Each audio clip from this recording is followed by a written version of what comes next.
and manage to figure out what are they trying to do and then break them apart. Yeah, it's indeed defense-sided after all, since it's a bit hard to play. I mean, with the triple initiator lineup, they wanted to find these early picks, they wanted to go for it, they had the correct reads, but just Kizuna just played a little better. Aduka with a 4K, Vera with a 4K, of course.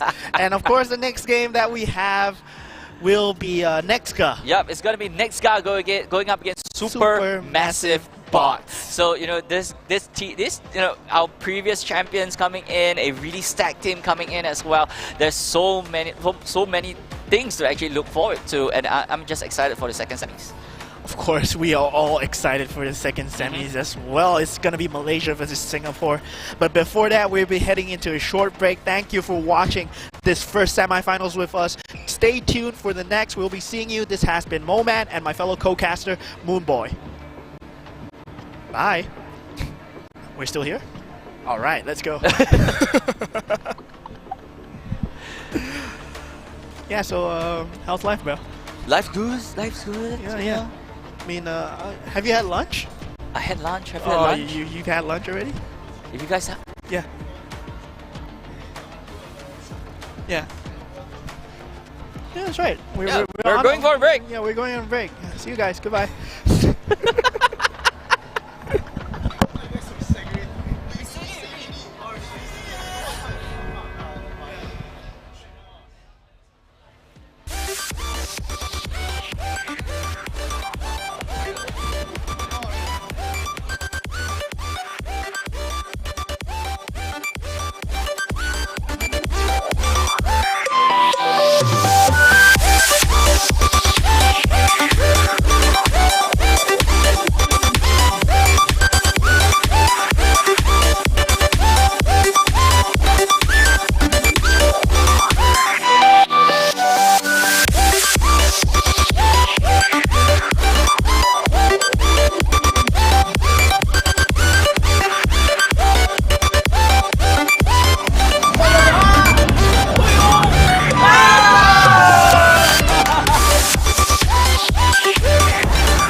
People's Association is the lead agency and main planner for One Punggol, bringing together the various government agencies such as Early Childhood Development Agency, Housing and Development Board, Ministry of Health, National Environment Agency and National Library Board. One Punggol is an integrated lifestyle community hub serving residents of Punggol and the Northeast. Facilities at One Punggol include a community club, a library, a hawker centre, childcare and elder care facilities, as well as public spaces and play areas for residents and visitors to enjoy. The 5-story building also houses a multi-purpose hall for performances and gatherings, futsal and basketball courts, culinary and music studios, and is located right next to the Samki LRT station. The aim of One Punggol is to bring everyone together by creating a vibrant and energetic community that thrives in a sustainable environment. DP Architects, the architect for One Punggol, shared that one of the key design features of One Punggol is its central atrium known as Celebration Square, which connects all 5 stories and stakeholders.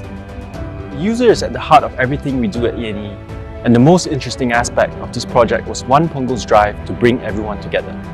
For this project, we deployed technologies such as AV over IP and wireless control, ensuring that the systems are both user-friendly and future-proof.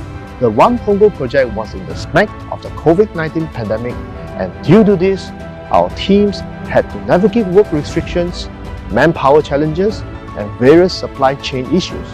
Our years of experience and commitment towards delivering for our clients and to their requirements and deadlines meant that despite these unique challenges, our team was able to successfully complete the project on time.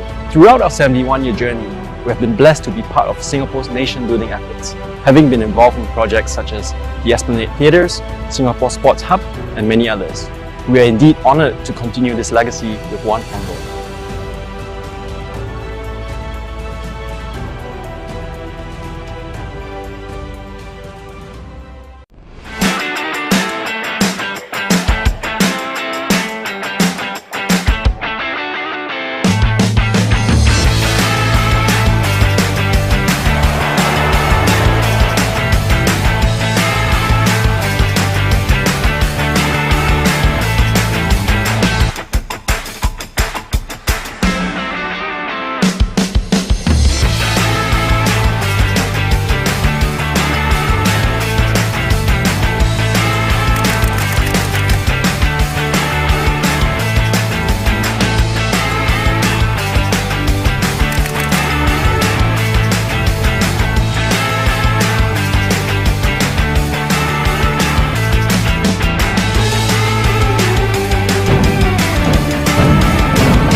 One thing that really fascinates me about our country is how every one of our Singaporean sons is a man capable of defending our nation.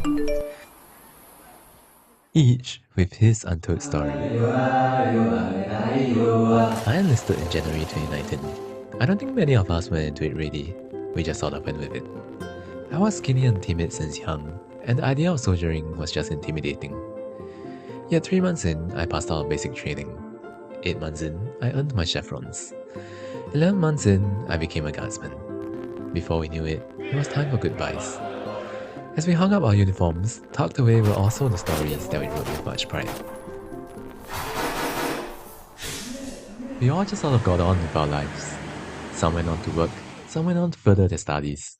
Others might not care, yet every now and then, we still look back on those days. Warming ourselves one matchstick at a time because it was so cold out in the field in the midst of a storm. Singing our National Day songs because we miss home when we were training overseas.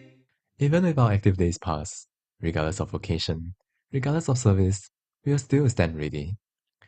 This is my story. Hear our stories. Hear the stories of our Singaporean sons.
People's Association is the lead agency and main planner for One Punggol, bringing together the various government agencies such as Early Childhood Development Agency, Housing and Development Board, Ministry of Health, National Environment Agency and National Library Board.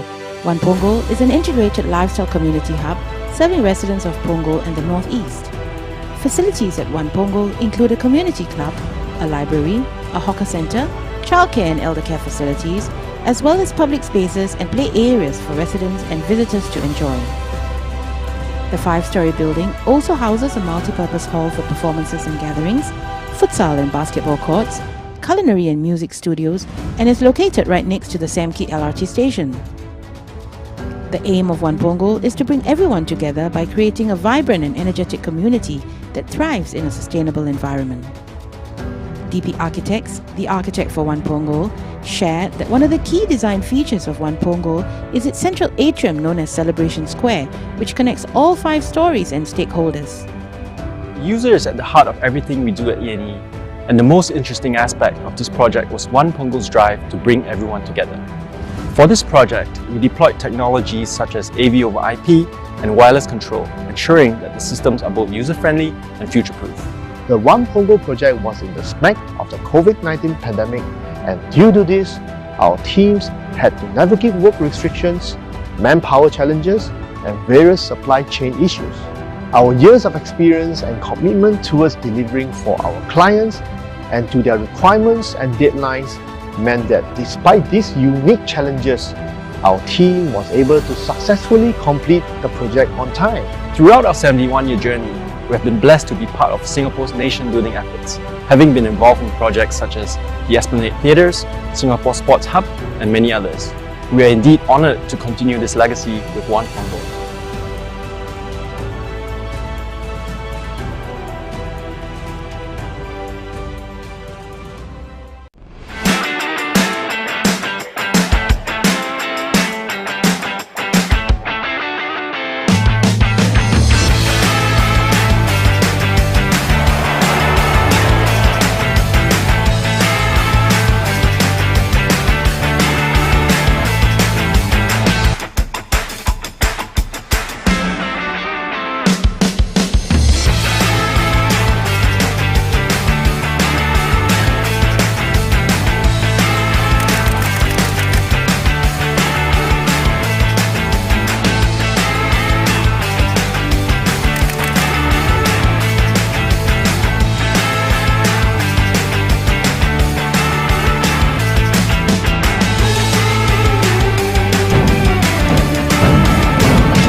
One thing that really fascinates me about our country is how every one of our Singaporean sons is a man capable of defending our nation.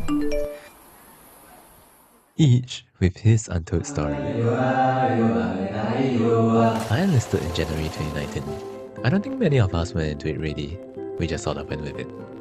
I was skinny and timid since young, and the idea of soldiering was just intimidating. Yet 3 months in, I passed out of basic training. 8 months in, I earned my chevrons. 11 months in, I became a guardsman. Before we knew it, it was time for goodbyes. As we hung up our uniforms, tucked away were also the stories that we wrote with much pride. We all just sort of got on with our lives. Some went on to work, some went on to further their studies. Others might not care, yet every now and then, we still look back on those days. Warming ourselves one matchstick at a time because it was so cold out in the field in the midst of a storm. Singing our National Day songs because we miss home when we were training overseas. Even with our active days past, regardless of vocation, regardless of service, we will still stand ready. This is my story. Hear our stories. Hear the stories of our Singaporean sons.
People's Association is the lead agency and main planner for One Punggol, bringing together the various government agencies such as Early Childhood Development Agency, Housing and Development Board, Ministry of Health, National Environment Agency and National Library Board.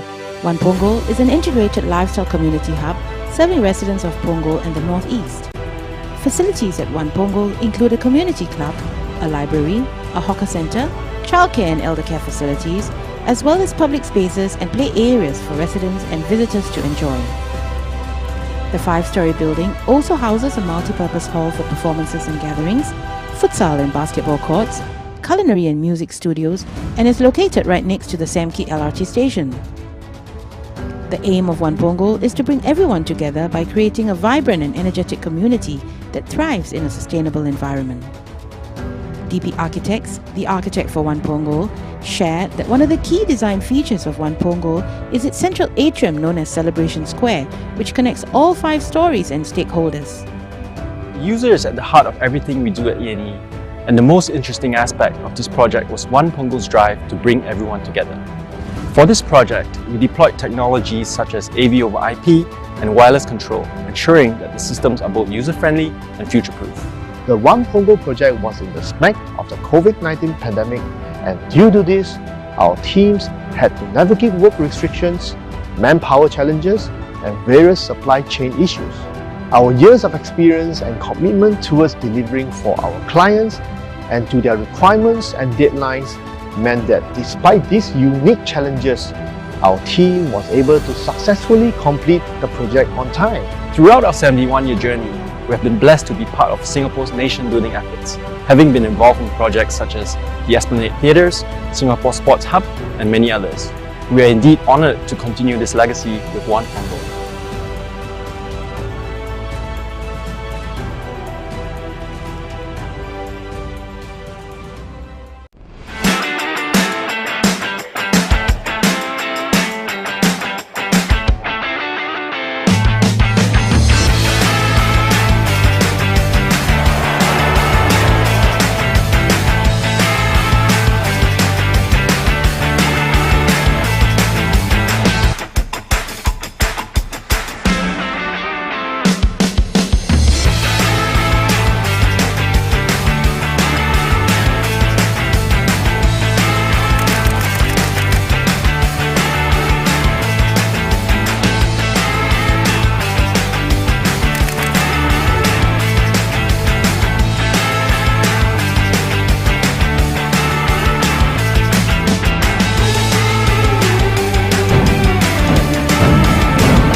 One thing that really fascinates me about our country is how every one of our Singaporean sons is a man capable of defending our nation.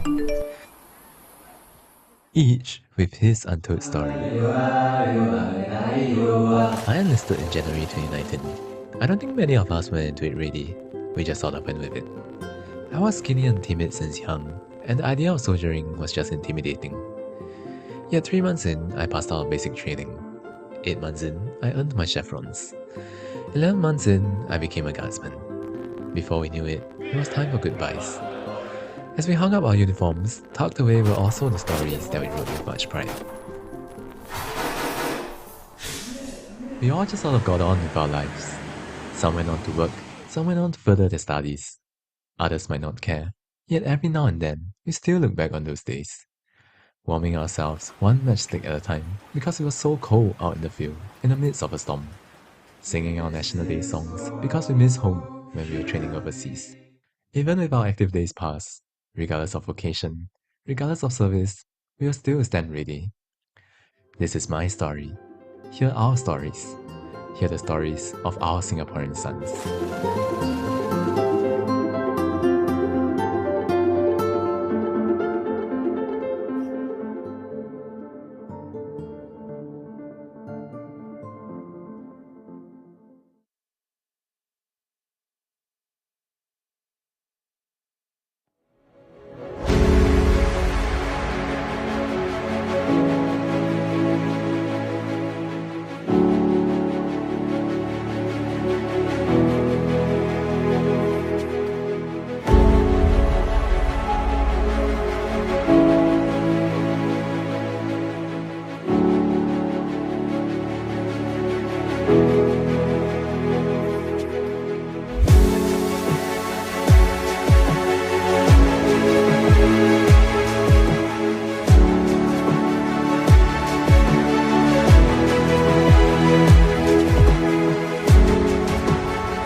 People's Association is the lead agency and main planner for One Punggol, bringing together the various government agencies such as Early Childhood Development Agency, Housing and Development Board, Ministry of Health, National Environment Agency and National Library Board. One Punggol is an integrated lifestyle community hub serving residents of Punggol and the Northeast. Facilities at One Punggol include a community club, a library, a hawker centre, childcare and elder care facilities, as well as public spaces and play areas for residents and visitors to enjoy. The 5-story building also houses a multi-purpose hall for performances and gatherings, futsal and basketball courts, culinary and music studios, and is located right next to the Samki LRT station. The aim of One Punggol is to bring everyone together by creating a vibrant and energetic community that thrives in a sustainable environment. DP Architects, the architect for One Punggol, shared that one of the key design features of One Punggol is its central atrium known as Celebration Square, which connects all 5 stories and stakeholders. The user is at the heart of everything we do at ENE, and the most interesting aspect of this project was One Punggol's drive to bring everyone together. For this project, we deployed technologies such as AV over IP and wireless control, ensuring that the systems are both user-friendly and future-proof. The One Punggol project was in the smack of the COVID-19 pandemic, and due to this, our teams had to navigate work restrictions, manpower challenges, and various supply chain issues. Our years of experience and commitment towards delivering for our clients meant that despite these unique challenges, our team was able to successfully complete the project on time. Throughout our 71-year journey, I'll be shifting over so that I'm on screen. All right, welcome back to Valorant, ladies and gentlemen, of Asia Esports Festival. We have the second semifinals lined up for you guys, but before that, I'm your caster, Moman, and with me is my fellow caster, Moonboy. So today, we have some great games lined up for you guys. What do we have, Moonboy? Which teams are playing next? Well, next up, we got our cross-border challenge champion, Nexgar, going out against a super stacked team from Singapore, Super Massive Bot. Super stacked team, Yeah. indeed, super massive bots. Let me check what are the maps that they will be playing later. I mean, I believe they're having their map vetoes right now. Yeah. Yep. So I think maybe we can go through a little bit more on the players, right? Next guy we have seen them play previously as well, but Super Massive Bot, right? This name we have not heard before, but I believe all 5 players are pretty much household name in Singapore Valorant scene. We have the maps in. We are gonna have Haven being the first map. Then afterwards we have Split. Then lastly we will have Pearl. If game goes to game 3, of course. Yep. If Pearl. it goes to game 3, I believe we will have a game 3, maybe some overtime. You know, I'm hoping for a great game between these 2 teams because Nexgar, they have been good the previous tournaments and they've been performing so well on the circuits as well.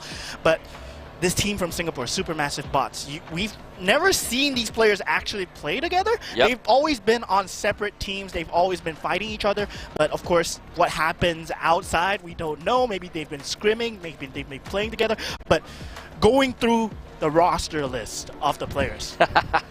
Just going through the roster list. Let me just name you some names, right? Okay, right. Mo. First, Super Massive Bot. We got Juicy. We got Flaring. We got Drayon. We got Kimmy. We got Naf and Shiba.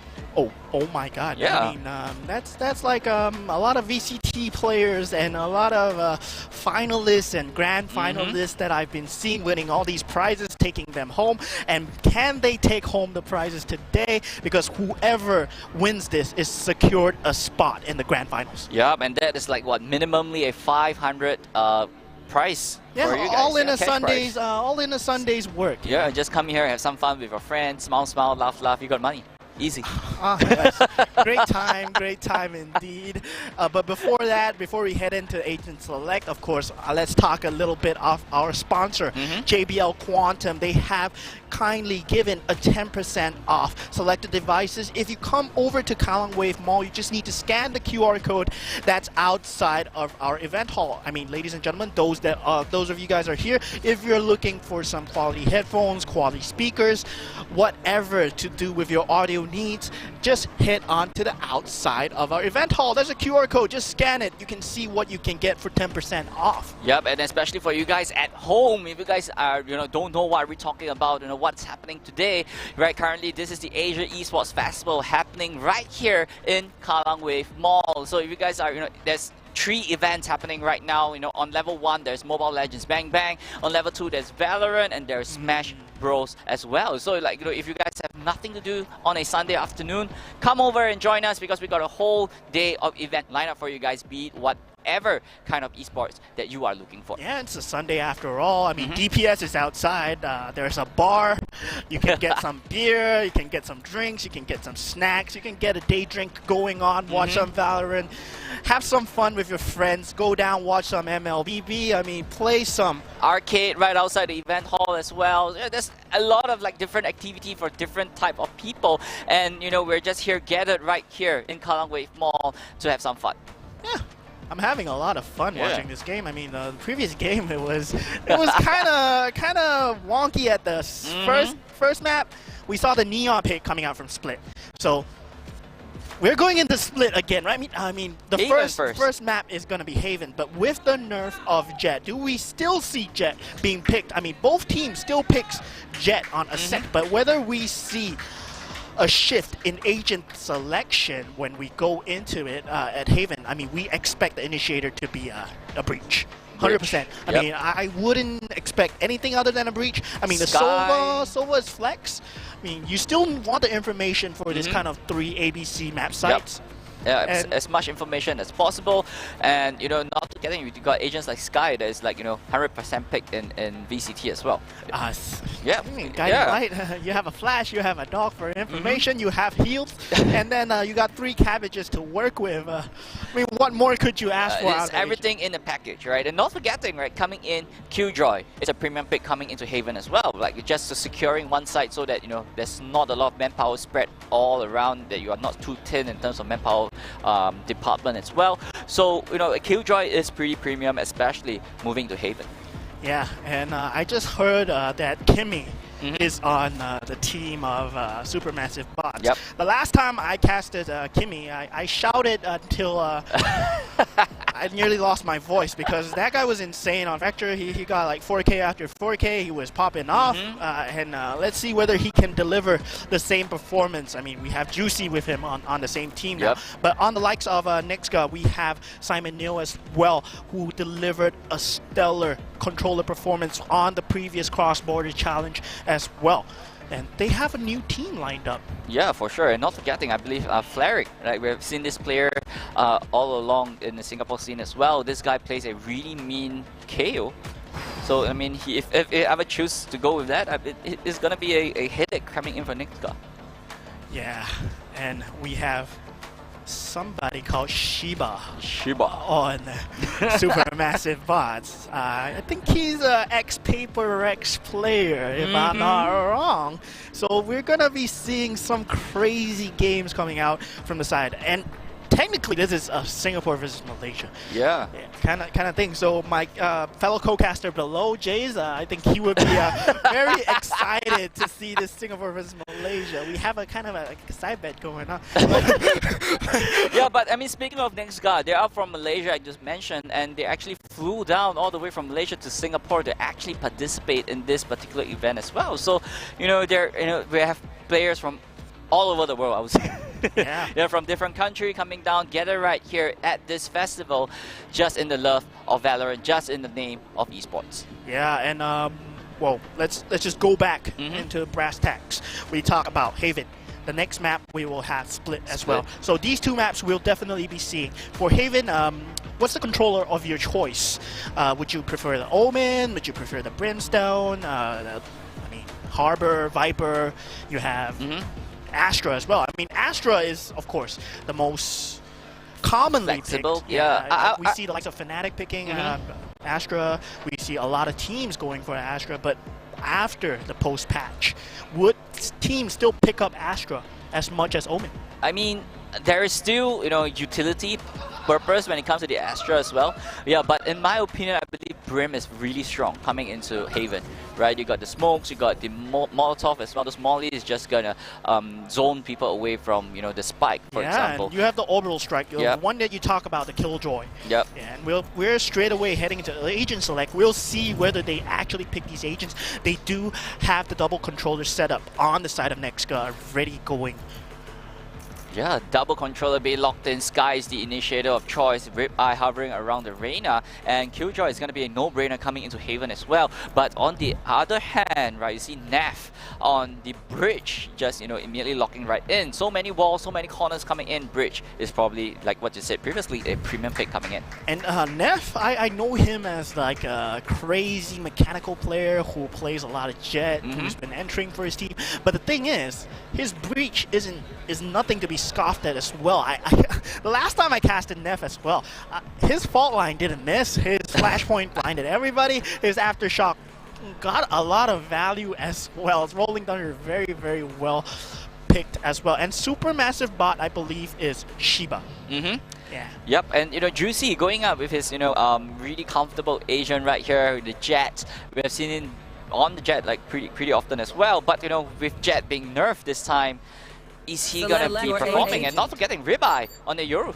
Yoru, indeed, this presents a lot of opportunities for the Yoru, and with the guiding light, with the flash that Yoru has, there's so much layers that you can play around, especially when you're trying to attack or retake a site. But the thing about the Nexga lineup is they don't have the Sova, so they don't have anything overhead, they don't have any recon darts to look at, so that would rely a lot on the flashes, the guiding lights and the flashes coming through at the correct timings. Yep, and you know, but however, you know, they only can get sound cues, right, from the guiding light. They can't exactly know how many men is there, who is there, and things like that. So in terms of the information department, Nexga is a little bit behind.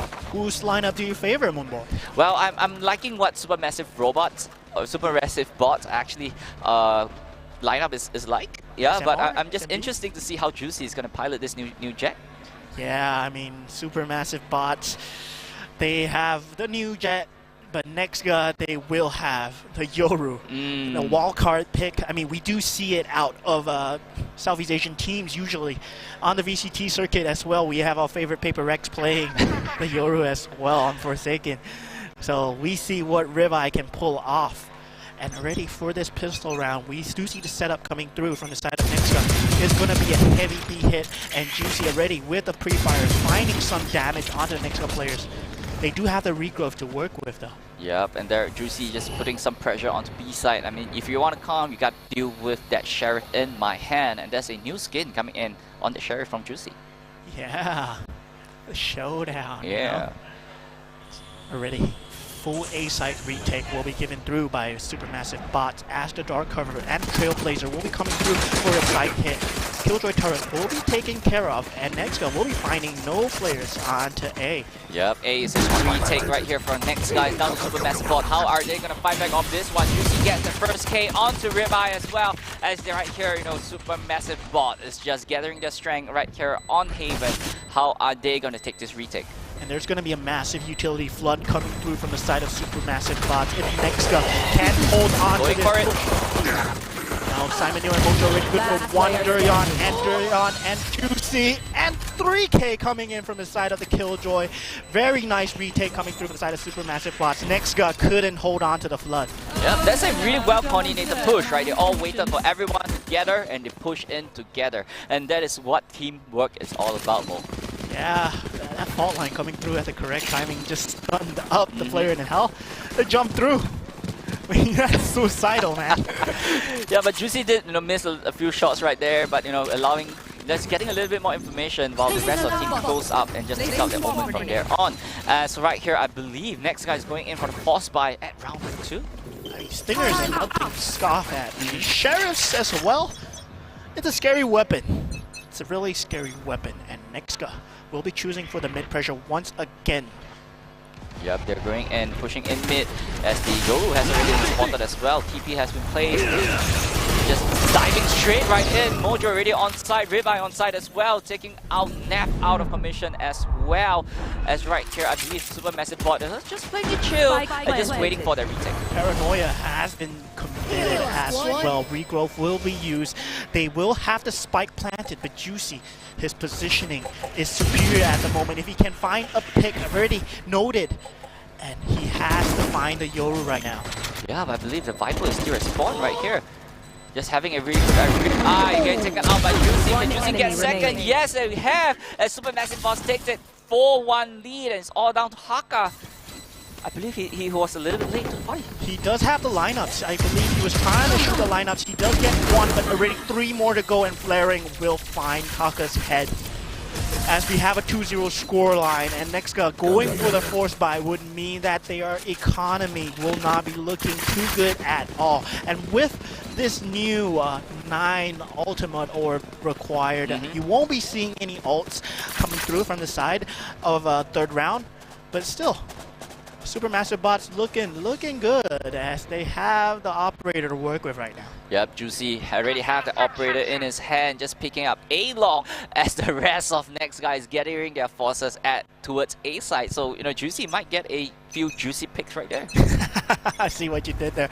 But we have Sheriffs coming through. You only require a headshot to deal massive damage to the head. But of course, long range, only 145. Will throw one in the smoke, but Nev's aggression is not rewarded as Mojo does answer onto Shiba as well. Yep, and you know, immediately 2 men down off that one push from next guy. Next guy has a little bit more space to play around with as they're still creeping towards A, but B.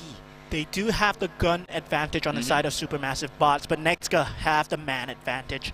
And whatever site they choose to stack up right now could be pivotal. Yep, Juicy holding his angle onto A long. All he needs is just a pick, but Trailblazer though found it. Does force out the tailwind, but blinded by the guiding light coming through from the side of Simon Neo. Flaring will be one, and Juicy good for the second. The aggression has been controlled by Haka. Good for 2 from the side of the flank, and a good Thrifty from the side of Nexka. Very good showing from the Malaysians indeed. Yeah, great patience, great push, and just, you know, pushing Juicy back as far as possible and not play into the operator. And, you know, next guy is actually putting a fight towards Supermassive Boss this time around. Yeah, the dual controller setup proving to be a thorn in the side. The Viper wall giving so much space into sewers as well. I mean, they have to be wary of the Viper pushing out at any time. It gives so much control to the side of A-Link as well. If you get control of B, that's so much control. Yep, Juicy's down onto with the Blade Storm this time around. He's dashing straight right in, getting a little bit more. Ribeye caught Valerant through the smoke as well, but Juicy gets a 1-1 trade, but Supermassive Bot still behind in manpower. I've got your track. Despite their own smoke being in a weird position, they were wary of Juicy's push and already answered for it. Seekers has been used, and Simon Yo good for 1. Shiba does get the trade though, still a 1-man advantage for the side of next guy. Spike has been planted. Crown is super pivotal here. Dirion unable to get those kills in onto C long, and you know, right here Shiba, they have to either go for the hunt or just stick it on to the fight side of the round. Mojo gets Dirion off it as well, and they gets that 2K on the Shiba. Yes, we tie things up into a 2-2. That was the buy round coming through from both sides. And now Supermassive Bots will have the weaker economy. They will be forced down to Sheriffs, and they do not have any ultimates to work with. Juicy did use the knives that round and couldn't find any form of capitalization. Yeah, but I mean, no operator in his hand is fine. It's okay to go for the downgrade. Take that Marshall. A headshot still counts. Yeah. I mean, we did have a Thrifty coming out from the side of next guy. Can Supermassive Bots reply in any form? Yeah, 4 men stacking on the B side right here. And they're just pushing straight out. And next guy with 4 men just pushing straight right into A as well. And they're just a little bit wary and just, you know, slowing their tempo, not you know, being too committed at this point in time. Already A-long control has been given, but Supermassive Bots, they have a read, and Durian good for the flank trade as the players of Nexka have to worry about this flank position coming through. Juicy good for 2 on site with 2 headshots. Another Thrifty might be coming through as Flaring good on the trade on Simon Neo as well already. Only Haka available to defend the site for... Oh my god. And that was a thrifting from the side of Supermassive Bots. Just placed off of Juicy's play alone on the Marshall on the site. Good for 2. And what a hole from the side of Supermassive Bots. Just calling the gamble correctly. Having 4 players on site as Nexga just flooded in one by one and got picked off. Yeah, give this man a sniper rifle. He'll do his juicy magic onto it. Now he has an actual sniper rifle. A lot more dangerous. Yeah, but since right here, once again, a 1-2-2 split right here on to the side as, you know, Nexga might be pushing into B side, looking at their positioning right here. And now with the 5 rounds that we come through, we already have the Yoru ultimate available. Together with From the Shadows, this might be proving to be a position change inside of both teams. As Ribeye is good for 1 on to the garage side. And Spike has been making its way out, actually. Yeah, Operator is down right here. A side is totally clear as the Omen is just lurking around, just checking the corner. It's just maybe, you know, getting everyone into A side as well. Dimensional Rift coming in from Yoru as well, just scouting the site. Site is clear, he say, as the rest of the team rush over to A. They will be going for a 4v5 retake. Nexga do have full control of A site, but the thing is, they did not use much utility to take A site. Only the Yoru ultimate will be used, so it will be a bloodbath once the utility and the retake comes through. Yeah, Dirion got a really good position onto shot, but immediately getting blinded. Ribeye gets through onto Nav, Kill onto flaring as well. As right here, Supermassive Bot's back is behind against the wall as Haka takes down Dirion with that snake bite, and it's all down to Shiba. Shiba can't find anything, as no, 2 players facing his head. As very well played by Nexga, the moment they had the A control, the Viper wall taking control of A link is kill. I mean, from the back, they always have to worry about these killjoys. I mean, Durian on the other side, they've been flanking so well, the timings have been so good, and these players, they always have to be wary of their back every single time. It's so tiring. Yeah, you have to be really careful in the flank department because, you know, one small little flank could really spoil the whole tempo of your game. And the way Nexga has been using the utility as well, the stacked up Killjoy's Nanoswarm onto the Snakebite, just flushed out Durion's location as well. Now, Nexga will be choosing for some form of mid-aggression, wanting to just tire out the utility of Supermassive Bots. Clone coming into Garage as well. Ribeye trying to find a little bit more space for the rest of the team, as the rest of Supermassive Bot is just slowly waiting for their arrival, not peeking, just waiting for them to pick into their crosshair. Yeah, I mean, A lobby has been fully taken advantage of by Juicy at the moment, so Nexga, their positions are known. Supermassive Bots, they will be aware of their position. Juicy unable to get that thing. Gets that one with the Marshall onto Haka. Disgusting shot by Juicy. I mean, what do we expect from him, right? Yeah, Valerant might have caught Yoru though. Ribeye out, and there you have, you know, the ultimate from the Sova taking out one. Spike down. C. Simon get that off as well. Dirion. 30 seconds left. Kale though, left with all to do, and Durian holding on to the site together, combined with the Puncher's Fury. And the angle just being lazily checked, couldn't fully clear it. That just provided so much space for the side of Supermassive Bots. Still a very close round indeed. Both teams still have the economy to go for the buy. And Juicy will be choosing to stay on this weapon. I mean, it is a weapon from the previous round. I mean, and he's been performing crazy on this weapon. Yeah. Just give this guy any form of sniper rifle. He'll do his match. He'll do his thing. Give him a gun. Just give it a gun. Yeah, just shoot the head. So easy.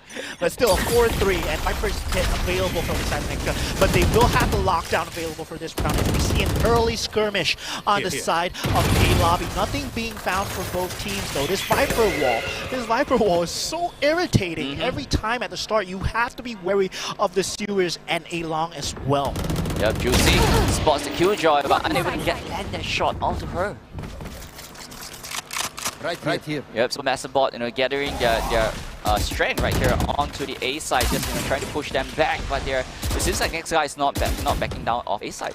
And the way the next players have been playing, they've been tiring out Supermassive Bot's utility. They've been like whittling it down one by one before they attack the site. Look at this, Outro Shout Dart already being used. Only Recon Dart will be available, and next can choose to pivot anytime as well.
Started the round as Killjoy is putting on the turret right now. Slight technical difficulty, but I can't see anything right now. I mean, started the round, I believe nobody can see anything right now.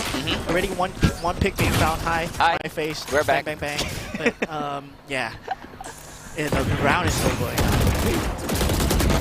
So we'll see. Like, you know, it seems like there's lots. It sounds like. We might be heading back into the game. Okay. Team A and Team B. I mean, we do have a 5-6-3. It looks like in the time that we were away, Supermassive Bots have found some form of momentum. And I mean, the breach was on their side, so they did use the Rolling Thunder. Their retake was successful for the previous rounds, and they defused the spike. And that was just a full Aeon aggression. They got the round. Yeah, but you know, take a look at the ultimate economy coming in from next guy as well, right? It's close to all ultimates are online and available for them to go for a really good push this time around. So if they choose to go expand it all, like this might be the best chance for them to go for that push. And from the previous round, you can see that Supermassive Bots have changed up their strategy. They're going for a more aggressive defense gameplay, but still, they are changing things up for this round as they are aware that next guy will be adapting to their push as well. Yep, just pushing straight right from the mid lane as well. Just, you know, just not allowing the next guy to have as much space as possible. Yeah, that's about denying space, and Supermassive Bots have been playing their A retake super well as well. So next are wary of this A site. They know that even though the space is given, it is not guaranteed. Juicy dripping in. Finished. Yeah, get a kill on Nav as well.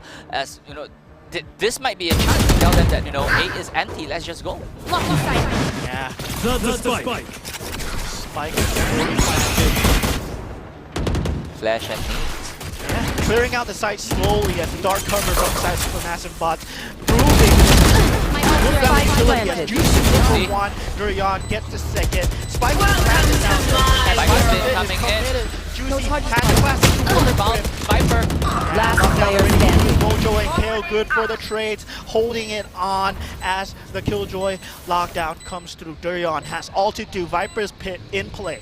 Yeah, Viper is really low on the health as well. So it's all down to Durian walking straight right into the smoke, trying to hunt that Viper. Viper got a good angle. The Hawk, I guess that kill onto Durian to close up this round. This what, three ultimates used in this round? Two ultimates. I think that was just two ultimates being used, and they still have the Euro ultimate, they still have the Dimensional Rift, they still have the Seekers to cycle through, and that would mean that they can have an advantage on this round as well. Only Bladestorm on the side of Supermassive Bots, but both teams still available to have the rifles. Yeah, but still gonna be fair game right here coming in from both of them. Yeah. Seems like a B push once again from Nexa. Trying to take a little bit more control onto this side. Yeah, Bridge backing off. Adapting. noticing that Supermassive bots have been going for this early aggression, but can they spot these players though? Juicy once again going in for a really aggressive push up A lobby.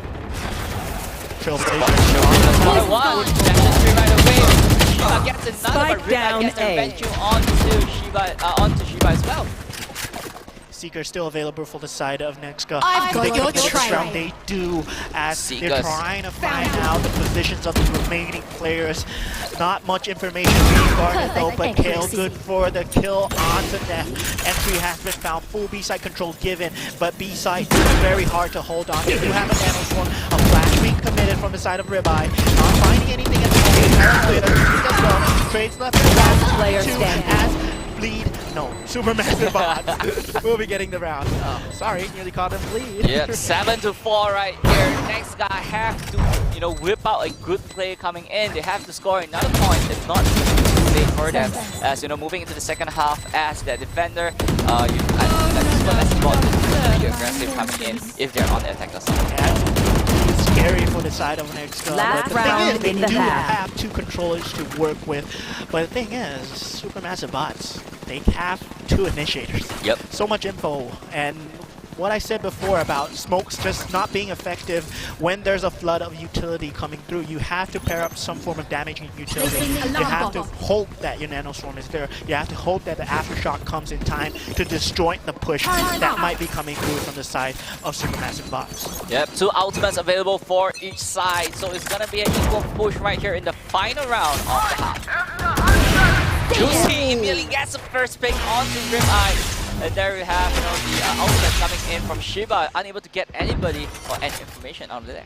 Go for one more. Sturgeon holding on to these contact plays. No utility, just trades left and right. No, not even trades. It's just a beatdown from each side. As Mojo and Haka, good for one enemy and remaining. Valerant will get the better of Haka from his back. Mojo left all to do. He uses from the shadows. Yep, cancelling the TP and just bring him back to garage and just playing a little bit of mind games right here against Supermassive bot. He might be able to catch one of them right here if Shiba timing. Timing has been found by Mojo. This would mean a free C site or any site. As the players are split apart, they cannot face him 2v1. They have to find the proper timings. And with that dark cover, he can aggress at any time. Seems like Mojo is trying to, change the location once again. He still has 30 seconds to work with. 30 seconds left. 30 seconds is not a lot. You have to find a plan and actually commit into it. Smoke. Dark cover has been used. He still can book it all the way to running any to of the A. sites. Run, Mojo, run! Run, Mojo, run indeed. Still has 13 seconds. You need 4 seconds to plant the spike. 10 if he finds seconds a free left. site over here, he has to commit to this plant right now. Yep. And just nice. Yeah. Spike planted. Nice timing. Yep. Supermassive bot is totally okay walking into flaring. Flaring takes the last one. 8-4 for this half. That's a good round. Good round. I mean, 8-4 scoreline is nothing to scoff at. I mean, next go, they will have to play a stellar defense from the side of Haven. It's gonna be scary. It's gonna be scary when you have two initiators to work with, especially a Switching Sova sides. and a Jet. The usual combo, no, it's the usual criminals. You see the fault line coming through, you see the recon coming through, you see the cloudburst into the tailwind. It's the standard push. The entire backside will be flooded, and it will be super hard for Nexka to hold on unless they stack up a site. Yeah, for sure. And we are talking about Haven is a more attacker-sided map as well. And with such a really aggressive lineup coming in from Supermassive bot, all they need is 4 more points to close off this map. It's not going to be that big of a challenge for them. Yeah. I mean, the solo duelist that they have is a Yoru who thrives off of sound cues. The Supermassive bot's not falling for it. They're going in for the support. Simon getting caught by the Juicy. Juicy stuck. There's a lobby found by Ribeye. Haka good for the second one onto Neth. Already 1-man advantage on the side of Next Up. 2 players on both sides low, but for Next Up, they do have the regrowth to work with. This is a slight advantage for the side of Next Up. Yep, Supermassive bot right here. Shiba is at, 5 HP right now, and he can't take another bullet. And with a 3v4 situation right here, it's just not an easy push for them. Yeah, they have the utility available for the retake. They might just give up A over here. Haka, lone player on the side, does spot out a pixel. Notices Durian coming in. Trailblazer being used together with a flash for the pick. Shiba's down, Good Flaring. for one. Flaring does respond. One enemy remaining. Flaring going in for the push once Spike again, down but Ripeye A. gets the kill onto Durian and finishing Flaring off as well. But there's a good round start coming in for Nexstar. Yeah, good round indeed. Choosing the correct fights to go for. I mean, the moment the pixel was spotted by Haka, they chose to fight for the front side, not going for the full retake, knowing that they have the man advantage, knowing that they have numbers to back it up. Yeah, if you have the opportunity to actually pressure them a little bit more, why not use it to your advantage? Just, you know, push them in and force them to pick a fight against you. And the thing is, with the Nextgo lineup, they have more smokes to play with. So if Supermassive bots continue to play this slow playstyle, they will be whittled down in terms of vision. Yep, I believe Shiba was hit right there by the Marshal. And I believe right here they're just going to push into Garage. Yeah, Simon. Already good for one man advantage. Trying to, you know, put some pressure onto them. So Simon holding A lobby really well all by himself. So much ability, so many things to think about, and Ribeye will be able to spot out a pixel out of net, already noting his position well. Ribeye planting his teleporter away Just towards in A case. side, just in case. But Nap, they're looking around onto B side, just trying to get as much information as possible. This is Euroclone just walking by. And Durian gets a kill onto Simon. Yeah, that might be a full A site, but Neff already good for the trade onto Ribeye. That's your second layer. That's your second layer player already gone, so they can choose to stack up any site that they wish. They do know, 30 they seconds do know left. that he is the Last player standing. Yep, Haka gets the kill onto Durian as well. It's down to Kale and Haka to stop Shiba from doing his things. Shiba looking for the swing, but unable to get the kill as Haka takes him out first. 8-6 as right here, Nexstar. You're seeing some light in this round. That's a lot of damage coming through from the side of Supermassive bots, though. Even though they were on Sheriffs, they got 3 guns away from Nexia, which would mean that it will be a better round for them. But despite that, you look at the weapons from the side coming through of Nexia. I mean, you just need a proper shot, and still, it is still anyone's game. Yeah, for sure. And you know, Mojo right here with the Bucky in his hand. That's, you know, if he's gonna be playing around, the Smoke is gonna be playing around the A short corner as well. They have to be really careful if, you know, they are gonna be pushing this side. Yeah, this is the round that Supermassive might have to change up the momentum, change up the playstyle for something, because Nexia have been finding these early contact picks, and with these weapons, with the amount of smokes that they have, they would want them to play slower. Yeah, for sure. Just waiting and just, you know, trying to find as much information as possible. But right here, I believe Supermassive Bot is not exactly getting too much information based on what they're experiencing. Placing swarm grenade. Looks like we're going to have a fake coming through from the side of Supermassive bots. Maybe Revive with the judge. Yeah, they're just pivoting around these mid area as they know that they have the control available. Nexka just not phased at all. Slowly just scaling for space. Any form of info is good info right now. 3 men stacking outside Garage. Ribeye just waiting patiently for their arrival with that judge. Just decided to back off. 30 seconds left into the round. 30 seconds left. Blood comes through. Ribeye with the blood. Good for one, but Flaring on his back gets one, gets two. One more player in backside will not be found. Haka good for one. Last player Anchor standing. though, and Flaring and Neff just shut it down. That was a very late hit coming through from the Supermassive bots, but they do flood it, and they do change up the tempo. I mean, they were still playing slow, but this time they were not spread apart. They were all 5 players together, and that was really good trades coming through from the side of SMB. Yeah, and I mean, they know that next guy is not pushing out this time around. Like, you know that, they might be up to something funky. With those two short guys, they can't exactly be too aggressive themselves as well. So all they have to do is just wait at the corner, and Supermassive Bot just say, if you're gonna wait, I'm gonna wait alongside with you. The way they handled the judge was pretty good as well. Blinded. Now, main aggression being shown as Rip will be pressing up to mid and teleporting away, supporting, trying to find any form of timing onto this A hit that might be coming through. Yeah, 5-man stack onto A long right here this time around. Just waiting for the opportunity. He gets a hit shot onto Juicy as well. Is this the time for Supermassive Bot to back off?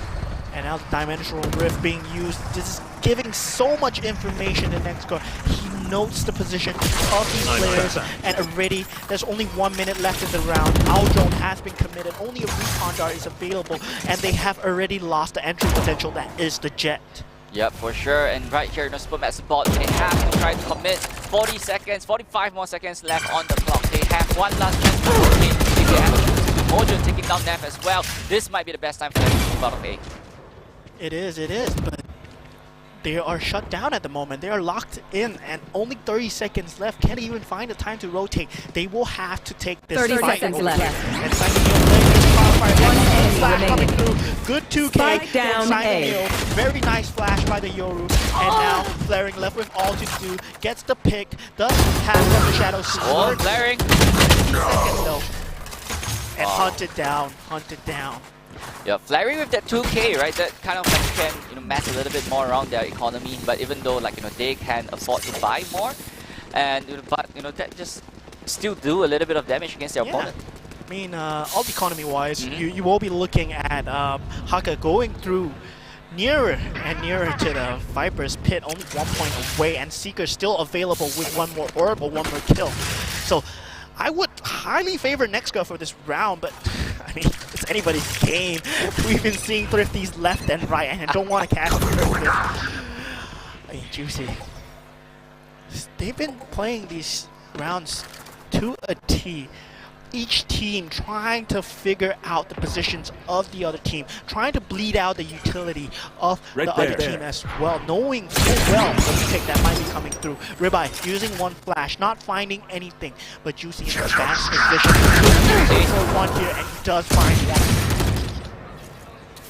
Juicy position have been known by Mojo, but I mean, time for him to back out, and C side is totally clear for them as well. But the spike though is left at C main. From the shadows being used. Good for two. Spike down.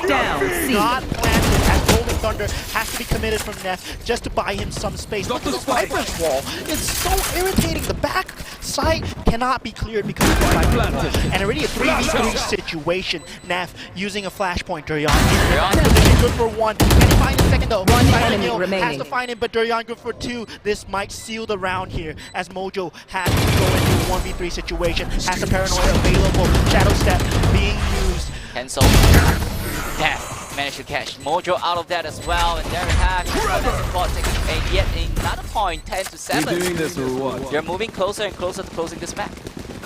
Yeah, Durian in that position though.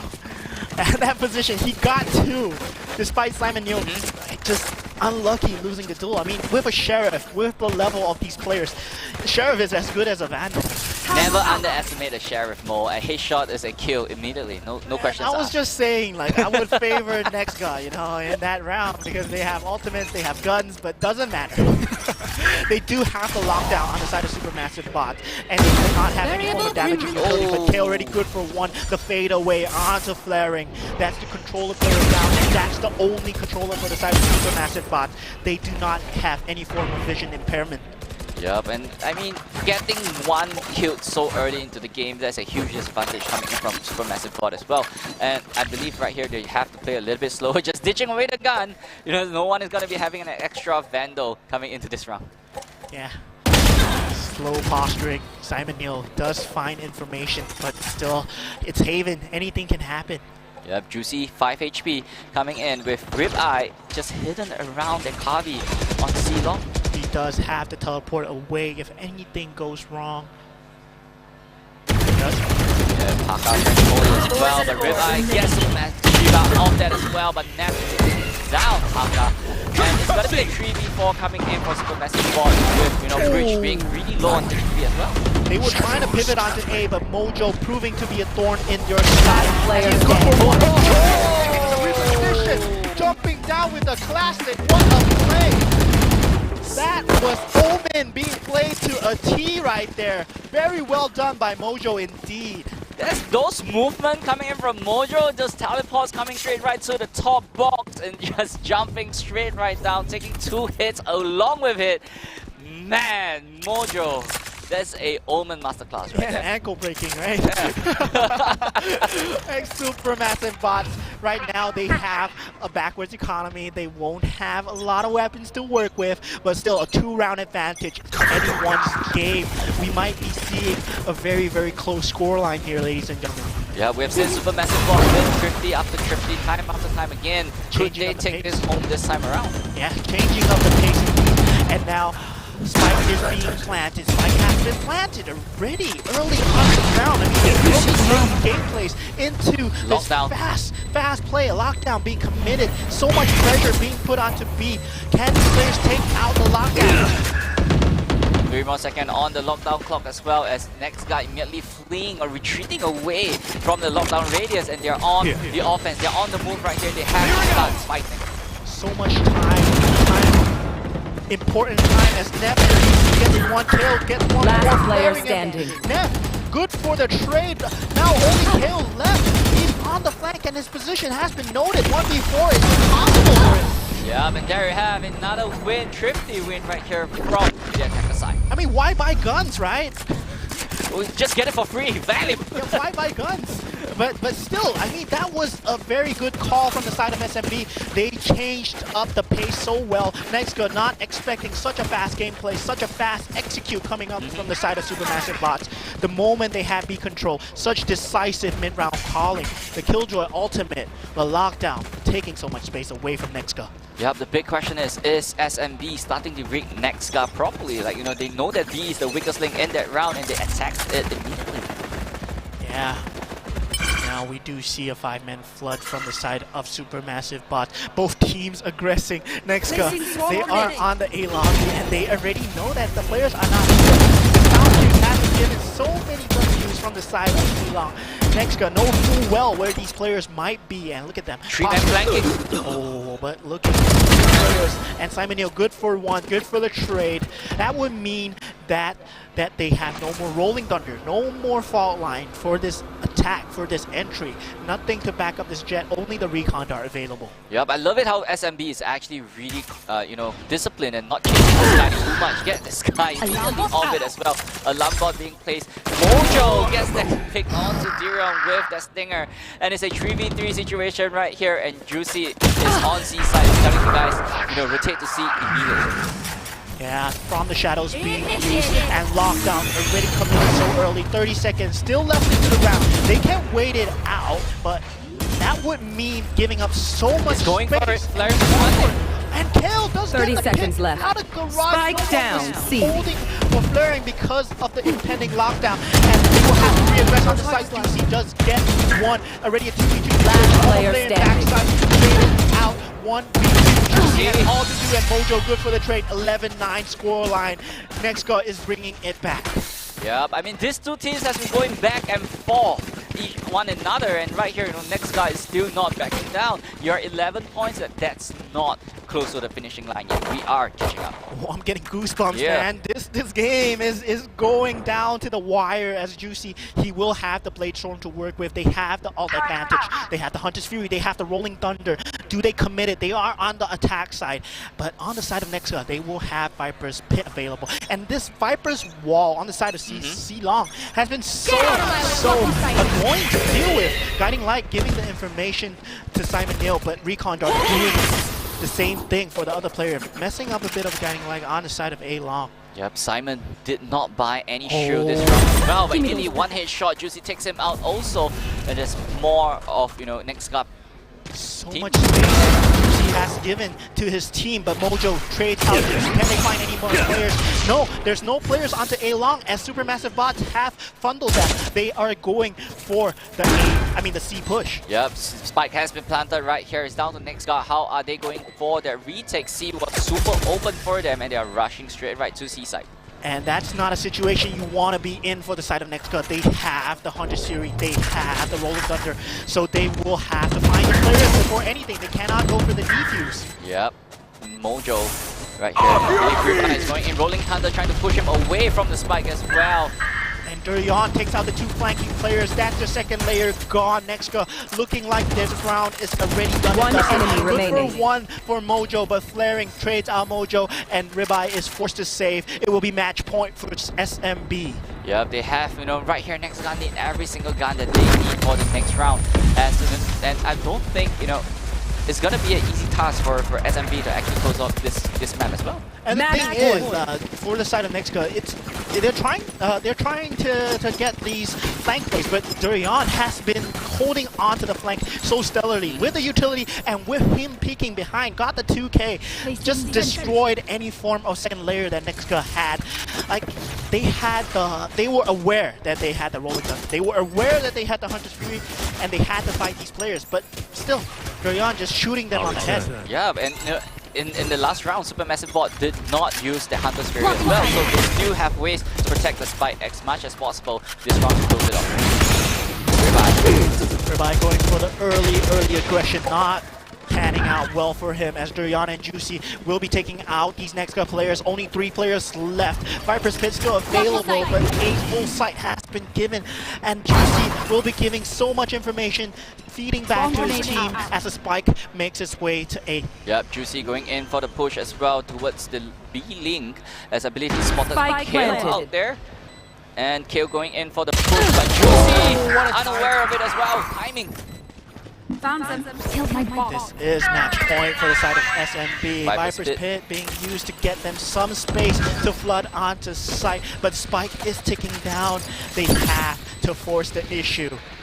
Yeah, Last I player believe right here standing. Supermassive Bot is true, right? They're just waiting for the go for the push. And there we have, ladies and gentlemen, Attackers SMB win. taking home map number 1, 13-9 against Nextga.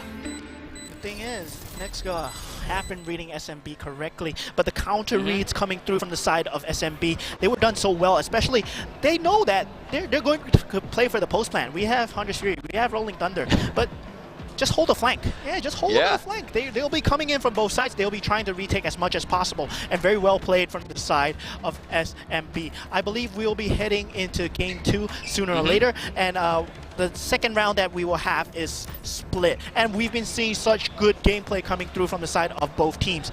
Nextga and SMB, have been doing so well. And I believe we'll be heading on for a short break as the players will be needing to go for a little toilet break. Yeah, so thank you for watching the semifinals. We'll be coming to you with the second game really soon. It'll be on split, SMB versus Nextga. Don't go anywhere. This has been Moman and Moonboy. Bye-bye. Bye-bye. See you later.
People's Association is the lead agency and main planner for One Punggol, bringing together the various government agencies such as Early Childhood Development Agency, Housing and Development Board, Ministry of Health, National Environment Agency, and National Library Board.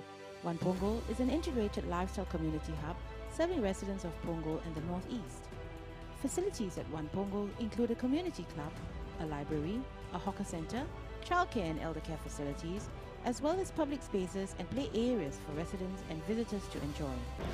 Hello everybody, we are back with the Valorant segment of Asia Esports Festival. We just had a banger of a game 1. We're gonna be heading on to game 2 really soon, but we have Supermassive Bots versus Nexka, and they have been putting on a stellar performance for both teams, reading each other so well, just mechanical gameplay coming through, mid-round calls as well. Yep. So well placed. But before that, I'm your caster Moman, and with me is my fellow co-caster Moonboy.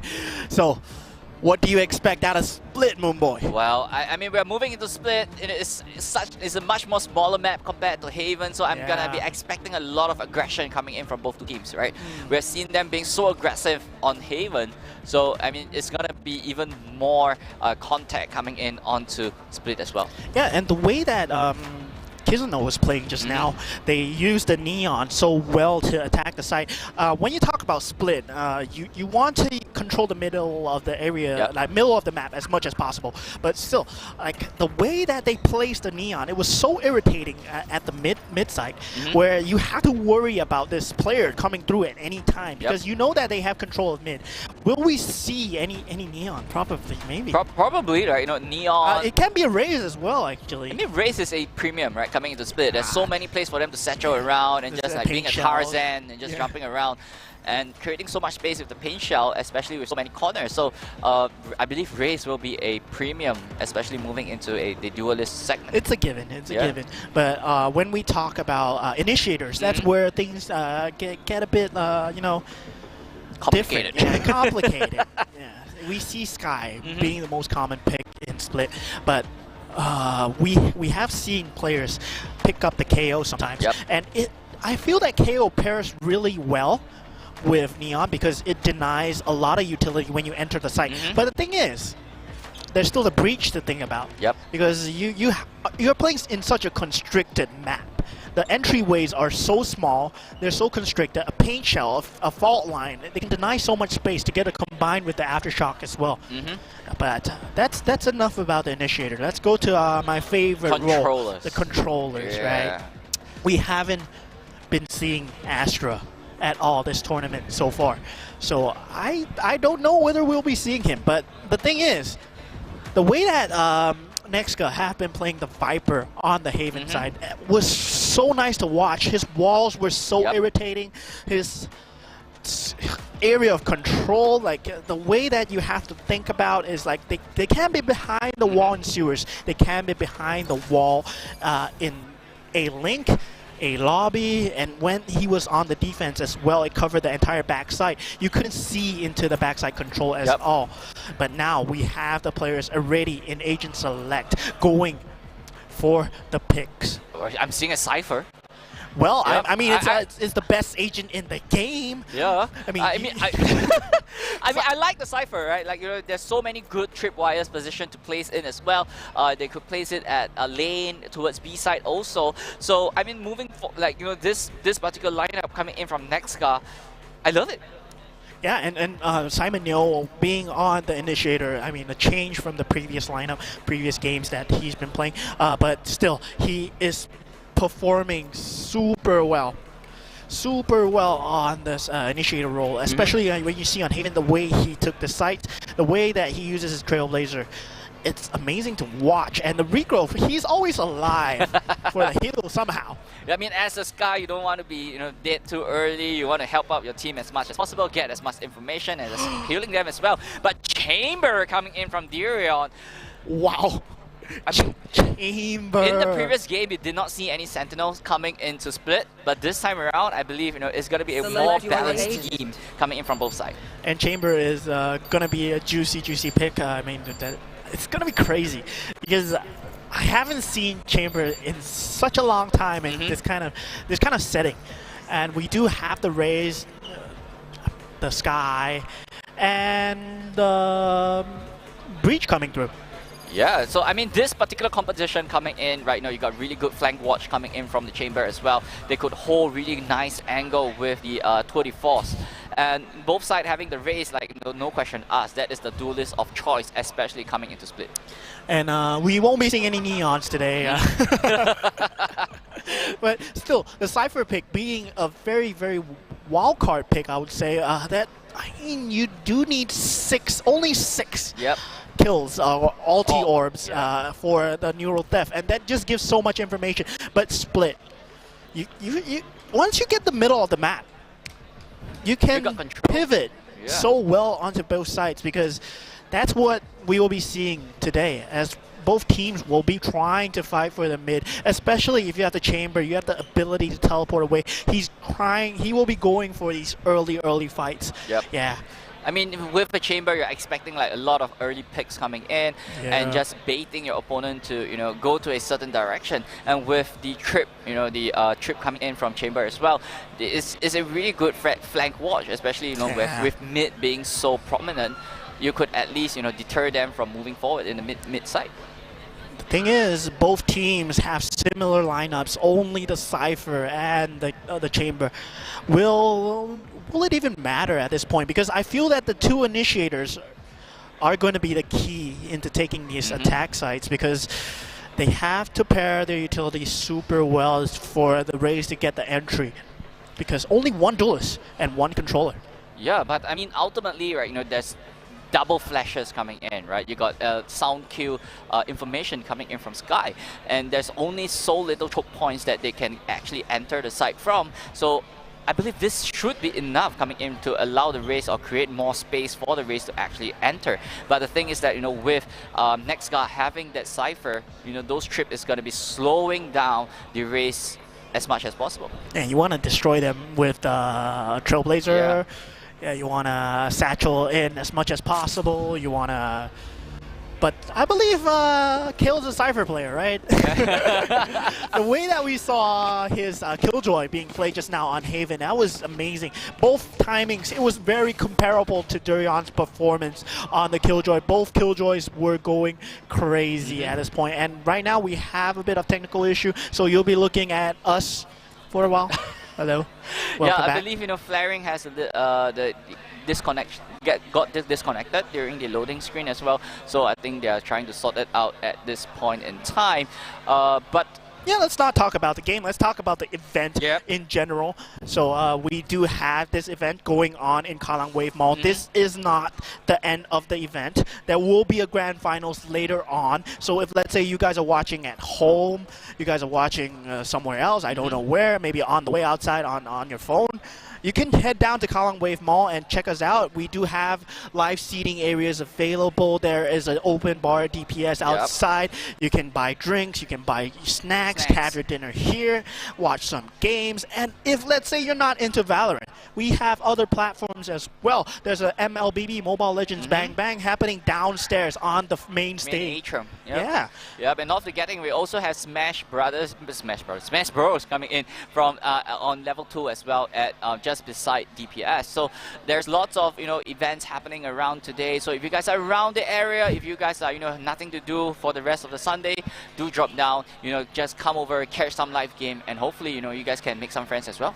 And of course, not to forget our sponsor, JBL Quantum, who have given us a 10% discount on all their, unselected selected audio items. So if, let's say, you are in the venue or you are around Kallang Wave Mall, just come outside to our event venue, which is at DPS, just outside our event hall. There's a QR code, just scan it. You can get a 10% off selected items, and it's only for today. Yep, just for today. I believe the event is ending today as well. So, better come down Kallang Wave Mall to check this out. If not, it's probably going to be next year for the next event as well. Yeah, next year.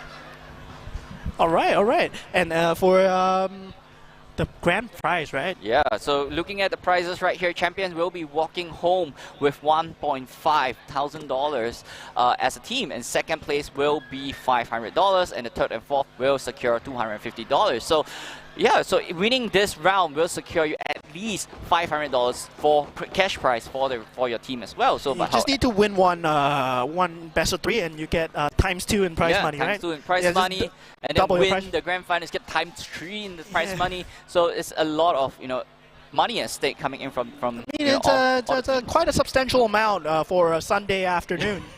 You expect you're not working on Sundays, but just come here, play some games, and you get a lot of prize money. Yeah, I mean, it come together, 5 guys, 5 friends coming together, have some fun, just win some prize money. I believe the game is ready once again. Let's just go back to Split right here. Yeah, and we were talking about the prize money, right? So we will see Supermassive Bots trying to close it out in a 2-0 fashion, and Nexka trying to fight for the game 3 on the map of Split. As we see Juicy already going into the satchel, not finding anything, and gets traded out, but Neff good for 1 onto Ribeye. Already full A skirmish coming through. Simon Neo not finding anything, just gets clipped for his time. And Mojo taking out Flaring's life.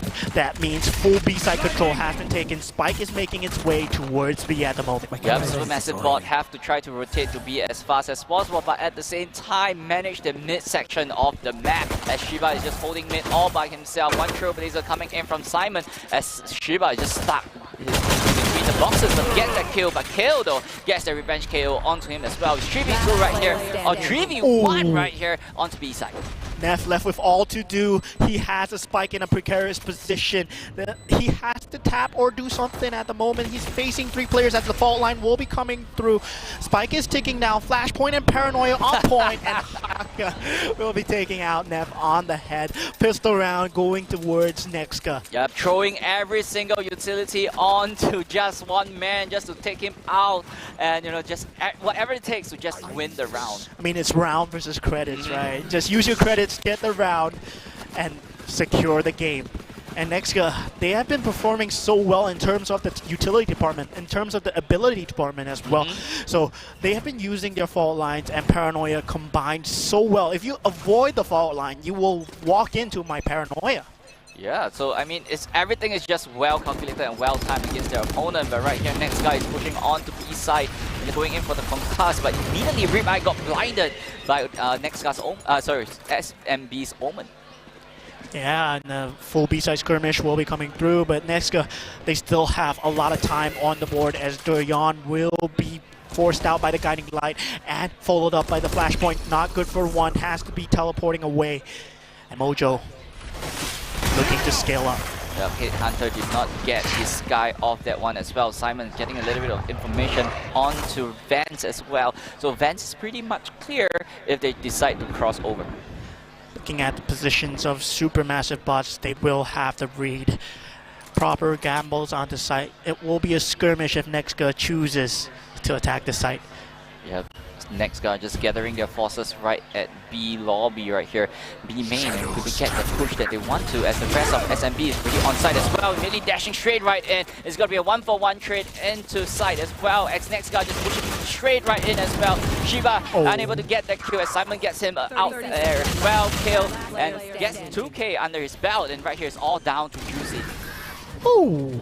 That's a clean take from the side of Nexka. Despite 2 players playing behind on the backside position, doing their due justice, KO clearing these angles properly and finding the players on the backside. Perfect timing onto Simon Neo, who was using Trailblazer as well. But this would mean that Supermassive Bots are going for the buy round right now. And this round is super pivotal. Look at their economy. Nexka on the bonus. Yep, all of SMB is on half shield, so even next guys still have some rifles, some bulldog in their disposal as well. So if they can take advantage of their half shield, this could be next guy's round.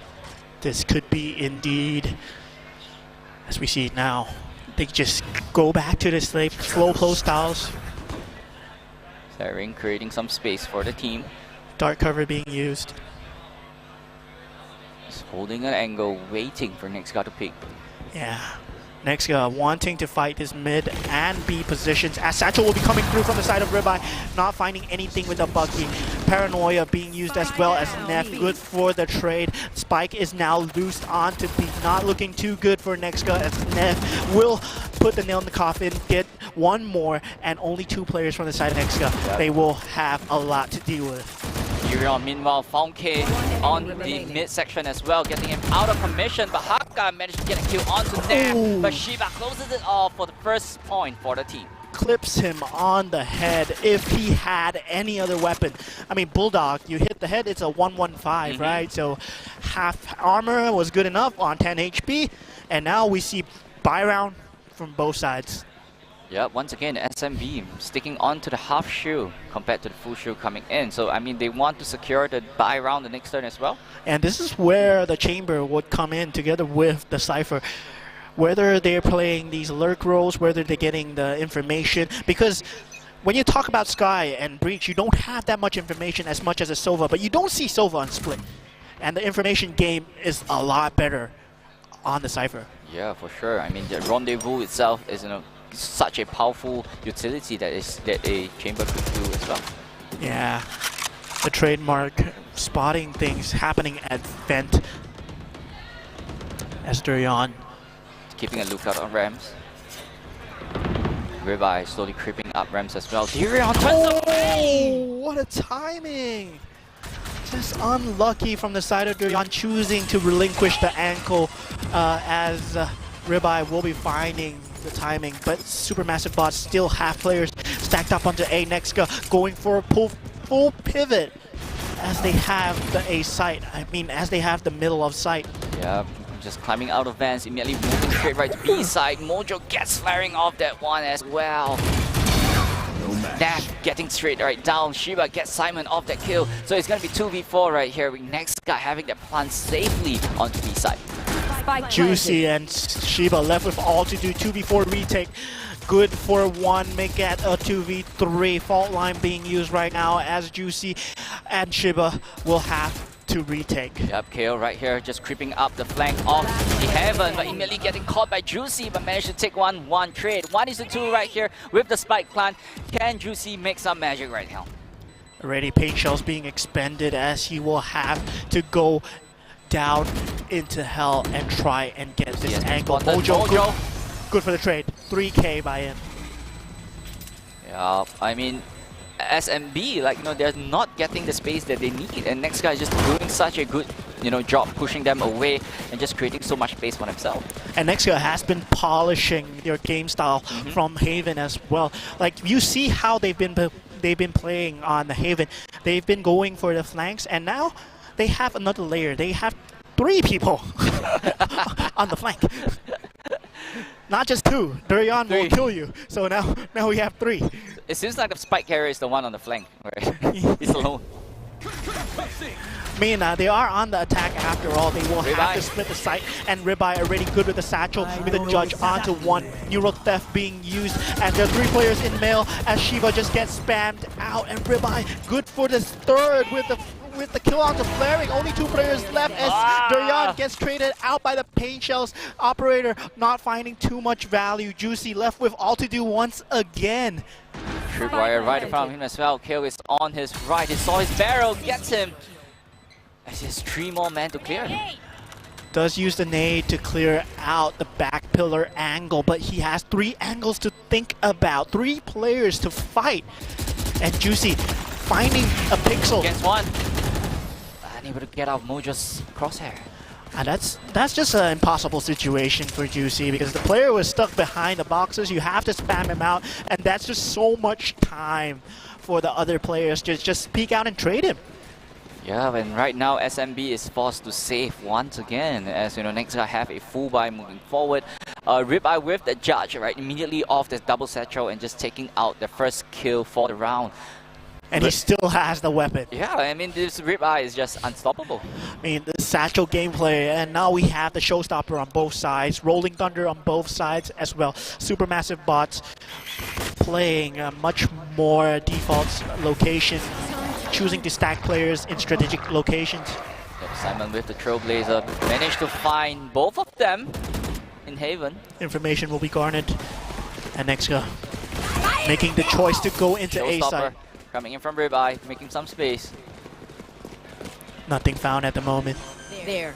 Spike has been planted by next guy, firing off into Heaven. Nearly losing his life. Yeah, Neff on the backside. Right there. Mojo checking Rams. Rolling Thunder. Still available, Rolling being Thunder. used. Just dashing straight right in. Neff managed to catch Mojo out of that one as well. Haka is forced to retreat right there, but the side is still, you know, untouched. Spike is still ticking down, and there are so many layers behind this Nexka defense. Kill has been spotted. Neff to take out Kill. Haka. Good for one. Haka's position has been spotted, but there's another player. Ribeye has the paint shells. That would be the round. Their Spike is too far gone as paint shells deny any form of retake from the side of Supermassive Bots. That will be a 5-1 scoreline. Yikes, I mean, to see SMB in such position, I'm surprised. I'm surprised. Nexka bringing things back. I mean, they did have a crazy scoreline from the side of Haven as well. They were proving to be better in terms of strategies, reads, but Supermassive Bots just finding the picks. And right now, they're polishing things up. Definitely polished, right? 1-5, like that's a really strong scoreline moving forward as well. SMB economy is not looking that great also. Still, SMB, they will have the showstopper. They will have the Seekers on both sides, actually. But Nexka choosing to slow things down for now. Just SMB backing off, waiting for Nexka to pick up. Bullets being traded. Nothing found at the moment. Trailblazer. Trailblazer gets the intel that he needs. Tyrion. Waiting for Nexka to actually go for that push that they need, but Ribeye though playing really conservatively with that judge. They're coming in, dashing straight right in. Seekers being used from the side of Nexka as the full hit will be coming through. Operator will be forced off the angle as the cabbage was reaching him, and Haka good for the trade. 2-man advantage for the side of Nexka. Supermassive Bots still have a Rolling Thunder for the retake, have the Showstopper for the retake. But the post-plant positions from the side of Nexka looking good, but Ribeye gets taken out. Flaring will be taking out the screen's location. Yet another smoke coming in as well. Neff. The concuss moving in. Juicy managed to get killed. Showstopper immediately stopped by Simon. Shot out of the sky. Neff with the Rolling Thunder, putting on the heaven angle, and it's just in the side hole position. Haka not being cleared. Haka gets one, gets another! Great positioning by by Mojo, I would say. Like, you know, just hiding by the corner, or even Haka. Yeah, Haka was just there, and he was just playing off his friend's contact. This is what it means when you say, yeah, play off my contact, play off my contact. I mean, most players don't do that. They just peek out and die. But he had an angle. He had an angle. I mean, we're talking about coordinated play here, right? Like, Yeah, I mean, this is a team. Yeah. This is a team. Nexka, you can tell that they're very disciplined when it comes to this kind of information gameplay, and that's why they're on a 5-round score lead right now. Yep, D-round with that TDF available. Yet another operator in his hand. Tour de force being used, being committed, but Simon still. alone at sewers. D-round is waiting for yet another pick coming in from Nexka. They're just holding their corner right there. Raze coming in, and D-round gets the first kill with the TDF. That was a great bait and switch play from the side of SMB, with the Sky pushing up and the TDF holding the second angle. Yep. But Simon Neal good for the trade onto Durian as he stayed there a little too long. Couldn't get the rendezvous off in time. Shiba does have the Seekers available, but Nexka choosing to go on to A where there are another player on site. Yep. Oh, Neff found the player on using from the shadows. Haka gets taken out and kill as well. See? As Mojo moves up rank as well, Juicy caught him. But Juicy gets it another. Yes, Juicy can, and making it 2-6, and some breathing room coming in for SMB. Yeah, finally something answered. Momentum being stopped. Nexka, their utility, I mean their economy not looking too good as a timeout is being called.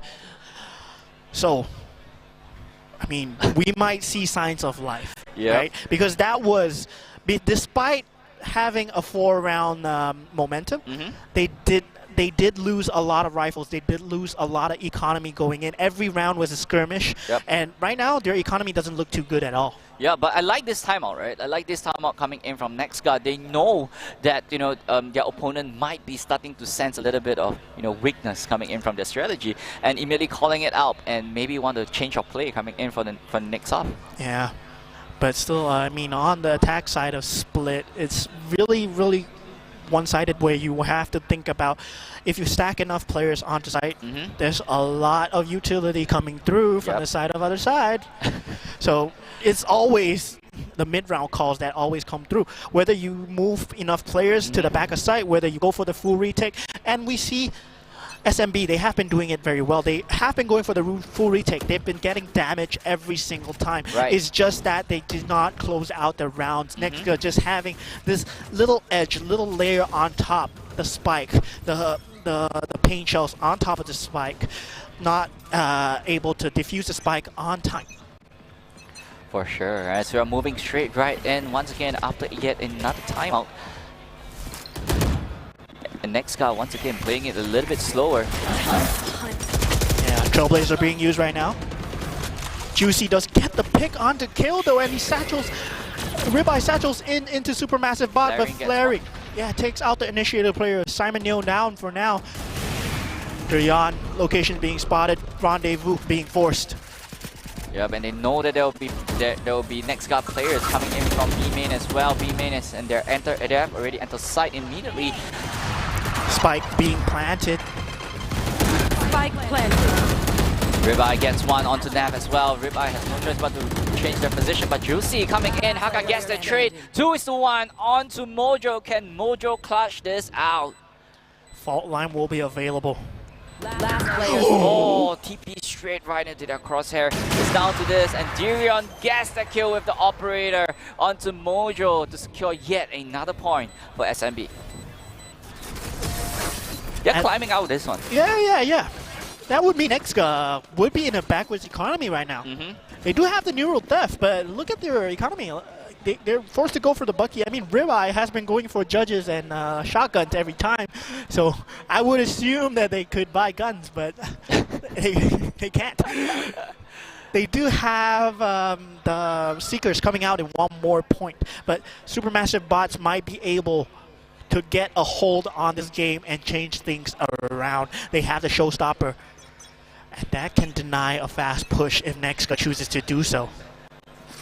For sure, but they're just playing it slow once again, trying to control mid as much as possible. Dirion taking the pick onto A main with Kill, just putting the cage up just to deny those sneaky operators kills. Yeah, giving the player something to think about onto A ramp as Juicy takes out Kale onto A ramp. That's the lurk player gone, so they might aggress for more. Juicy using the boom bot. Another one. Taking note of Mojo's location. Paint shot coming in, missing it.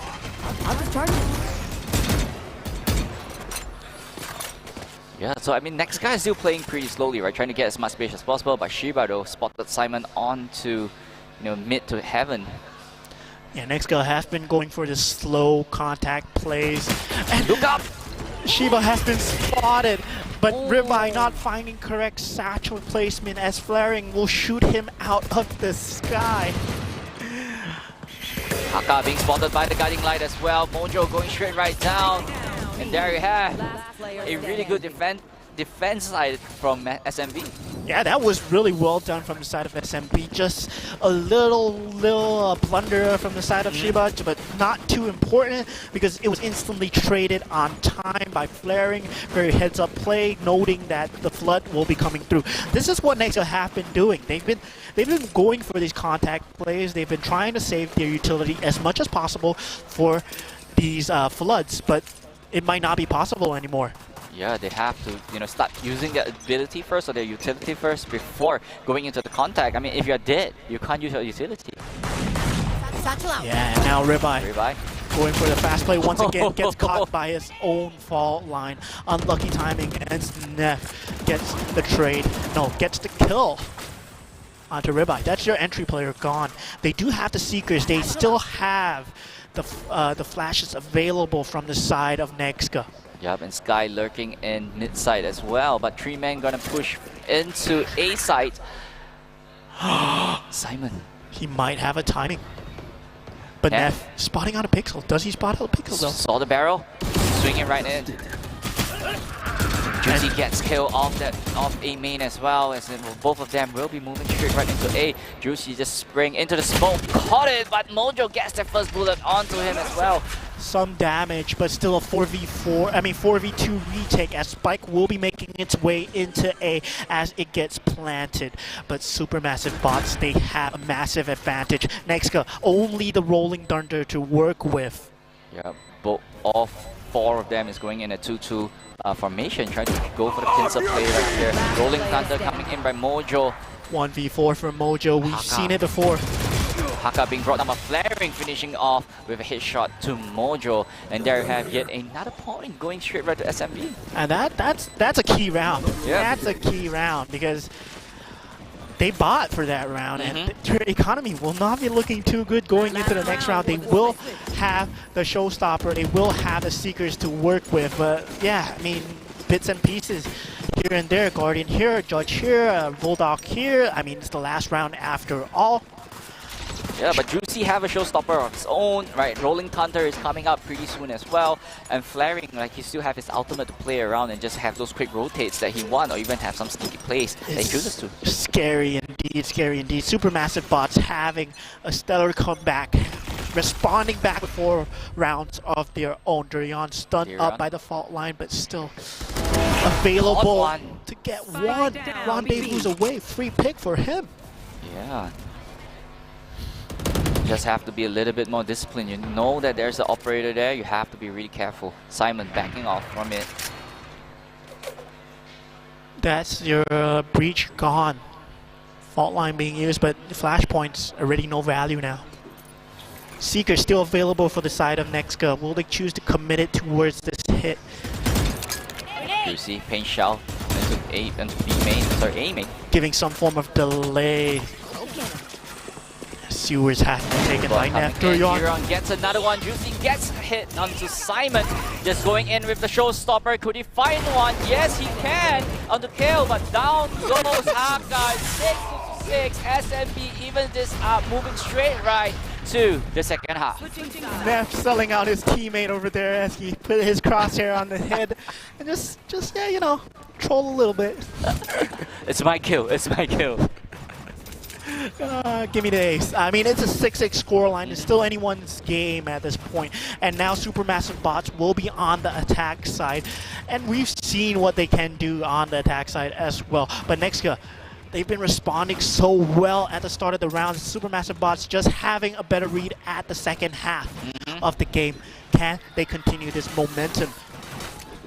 Yeah, it's down to a switch of side. It's a totally different gameplay or even game plan coming in from both teams. It's down to who is going to be reading each other faster. And looks like Nexka will be wanting to go for this flood again onto mid. Yep, 4-man mid with Juicy slowly creeping onto B side. Found the tripwire. Durian good for 1 onto Ribeye. Mojo could be staring into multiple players if he looks over here. Durian takes the forward ankle, gets clipped for his troubles. Aftershock being committed, but Juicy has found a full B site free. With the Trailblazer being used to give them even more information, they know that they have the full B site. Spike will be going down in a default location, wary of the Heaven location. But Nexka. Juicy moving straight right from CT. Could miss Simon, but Simon gets that kill onto Juicy. And Kale on the backside. Flanking. 2-man flank. 3-man flank. And Mojo good for 2. Will open up the flank angle, and now Supermassive bots have to worry about 2 angles. Can they push up and clear the spawn play? No, Simon Neal good for 1. Can he get the Simon second? is low. Gets a clip on the head, and oh my god, the jumping classic. All right, Nev, all right. Great shot coming in from Nav. I mean, with a classic. Yeah. Plays like a shotgun. Yeah, RNG. but still, very well done by Neff, using that box perfectly and getting the superior angle onto Simon Neil. Couldn't answer back at all. Yep. Next go will be forced To save. to either save or buy. But I think they should be going for save, right? I mean, you have to save, right? You're moving in the third round. If you lose this round, you have a rifle the next round as well. So saving is always the better option. Yeah, they will want to go for more damage on this round, and SMB, they have all 5 players stacked up right now. Yep. Trailblazer being used. Scout destroyed. Trailblazer destroyed from Haven. Ribeye. Everyone just rushing straight right to site right now. Juicy finds kill onto the elbow side, and Ribeye will get taken out, as well as Simon Neil flaring good for 2. Spike will be planted as he wants to give the ulti orb to someone else, as Juicy is going on a hunt here, ladies and gentlemen. Durian gets one more, and Juicy just styles on Haka. Knows where he is, knows that he's on a classic. Spectre, of course, being the superior weapon. Yeah, when you know that you got the gun advantage, you have to take that fight, right? You have to push it towards him, you have to push him against the wall and just take him down as fast as possible. And that would mean all 5 weapons being brought into the next round. Next gun not finding any damage, and now on half armor and rifles, not looking too good in terms of momentum for the side of Nexga. Well, I mean, at least they have the rifle going, so, you know, at least they can get some picks off SMB and try to take advantage of that as well. SMB, once again, stacking onto B side, trying to go for the big push. Yeah, and split is the kind of map where you want to split up, and fault line being used. Paranoia not finding any targets as Juicy satchels in and gets the better of Haka. Ribeye in his position, good for 1. Ribeye! Spike down B. Holding One enemy it remaining. down, but Juicy from behind, left with all to do. Spike loose, 1 minute left on the clock. Knows the Trailblazer is coming in, spots the position of Simon as well. Yep, Simon's location has been given up. Guiding light coming in, spotted Juicy. I must wait a moment. They know the location of Juicy, but he still has 50 seconds left. Pivoting is possible, but they want the spike to be planted before anything. Juicy looking for a 1v1, any kind of advantage that he can gain. Chasing opposition, Simon. Trying to find out where Juicy is. 30 seconds left. 30 seconds left. Not in CT, Juicy is planting. Spike Going in for the planted. retake. Simon. Oh, and Simon finds the off angle onto Juicy as he was looking away. Finally, Next got answer back with a round, but still 3 rifles lost to the side of SMB. Don't even start that shit here, mate. I mean, it's fine, right? They kind of like break up their economy a little bit more. But, you know, Next God did put a really good fight this round as well. Yeah, not looking too good, not looking too good.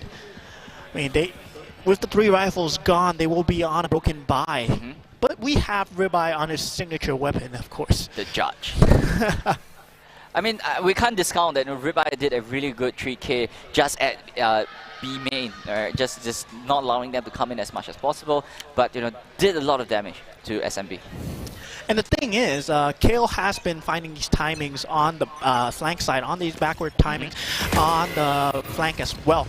But the tripwires have not been giving so much information, and Juicy just instantly gets shut down by Simon Neil as he goes for the showstopper. Yep, Ribeye on the corner with that judge. Ribeye managed to get one out of that as well. Right now, situation 3v3. Simon gets one onto flaring as well. Seeker is coming forward. The snap has been spotted in vents. Yeah, Neff has been Haka. spotted. He's sandwiched right now. Sandwiched. He's good He for got one. one. Haka though trades him out as Durian is left alone with the spike. Yeah, Durian running all the way to mid side. Can Haka spot him? But Durian get the kill onto Haka as well. That's why he's on the chamber, right? Yeah, man. That was just a nasty pick onto the enemy Omen, and he does have the rendezvous. He will get the spike planted. It will be a 1v1 as Kill has to find a superior timing. Durian. Yeah, both of them has no information. Where is the opponent? Where is he hiding?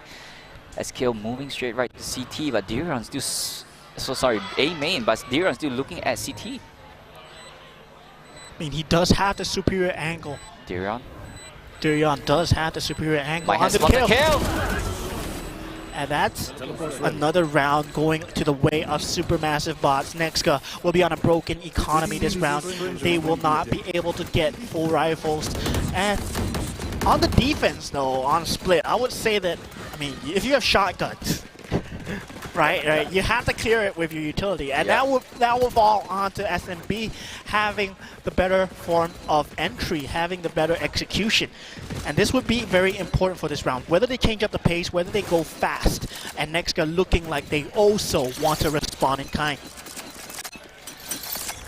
Diron having a TDF already activated.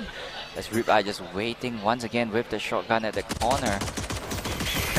As the rest of SMB moving straight right into the shotgun. Ribeye gets one, but Nav gets the revive trade, that trade coming in. But Mojo with the blind as well, but unable to get anyone off that fight.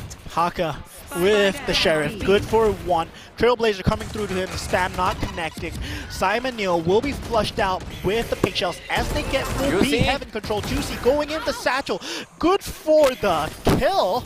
And now a 2v2 situation. Still, things are looking good for Nexka as they have a one-man advantage. The Boombot gets taken care of as the up-down is just too much. And a Thrifty being found on the side of Nexka as Kale survives to tell the story. Wow, I mean, Kale with that stinger survive and even get 2 kills out of it is not an easy task, I would say. But what was that by Juicy, man? that was insane. Satchel down into the jumping headshot and like, oh yeah, no problem. Yeah. Who needs to jump down when I can jump higher and then come down, right? So, I mean, Supermassive Bots will be on a broken economy. So, we might see another Thrifty here. I don't want to call it too early. I mean, they do have the tour de force. But Nexka having the showstopper and Ribeye going for the early Satchel onto Neff gets the better of Neff. Yep, as the rest of Team gathers their forces straight right in the mid-section of the map as well. Blinding going in both sides of the map. Yeah, full B heaven control has been taken. Rolling Thunder being committed from the side of Nexka. They don't want to give this B main control to them. Juicy though just kills 2 of them despite being stunned. What? Wow, I mean, immediately trying to rotate to A side. As the police, you know, Ribeye is there, immediately taking Juicy down, but Diron gets that revenge kill onto Ribeye as well. 3v2 for SMB with a TDF in his hand. Yeah, from the shadows being committed, Shiba gets taken out for his troubles. Bearing does have the tour de force watching this angle. He notes that both players have crossed him, and whether they can hold on to the site is all on these 2 players right now. Oh! Good for the kill onto Simon Neal. Kale in no man's land right now. Already good for the trade onto Durian. Puts him into 1v1. Neurothreat will be giving him so much information, but the spike is ticking down. 8 bullets on his Vandal. Can he find anything that gets the spam? Well done by Kale, evening the scoreline, almost losing to a Thrifty. Wow, I mean, that's a good fight coming from Kale. Good movement coming in. Great use of the ultimate and just finding out where Flaring is and just spamming straight right in to take him out. Yeah, and in terms of economy, both teams are even right now. They will be on your last legs. Whoever gets this round, this is pivotal. 9-9, double digits, and the economy. Most likely, if you get this round, you get 2 rounds following it. I mean, barring a Thrifty, of course. But given that Supermassive Bots, they have the Rolling Thunder to work with. Will they go for a faster gameplay? Will they go for a fast execute? Let's just see. Yeah, you have to do what you need to do at this point in time. Losing is not just, you know, losing out in economy, but as well as, you know, the mental game as well. Yeah, Trailblazer being committed for this mid-control. Vents will be cleared out. So much information, and the tripwire has been destroyed. It means anybody could be in Vents right now. Yeah, for sure. Ribeye just watching out Vents and on Ram's duty as well. And this is a mid-control that Kizuna went for the previous game. Once you have mid-control a split, there's so many variables to think about. Juicy climbing up to B heaven. But Hakao just waiting at the backside, just waiting for them. Sound cues left and right, no utility being forced out, only a dark cover being used. Still just diligently clearing these angles. Yep. Haka just patiently waiting, rolling thunder coming in. That is the point for Haka to strike. Moving straight right in, KO just waiting in the smoke as well. Haka gets 2. But SMB, they respond in kind with 2 of their own 3v3. Seekers have been used by the side of SMB. Locations have been noted as Spike will have to be planted sooner or later. Only 24 seconds left on the round, but already on half HP is Neff. Mojo. Guiding Light being used, both players being blinded at the moment. Shiba is in this position and gets traded out. Urion gets it, and there you have, SMB taking the advantage once again. Yeah, taking the advantage. That was a close round onto the wire, pivotal round, and now timeout being called. I mean, this is the point. This is the point where you have to think about it. Both teams have some form of weapon power. Both teams are equal in terms of all economy. Seekers have been used. Rolling Thunder have been used. This is going to be another turning point. Likely, right? Right here, next guy have to think what else in our playbook that we're gonna bring up to play against them, because right here they are SMB is not an easy opponent, and both of them are just playing to their best ability. And the way they've been switching up the play styles, they can go fast, they can go slow, no problem. Nexka on the attack side also proving that they can be as adaptable as possible. Yep, at this point in time, I think it's all down to who makes the least mistake is gonna be taking the advantage, because every single kill count, every single bullet count, and you can't make any mistake at this point in time. And the mid-round timings have been so stellar by both teams. Their calls have been on point, whether they choose to absorb the pressure. Haka going for the paranoia, getting 2, but still SMB responding back in kind. That just proves that both teams are playing on such a high level at the moment. Yep. And Nexga choosing to go for the save, giving the 11th round most likely to SMB, but anything can happen. Anything can happen. You're right, anything can happen. We've seen Thrifty wins time after time again. Could this be next got Thrifty point? It could, as information has been gained from the Cypher camera. Kale already taking note of at least 2 players in the form of SMB pushing through onto B main. Does Nexga rotate at all? Yep, 5 men pushing onto B site. Cage has been triggered. Trailblazer giving information that there's no one on site. Juicy will find a clear site. Paint shells onto B heaven, denies the space being controlled by Nexga. Yep, Nexga, they have to rush it in this time. They have to try to pick a fight. SMB, they got an upper hand in terms of gun power. Paranoia being used on the backside. Ribeye. Right, gets 1, unable to get another with Nav taking him out. Nav though taking yet another one under his belt, unable to do so with Haka stopping his claim. Shiba holding onto the spike, gets Mojo off that swing.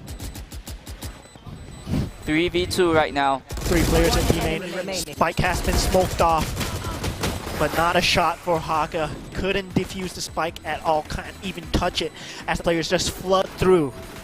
And that puts SMB at an 11-round scoreline. 11-9, and Nexga will have the weapons to work with. Wow, this is getting down to the wire.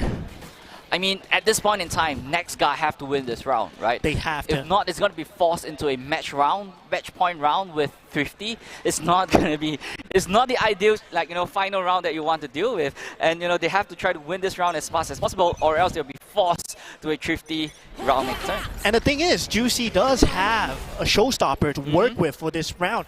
So it would mean so much space if he can manage to pull this off. And look at this, they're going for the same mid player again. Nexga have to be wary of these contact plays that have been coming through from the side of SMB. Neff picking out. Simon kept his Trailblazer at the very last minute. Still posturing. Simon Neo could. Urion spotted him. Rendezvous out immediately. Guiding light being used to get some more information. Nexga notes the players that have the B having control, chooses to absorb the pressure instead, as supermassive bots can choose to pivot right now. Yep, pivoting straight right. I believe they are moving straight right to B main instead. But Haka is pushing out B main. Fault line being committed as well. This is a tell from the side of Nexga, choosing to use the utility as pain shells and flashpoint coming through. Showstopper coming in. Not finding anything at the moment. Juicy gets two. What a spray transfer.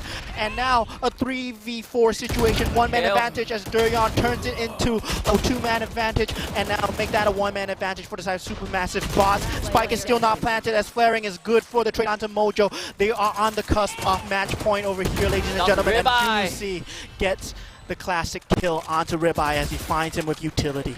Yeah, as we're moving straight right to match point or even the point to end this whole series. And next guy is stuck with no rifles or even one. They will have a few buys if they choose to go for a half armor.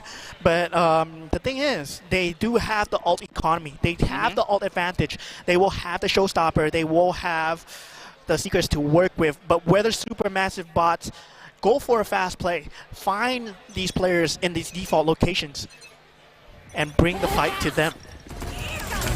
We're going to see Showstopper being popped out by Rip just trying to find out a target, but unable to find flaring, but just finishing off with a judge. And free weapon upgrade for Ribeye, but one-man advantage as the players of SMB will be taking A site instead.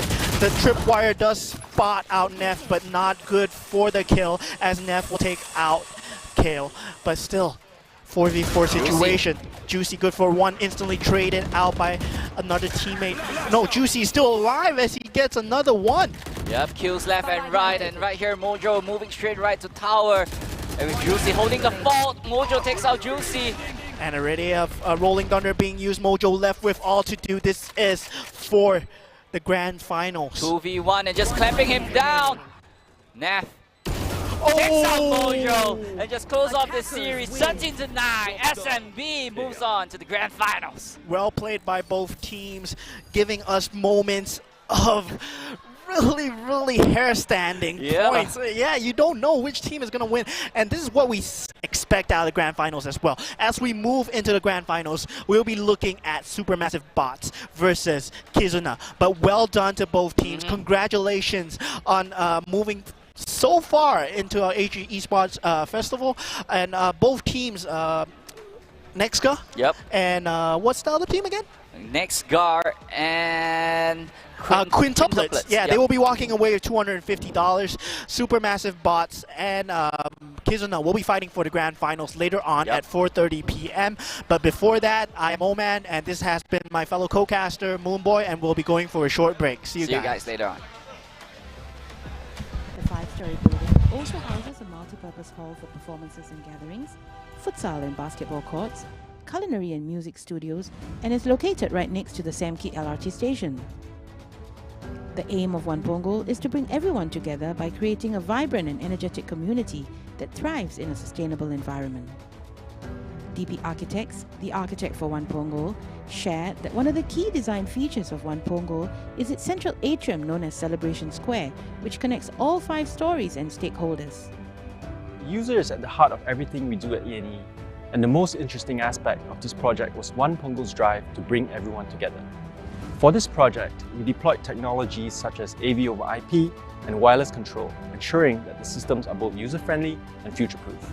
The One Punggol project was in the smack of the COVID-19 pandemic, and due to this, our teams had to navigate work restrictions, manpower challenges, and various supply chain issues.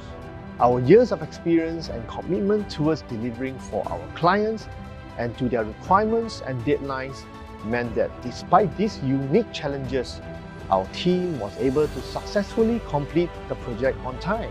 Throughout our 71-year journey, we have been blessed to be part of Singapore's nation-building efforts, having been involved in projects such as the Esplanade Theatres, Singapore Sports Hub, and many others. We are indeed honoured to continue this legacy with One Punggol.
おお、すごいすごいすごい。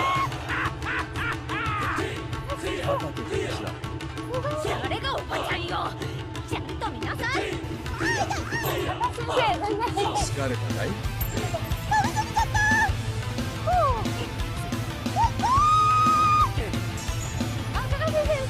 巨大な四角を倒してください。大丈夫。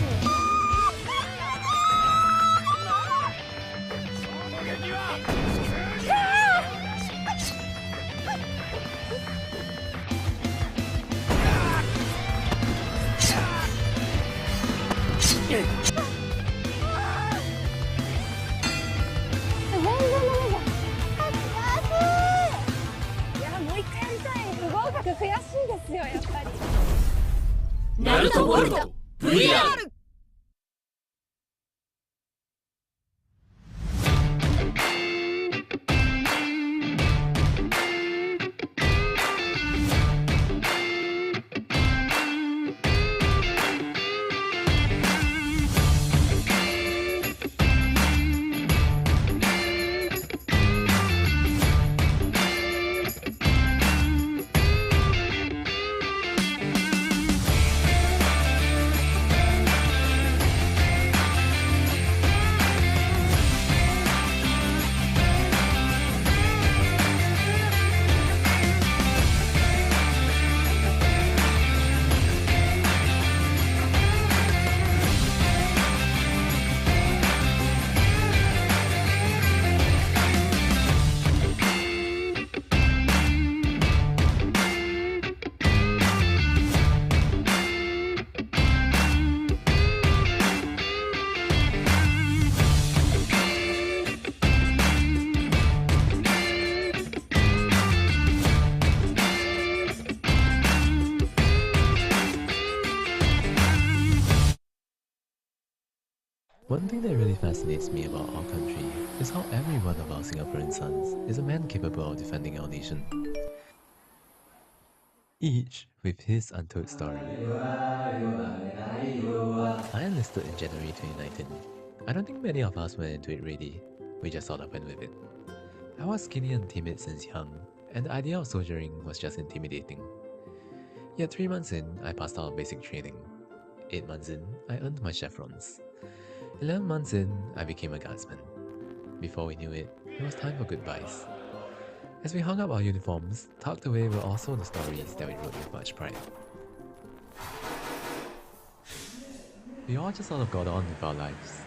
Some went on to work, some went on to further their studies. Others might not care, yet every now and then, we still look back on those days. Warming ourselves one matchstick at a time because it was so cold out in the field in the midst of a storm. Singing our National Day songs because we miss home when we were training overseas. Even with our active days past, regardless of vocation, regardless of service, we will still stand ready. This is my story. Hear our stories. Hear the stories of our Singaporean sons.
People's Association is the lead agency and main planner for One Punggol, bringing together the various government agencies such as Early Childhood Development Agency, Housing and Development Board, Ministry of Health, National Environment Agency and National Library Board.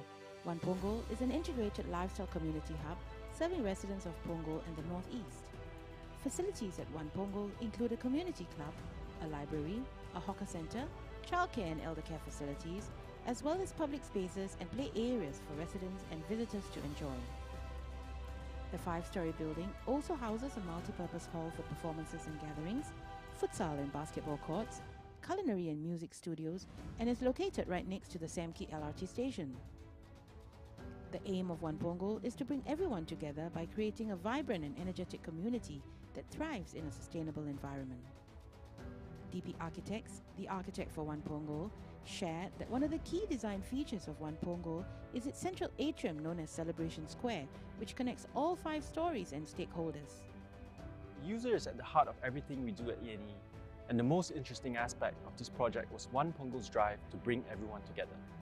For this project, we deployed technologies such as AV over IP and wireless control, ensuring that the systems are both user-friendly and future-proof.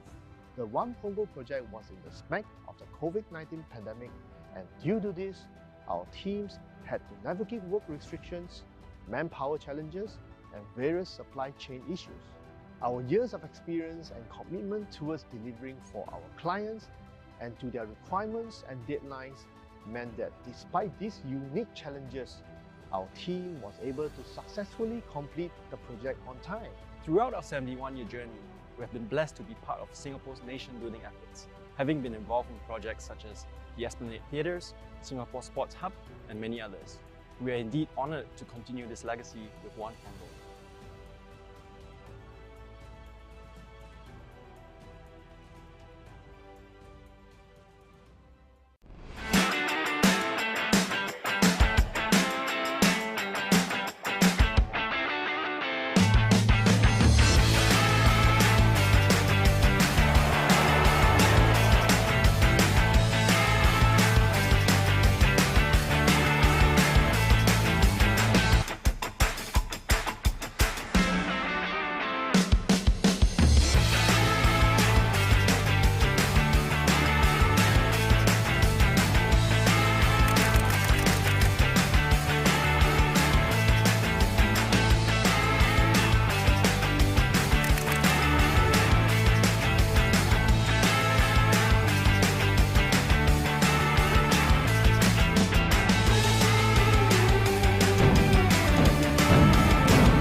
おお、すごいすごいすごい。誰がおばちゃんよ。ちゃんと見なさい。先生、疲れたかい？飛びちゃった。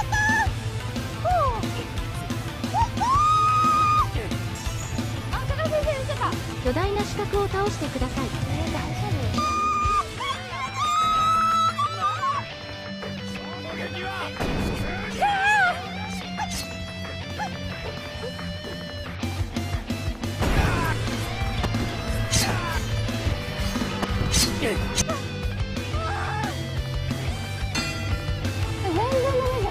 恥ずかしい。いや、もう一回やりたい。不合格悔しいですよ、やっぱり。ナルトボルト VR。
One thing that really fascinates me about our country is how every one of our Singaporean sons is a man capable of defending our nation.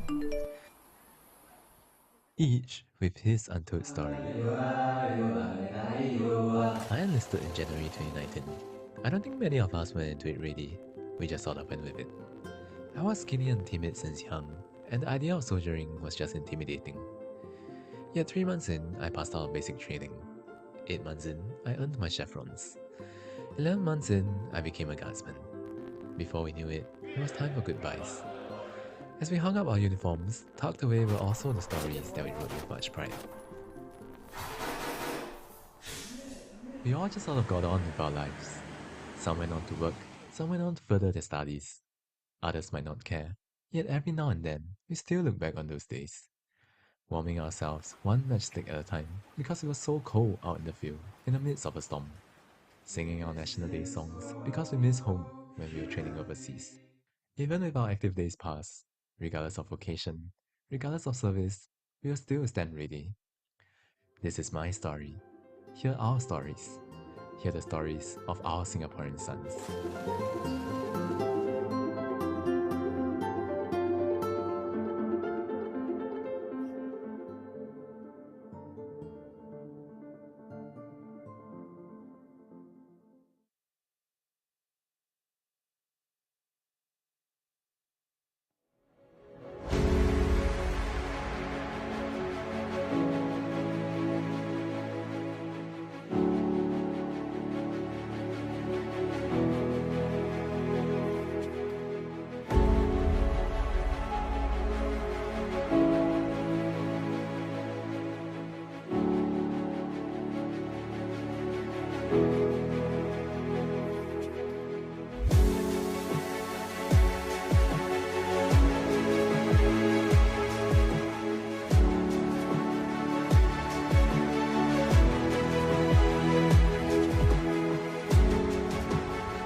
People's Association is the lead agency and main planner for One Punggol, bringing together the various government agencies such as Early Childhood Development Agency, Housing and Development Board, Ministry of Health, National Environment Agency and National Library Board. One Punggol is an integrated lifestyle community hub serving residents of Punggol and the Northeast. Facilities at One Punggol include a community club, a library, a hawker centre, childcare and elder care facilities, as well as public spaces and play areas for residents and visitors to enjoy. The 5-story building also houses a multi-purpose hall for performances and gatherings, futsal and basketball courts, culinary and music studios, and is located right next to the Samki LRT station. The aim of One Punggol is to bring everyone together by creating a vibrant and energetic community that thrives in a sustainable environment. DP Architects, the architect for One Punggol, shared that one of the key design features of One Punggol is its central atrium known as Celebration Square, which connects all 5 stories and stakeholders. The user is at the heart of everything we do at E&E, and the most interesting aspect of this project was One Punggol's drive to bring everyone together. For this project, we deployed technologies such as AV over IP and wireless control, ensuring that the systems are both user-friendly and future-proof. The One Punggol project was in the smack of the COVID-19 pandemic, and due to this, our teams had to navigate work restrictions, manpower challenges, and various supply chain issues. Our years of experience and commitment towards delivering for our clients and to their requirements and deadlines meant that despite these unique challenges, our team was able to successfully complete the project on time. Throughout our 71-year journey, we have been blessed to be part of Singapore's nation-building efforts, having been involved in projects such as the Esplanade Theatres, Singapore Sports Hub, and many others. We are indeed honoured to continue this legacy with One Punggol.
おお、すごいすごいすごい。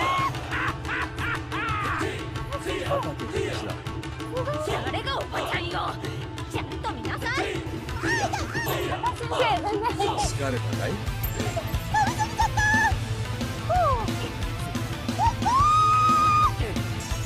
あ、高橋先生見せた。巨大な四角を倒してください。大丈夫。全然ダメじゃん。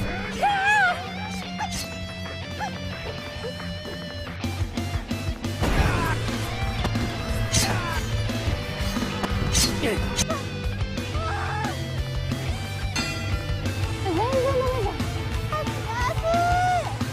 いや、もう一回やりたい。不合格悔しいですよ、やっぱり。ナルトボルト VR。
One thing that really fascinates me about our country is how every one of our Singaporean sons is a man capable of defending our nation.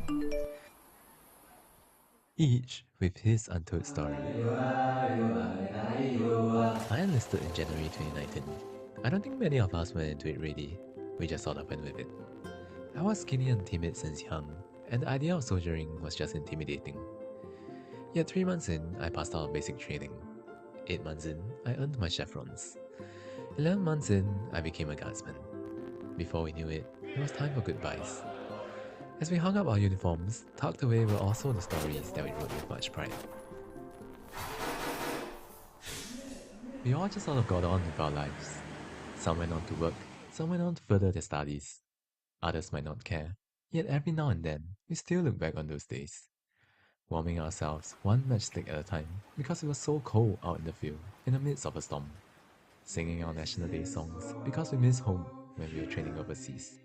Even with our active days past, regardless of vocation, regardless of service, we will still stand ready. This is my story. Hear our stories. Hear the stories of our Singaporean sons.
People's Association is the lead agency and main planner for One Punggol, bringing together the various government agencies such as Early Childhood Development Agency, Housing and Development Board, Ministry of Health, National Environment Agency and National Library Board. One Punggol is an integrated lifestyle community hub serving residents of Punggol and the Northeast. Facilities at One Punggol include a community club, a library, a hawker centre, childcare and elder care facilities, as well as public spaces and play areas for residents and visitors to enjoy. The 5-story building also houses a multi-purpose hall for performances and gatherings, futsal and basketball courts, culinary and music studios, and is located right next to the Samki LRT station. The aim of One Punggol is to bring everyone together by creating a vibrant and energetic community that thrives in a sustainable environment. DP Architects, the architect for One Punggol, shared that one of the key design features of One Punggol is its central atrium known as Celebration Square, which connects all 5 stories and stakeholders. The user is at the heart of everything we do at ENE, and the most interesting aspect of this project was One Punggol's drive to bring everyone together. For this project, we deployed technologies such as AV over IP and wireless control, ensuring that the systems are both user-friendly and future-proof. The One Punggol project was in the smack of the COVID-19 pandemic, and due to this, our teams had to navigate work restrictions, manpower challenges, and various supply chain issues. Our years of experience and commitment towards delivering for our clients and to their requirements and deadlines meant that despite these unique challenges, our team was able to successfully complete the project on time. Throughout our 71-year journey, we have been blessed to be part of Singapore's nation-building efforts, having been involved in projects such as the Esplanade Theatres, Singapore Sports Hub, and many others. We are indeed honoured to continue this legacy with One Punggol.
おお、すごいすごいすごい。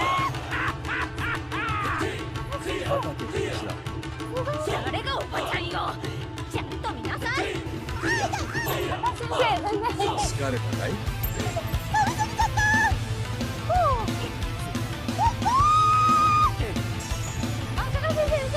巨大な四角を倒してください。大丈夫？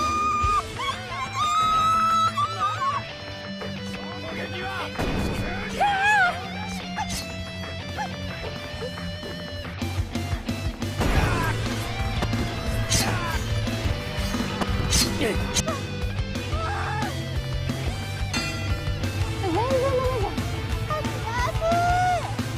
や、もう一回やりたい。不合格悔しいですよ、やっぱり。ナルトボルト VR！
One thing that really fascinates me about our country is how every one of our Singaporean sons is a man capable of defending our nation. Each with his untold story. I enlisted in January 2019. I don't think many of us went into it ready. We just sort of went with it. I was skinny and timid since young, and the idea of soldiering was just intimidating. Yet 3 months in, I passed out basic training. 8 months in, I earned my chevrons. 11 months in, I became a guardsman. Before we knew it was time for goodbyes. As we hung up our uniforms, tucked away were also the stories that we wrote with much pride. We all just sort of got on with our lives. Some went on to work, some went on to further their studies. Others might not care, yet every now and then, we still look back on those days. Warming ourselves one matchstick at a time because it was so cold out in the field in the midst of a storm. Singing our National Day songs because we miss home when we were training overseas. Even with our active days past, regardless of vocation, regardless of service, we will still stand ready. This is my story. Hear our stories. Hear the stories of our Singaporean sons.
People's Association is the lead agency and main planner for One Punggol, bringing together the various government agencies such as Early Childhood Development Agency, Housing and Development Board, Ministry of Health, National Environment Agency and National Library Board.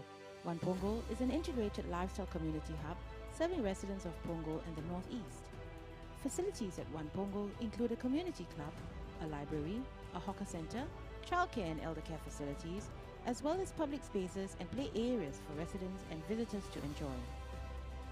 The 5-story building also houses a multi-purpose hall for performances and gatherings, futsal and basketball courts, culinary and music studios, and is located right next to the Samki LRT station.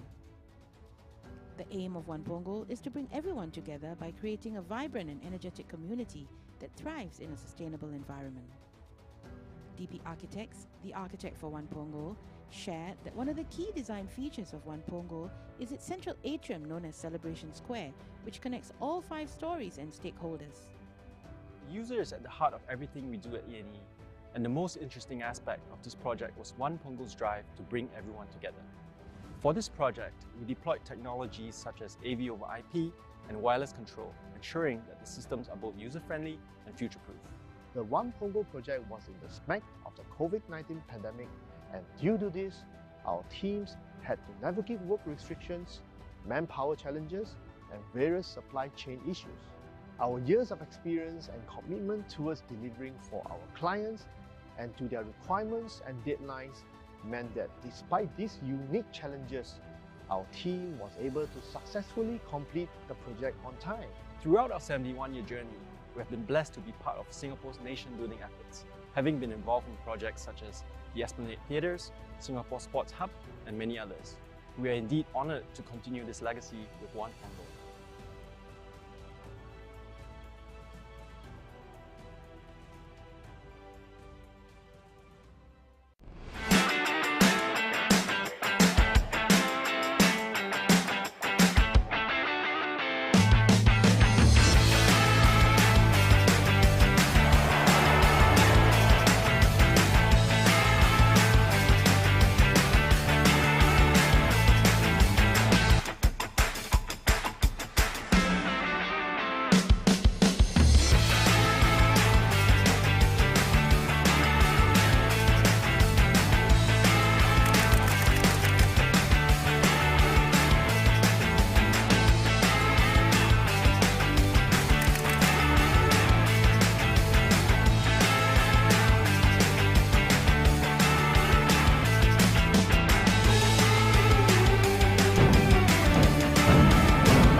おお、すごいすごいすごい。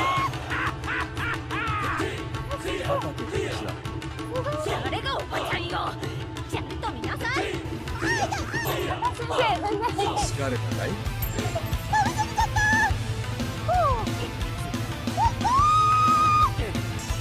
あ、高橋先生、見てた。巨大な四角を倒してください。大丈夫。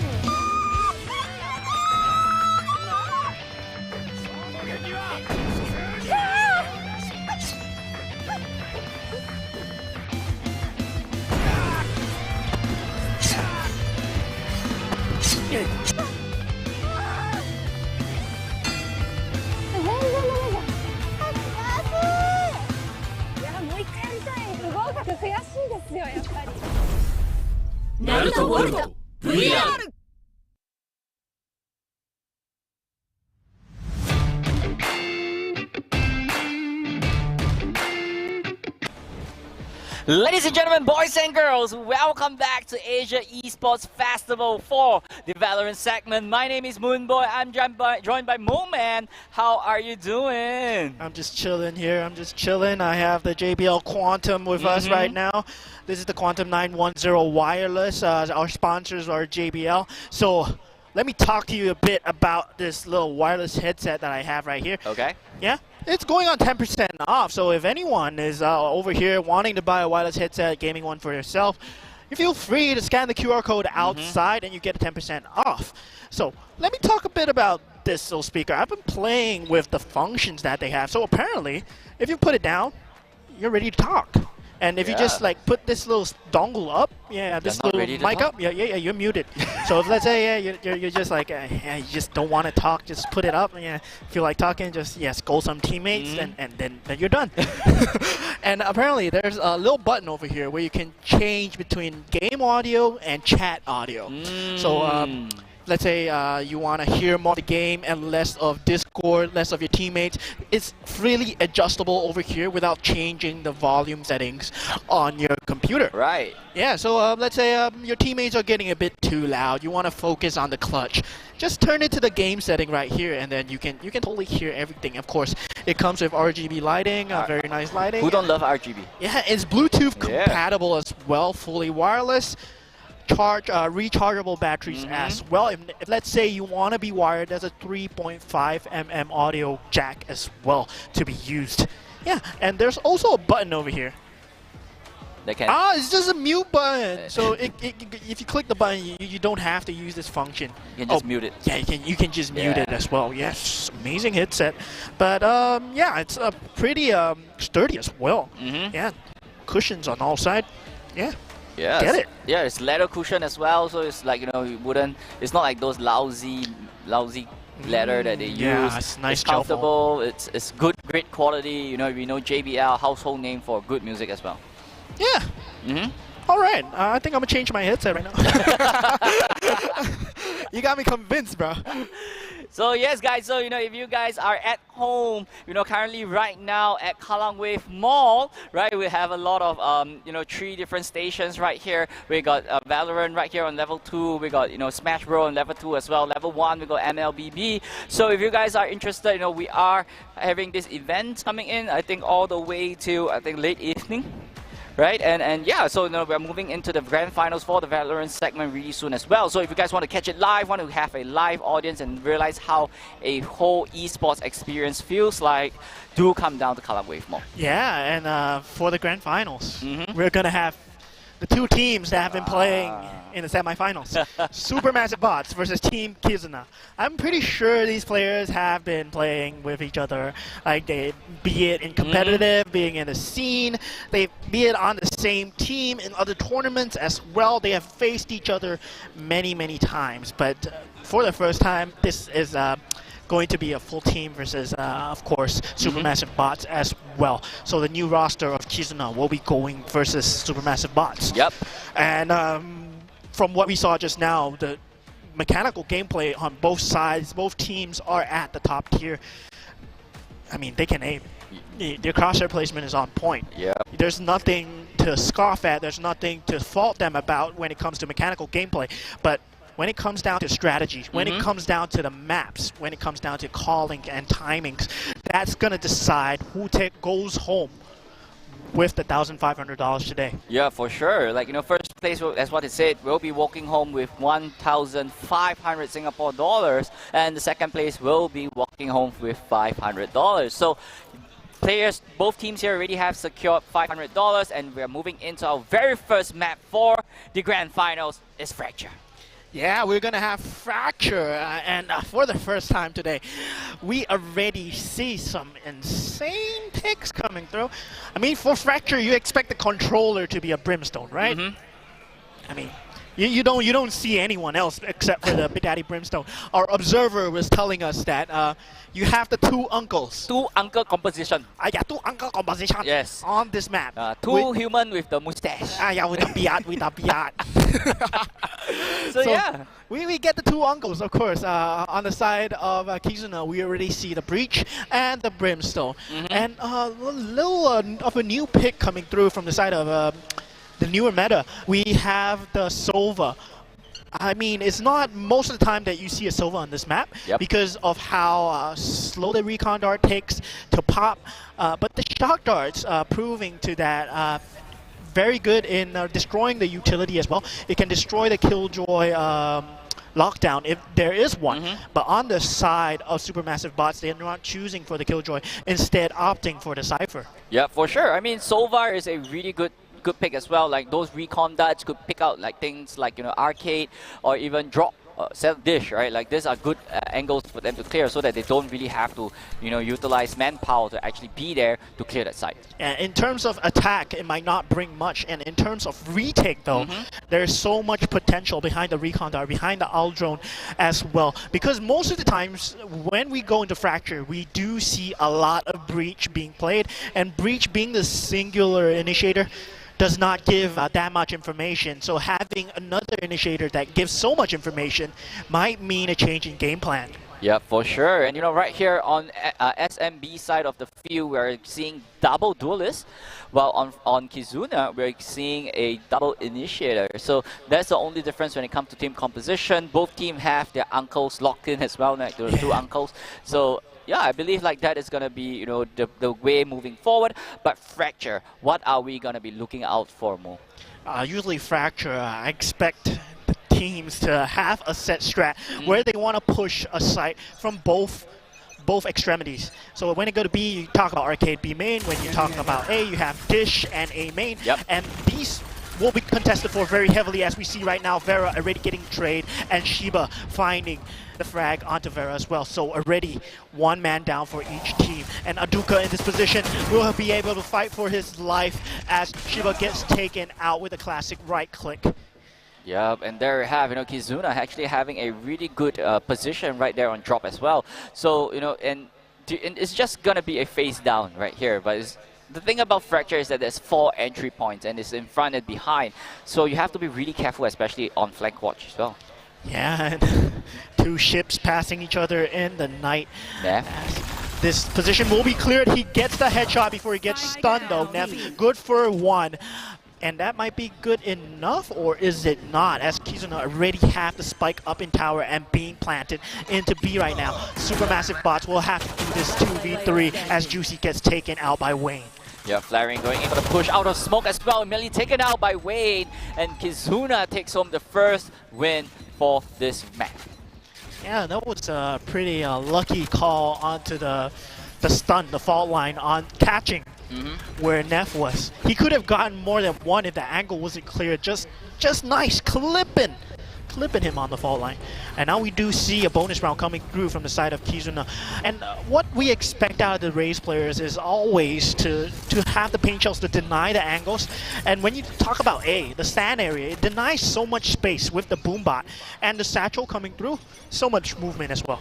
Yep, I'm loving it. It's like 4 men coming in from SMB into B side as well, leaving the bridge alone at A side by himself. But however, looking at where Kizuna is moving, they're moving towards A side. Yeah, and the supermassive bots might be forced into a retake situation here as they don't have any players on the side. Vera walking into an open site. Yep, site has been clear right now, and immediately Aduka going in for that plant. And it's all down to SMB. They're moving straight right for A main. Door being cleared. Neff, good for 1. Impecunity though will be tested. Good for 3. Good for 3. Pulls out the ghost. Good for 4. Up for the ace. And already a 3v1 situation as Shiba gets found out by Vera. Very, very clean bonus round coming in from Kizuna, only losing 2 players. Massive 4K coming in from Impunity. Everyone was just stuck at that corner and chose to fight him there and then. And with the Spectre just taking out 4 men, wow. Impeccable indeed, impeccable by Impecunity. Yeah, there we go. But now we do have the buy round coming in from the side of Supermassive Bots. I mean, I would expect a lot more from the Cypher, especially on this round. Given his ability to hold down a site, how irritating Neff can be will be pivotal if Kizuna find him out. Yeah, but here's the thing, Cypher has always been setting up at B side, but no one at A. Ooh. But immediately Dryon, they're getting 2 out of there as well, and there's a good push coming out from Dryon. Yeah, with the fault line disrupting the movement of the race. Now going for the second play. Shiba good for 1, instantly gets traded out. But Dryon gets a 3K. Rico finds himself alone with the spike loose and 2 players staring down at him. That's another round. No, I mean, that's finally a round for the side of Supermassive Bots, but expected from the buy round. Now both teams will have rifles to work with. So this is going to be fair and square fight right here, right? But, the previous round, people are just walking straight right into Dryon. So they have to be a little bit more wary of, that guy being in that position. Maybe a flash before entering. Yeah, and the thing about Kizuna is they do have the Killjoy. So on the attack side, the lockdown will prove to be a problem in B. And they're just counting on the Cypher utility to hold down B. But that's for a later round. And right now we do see an aggressive push coming out from Supermassive Bots, just covering the entire side of the entire rope. Yeah, they just have to make sure no one is flanking them from behind, but 5 men lining up, crawling into A side. Yeah. I believe Supermassive Bot knows that they are there. Recon Dart being used in conjunction to clear out the site. They will find a free site, but Supermassive Bots are ready for the 5v5 retake. Yep, just go for the retake. Immediately, Vreon caught Vera out in spawn as well, so they're just moving straight right in and just trying to find a pick. Shiba though, at drop, can he find at least one pick from that position? And all they want to do is buy time for the side of Kizuna. They have so much delaying utility. Nano Swarms on the spike as well, and I'm pretty sure that the Brimstone has a lineup lined up. So defusing right now, and it's going to be halved actually by flaring. Yep, Juicy is in a position to push. All 4 of them is just waiting there, immediately taken out by Alucard as well. Kizuna going in on the offense, just pushing down. Redco taking out Dreon to take yet another point for themselves. Despite smoking off the spike, it was just like shooting fish in a barrel. I mean, I'm pretty sure that was a Brimstone Molly that came through despite the nanoswarms being destroyed. That was still something to delay the spike defuse, so that's why flaring couldn't stick it all the way. That is true as well, but Dreon already got the blades up ready to go as well. So, that they have to be a little bit more careful as, those blades can be pretty painful if it lands. Yeah, and for Fracture, we expect a pretty pacey round from both teams. Both teams looking to flood, and Dreon going on the aggression, but Aduka gets the better of Juicy already. Meanwhile, Kizuna playing it slow, just waiting at spawn. Just trying to, bait out as much utility and information from SMB. Like, if just to massive around with it, then where are they? Yeah, I'm just curious to see where this Recon Dart is going to go when the orbital smokes land. That's going to be the cue to go. Rolling Thunder coming in, immediately settling into the backside. Mines flaring out there as well, moving straight right to drop. Just backing off. Gets the plant right here, and right here Kizuna already got a great position on site. Vera showing his duality with his duelist compositions. He can play well on the raise as well. His movement looking really clean, finding the entry, and Supermassive Bots on a 2-man disadvantage. 2 Nano Swarms, both actually being popped as Shiba does get the pick onto Vera. Still 1-man advantage for Kizuna, but they have so many layers behind this. There's a Molotov on top of the spike. Redco, I think he has a shot dart ready as well. Impact Unity. Everyone is just holding on their utilities to push them away from the spike. It seems like, the countdown has been counting on SMB. Is going in for the save. Yet another point going to Kizuna. And this is what's so scary about Kizuna. The moment they get the spike planted, they have so much utility to play back on. They have the Aftershock. They have the fault line. Paint shells, we got the Molly, shock darts, Molly, nano swarms. Every single one of their agents has a way to delay the spike defuse, and that's just buying so much time. So if the name of the game is planting the spike, Kizuna is gonna win. Yep, SMB just have to stop them before they even get the plant, right? It's either that or you have to aggress into these angles. Yeah, for sure. Dreon once again, pushing up into A main. Trying to get a pick or 2 Aldrone coming in for SMB. Already finding out where these players are. Spam coming through, but not wall bangable. But still, heavy stack onto A main from both sides. Yep, 4 men from SMB waiting for Kizuna to go for the entry. Farah has a Boombot lined up. We'll be finding some form of information here. Paint shells being expended. Satchel used to get out of harm's reach. I mean, if the strategy is to delay them from coming to site, SMB is doing a great job right now. Yeah, but there's still 1 minute left on the clock. 1 down. Has to be good for at least 2 down. Yes, and flaring follows up with the 2. Only last player left. It's all down to Redco. Could he stop this push? Juicy trying to find him. Yeah, Reiko in a 1v5. Players are low. Push out. Good for one, but yeah, that human flash over there. Running and jumping will secure Supermassive Bot another round. So now just a 2-4 scoreline. Kizuna on the weaponry side doesn't look too good, despite having so many rounds in the pocket. Not looking good on credits. Yeah, but take a look at this. Kizuna just ziplining 2-man straight across to Arcade. They are going in for a 3-man push from Arcade, but there's only one Cypher. They're waiting for them. And this Cypher hasn't been tested on side of Supermassive Bots. This will be the first time that Kizuna are actually going for this B push. Only the pistol round. And now we have the showstopper being popped together with Satchels. No one's home. Yeah, nobody's home. Oh! Girl, finding a great showstopper connection onto spawn. And now Spike is being planted. Spike planted. Yep, unable to get anything, but Juicy managed to get Vera off that pick as well. Right here at Gen. And now the Neural Theft will be available. Just playing on top of the generator and getting caught off. Now Juicy will be satcheling onto site, but there is an orbital strike available to clear out the tower angle. But there's a counter orbital strike. Drayon gets one. Yeah, Wayne Red gets Cole. picked off. Red Cole. One enemy Good remaining. for two. Impunity going up against Drayon with that operator.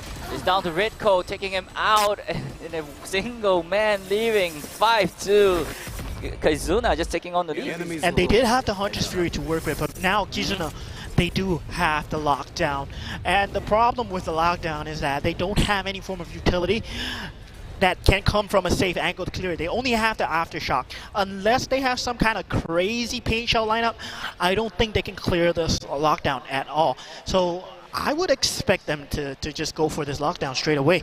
Given the map that Fracture is, you have 4 ultimate orbs available on the map. You can just get it so easily. Yeah, for sure. Just get all the orb, go for the lockdown, just flash them out, and just try to take the site. And then those Kizuna's lineup is just really good at protecting the spike. Yeah, they're gonna defend this Killjoy lockdown. That's what you see coming out from this underpass control. 5 seconds left into the lockdown as Neff will be going for an aggressive play, gets satcheled out of position and gets instantly plucked off. Durian from the back together with Shiba will connect onto Wayne as Juicy takes out Vera as well. Showstopper being popped, but instantly gets plucked out of the sky. Rolling Thunder committed as well. Spike has already been planted though. Impact Unity takes out his classic but gets picked off by Durian. Aduka good for 2. Shiba. 1v1. Shiba, 1v1, but the spike has been planted. Hunter's Fury available to get an outdrone. There's so much utility for Reiko. Aftershock being used as well. Not finding anything, he just sticks it to half, but still a fighting chance for both sides as they go for this 1v1 skirmish. Mexican standoff. Shiba gets that kill onto Red Code. That is patience right there. And he's telling me, you gotta pick, if not, I'm gonna defuse. That Aftershock timing from Shiba was so good. It denied the availability of the outdrone. So he did not need to shoot the outdrone at all. He just let himself get scanned. He knew that, he has to be somewhere far away, right?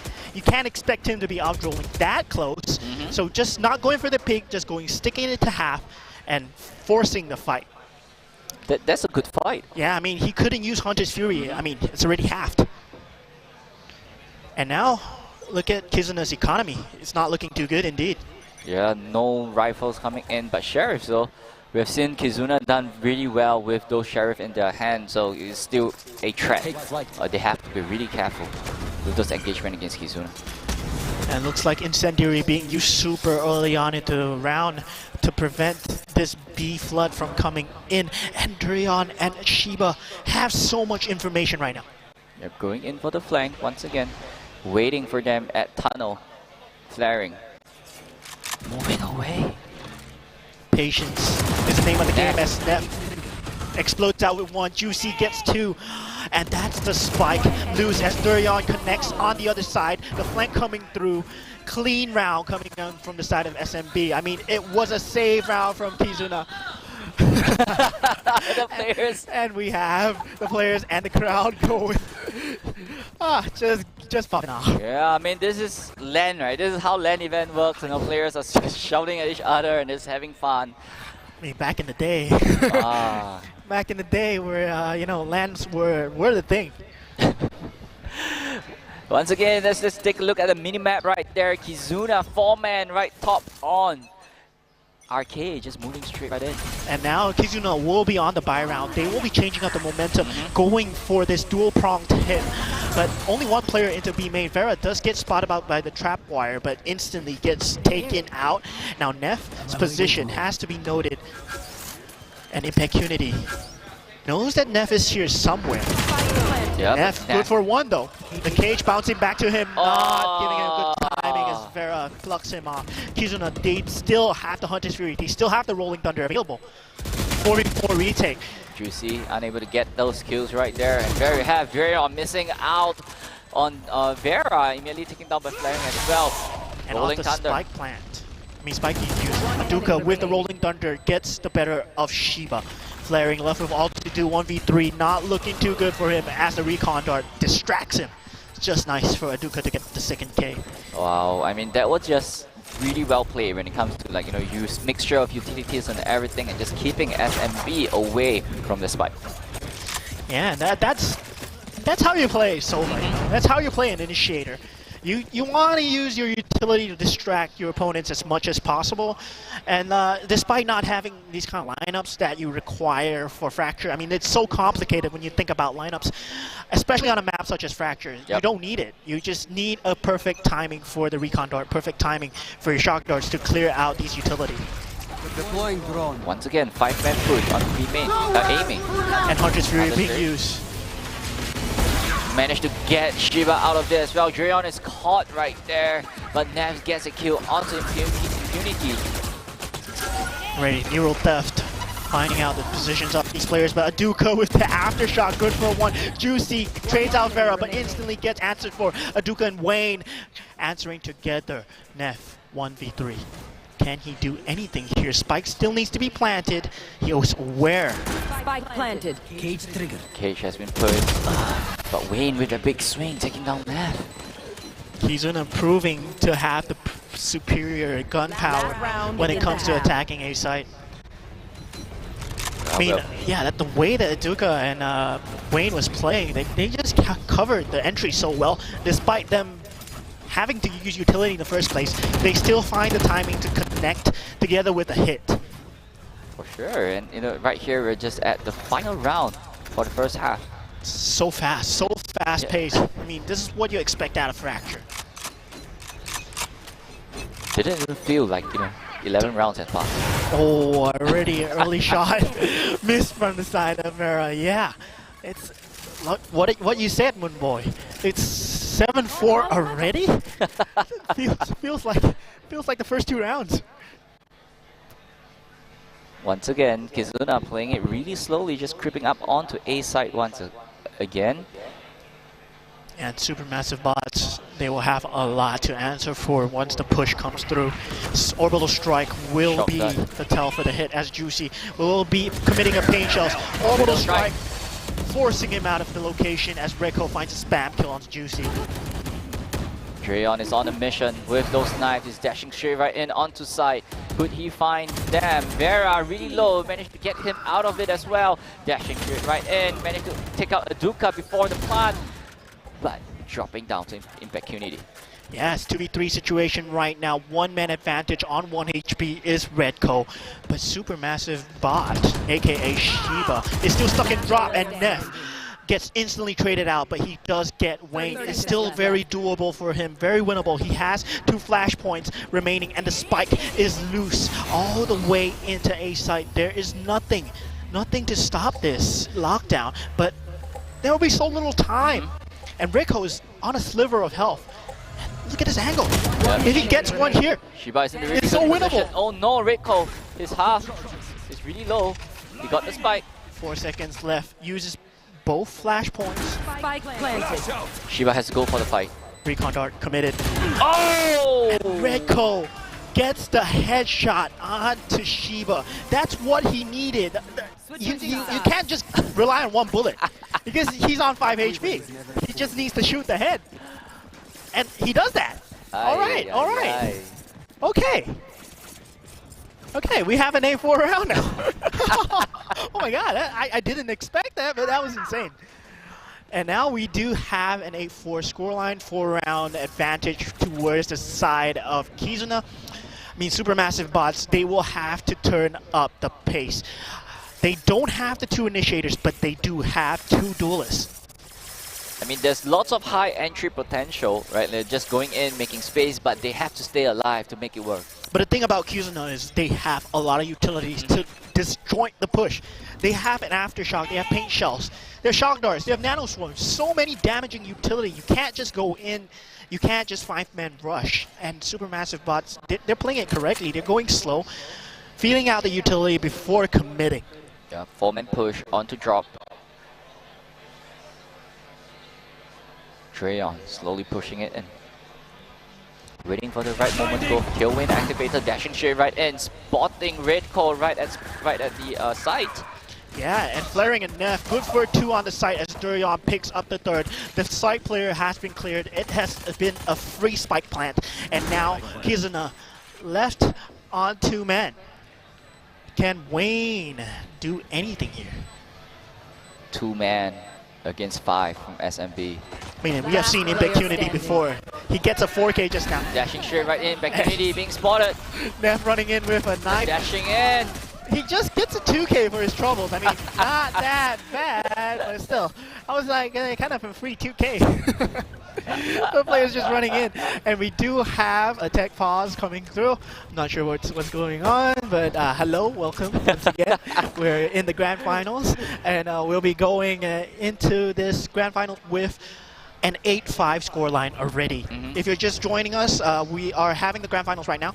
This first map is Fracture? Fracture. What's the next map, by the way? We're going into Bind next, and then if we're ever going to round number 3, it's gonna be Ascent. I have a feeling that maybe we will go into game 3. These 2 teams have showed a lot of tenacity so far today. They've been playing so well, and of course both teams are on the VCT level. Yep, they've been playing at the highest tier of tournaments that Southeast Asia can provide. They've been playing against players that are obviously more strategized than them. And they, of course, you expect them to take away some of their strategies. You expect them to learn these as well. And it's always embedded in their gameplay, as you can see how they use their utility layer by layer, taking on the sites. And the way that they've been playing Fracture, they've been responding pace by pace. Yeah, but we can't forget, right? These 2 teams are really closely related to one another, and I believe they have been screaming with each other as well. So, strategy and tactics might have been known, like they are close enough to know each other better in a sense. So there's lots of out of the box reading coming in if you're especially playing against a friendly team. You do expect some tells, right? Yeah, like if he smokes, he's probably going in, right?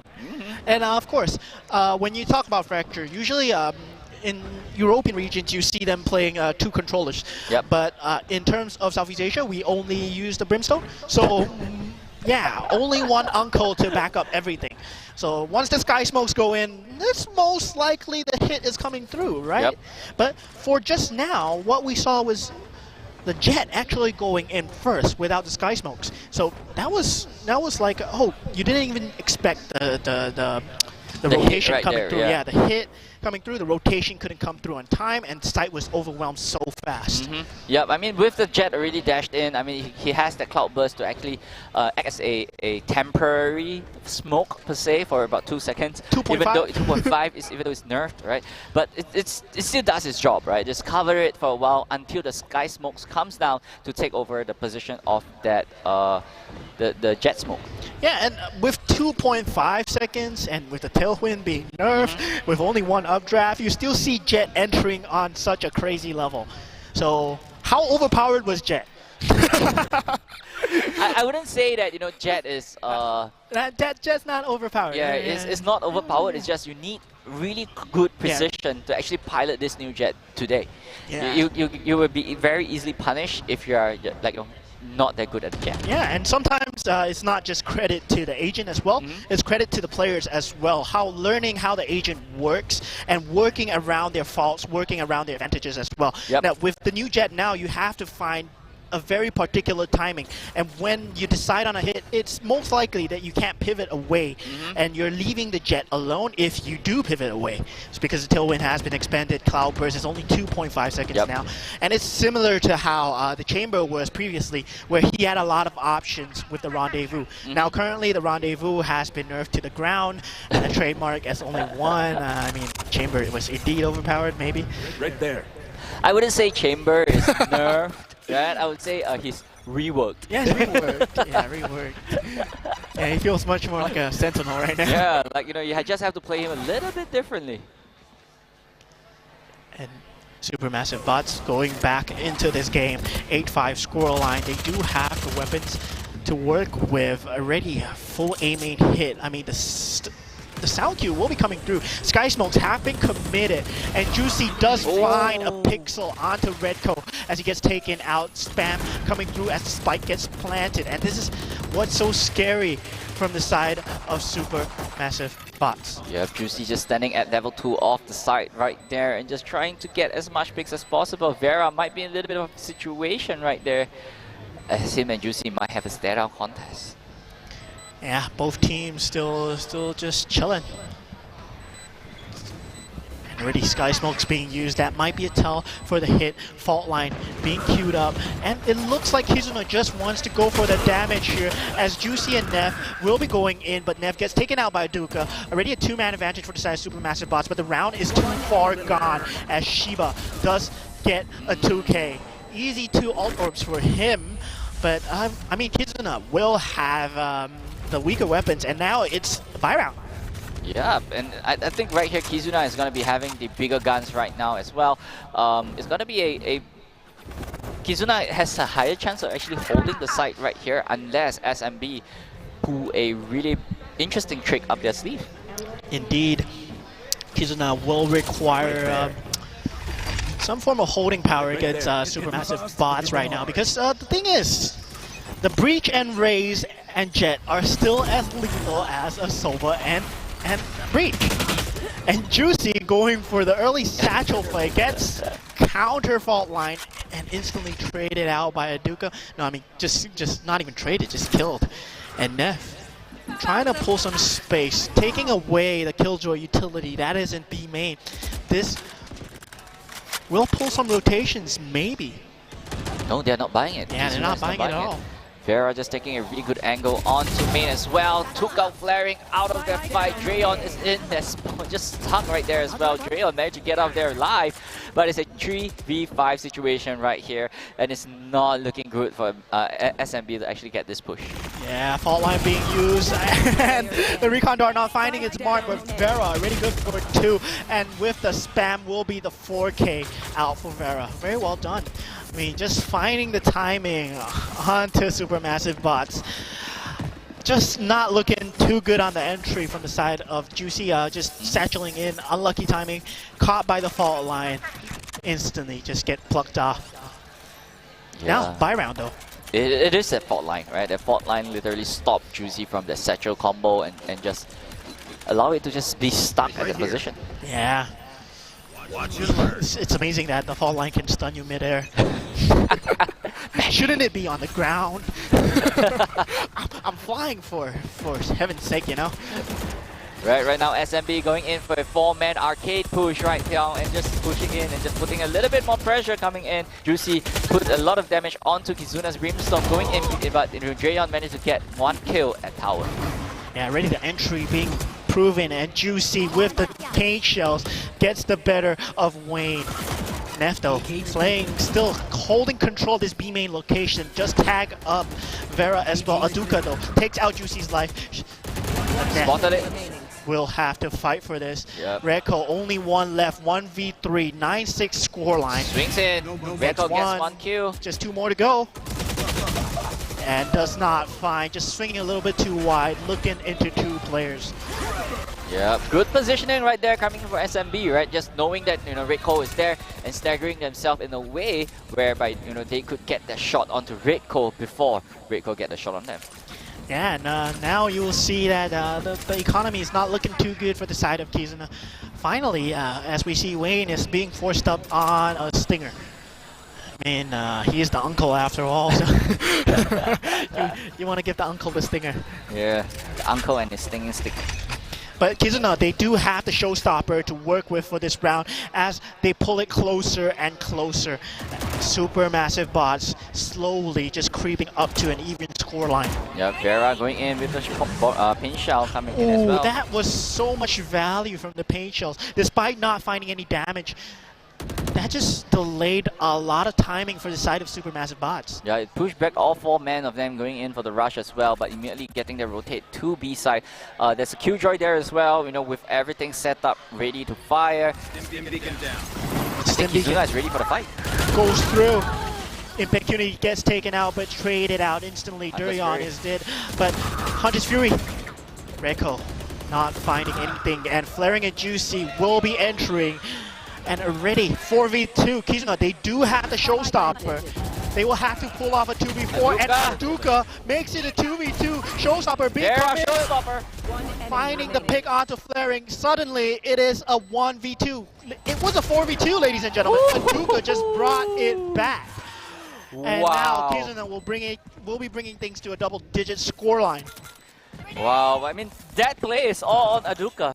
Yeah. Getting those 2k, just evening out the odds as well, and you know, the Rays actually having the showstopper to just close it off and making it a 2v1. Kizuna. Aduka just finding the little lack in discipline, finding the 1v1s, and that just secured the round to get the showstopper. Now Supermassive Bots, they won't have any form of economy left. 2 rifles, some scrap buys, and Kizuna also. For both teams, it's going to be super important to get this round. Yeah, for sure. I mean, there's an Orbital Strike, there's a Rolling Thunder available. Yeah, but if 3-man push right there onto Dish as well. It's all up to Vera. Could he find some information? Outline. Yeah, not finding anything at the moment. Both teams still posturing, still looking for an inch. Having their Bladestorm online as well. Yeah, Bladestorm is available, stacked by Kizuna, and they'll be choosing to rotate towards the B site, and that might be a good call coming through from the side of Kizuna. Coming in, trying to find some space. Jirian going in for the initiation as well, going straight right to spawn. And Aduka out of there as well, just clearing up the flank line, but Impecunity managed to get one. And there you have Kizuna taking all the kills. It's going to be 2v3 right here. Could SMB get this push that they need? With the 2v4, the previous round was a 2v4 as well. We have a Rolling Thunder. And Shiba has already committed the Rolling Thunder. 2 players stunned up onto site. Can he find the timing on the Impecunity? As he does, but still, Reko and Wayne double up on to 11-7 scoreline. They're looking good. Yeah, for sure. I mean, Kizuna getting the tempo up. You know, they're reading SMB around as well. 11-7, 2 more rounds to close off the game as well. If Kizuna gets this win, SMB is really behind in economy for the final round. And the thing about the previous round is that Durian did get the early timing onto Aduka that denied away the Rolling Thunder. I mean, he used it, but did it even pop? I'm not too sure. Yeah, it didn't pop. So he still has the Rolling Thunder available. And that's an 11-7 scoreline with an Orbital Strike only from Supermassive Bots. No, with a Showstopper as well. Yeah, once again, Juicy going into Showstopper, trying to find one. Found one in the tower, but did not get any kill. Kizuna is just really low on manpower right now. Win being spotted out by the Cypher as Impecunity waiting in tower. Impecunity still holding on to this tower position, proving to be a thorn into the side of Supermassive Bots. This rope position will be hotly contested, and Orbital Strike will distract him just enough for Neff to find the pick. Reko once again found in a clutch situation, 1v3. Can he do anything here? Vertical shock dart coming in position, already given out to SMB. Gets a kill onto Juicy.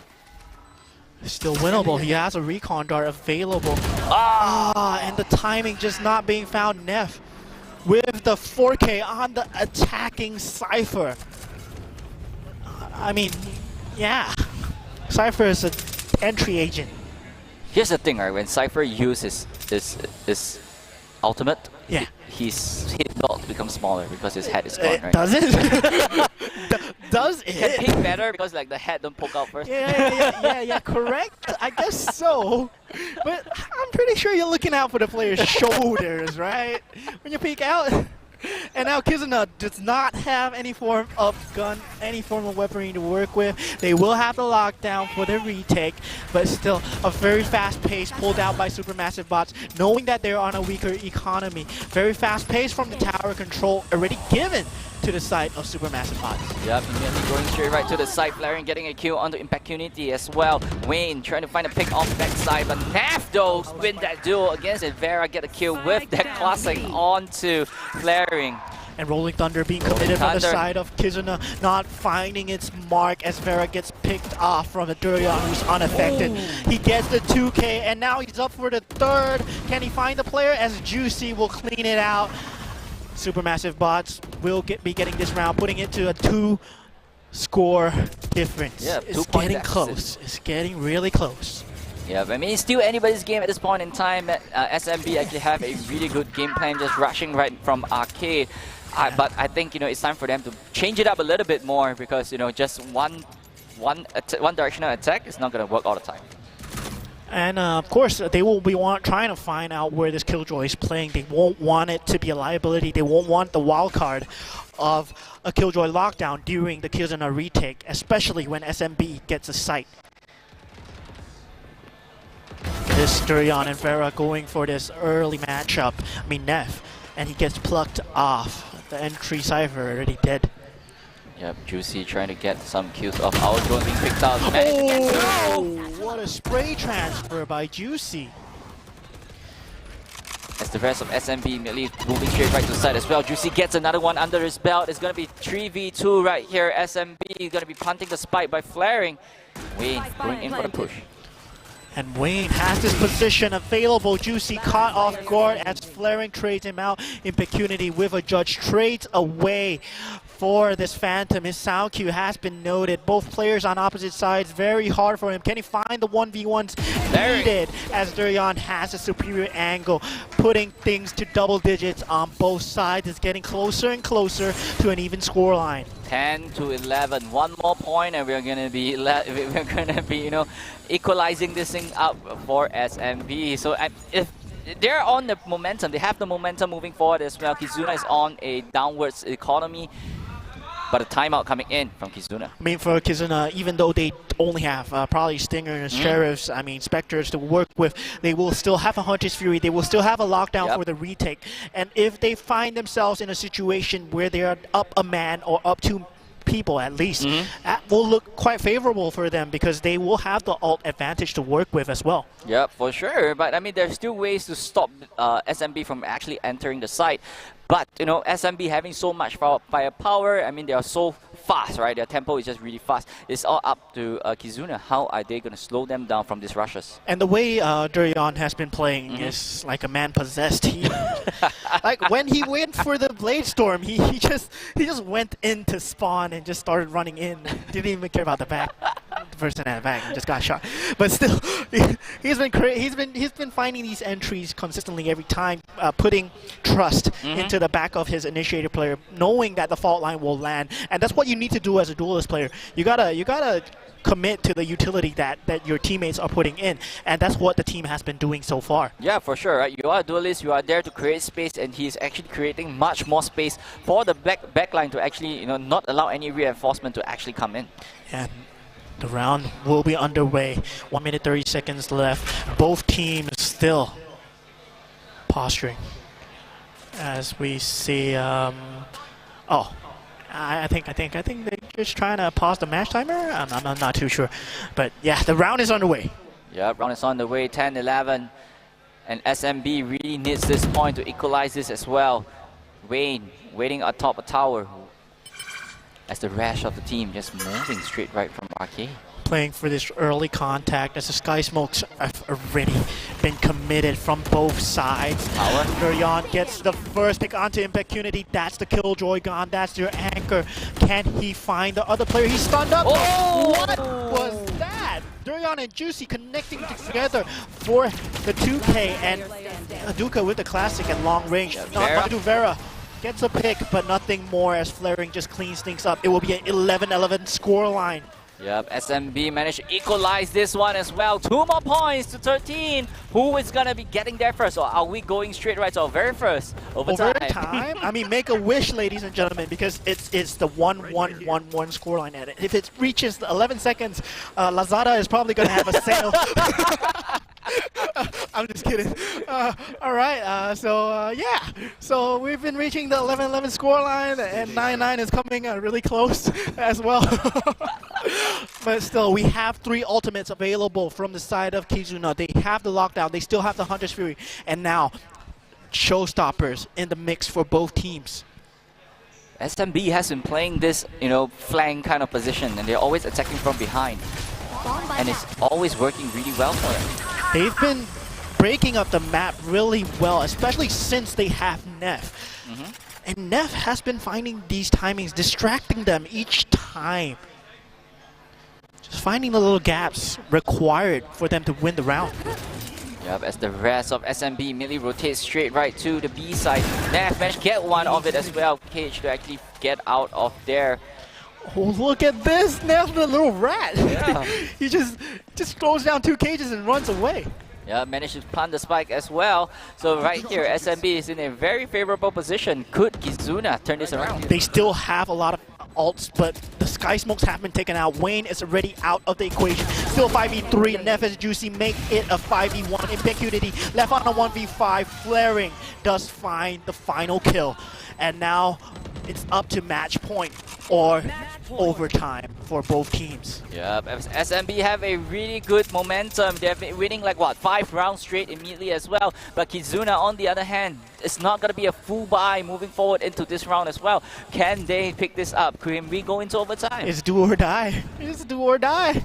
And we have the showstoppers still available for both teams, so both teams will have that little rocket launcher to play with. Orbital Strike available as well for SMB. I mean, if they get the spike down, you don't really want to hear the end of it. Yeah, Vera with the showstopper immediately just dashing straight right out. Unable to get anyone. No value out of the showstopper. And Neff in this location, can he find a timing? He does see Wayne! Neff! And that's a Sky Smokes gone from the side of Kizuna, as a showstopper will be committed from Juicy on the opposite side. Vera has been spotted.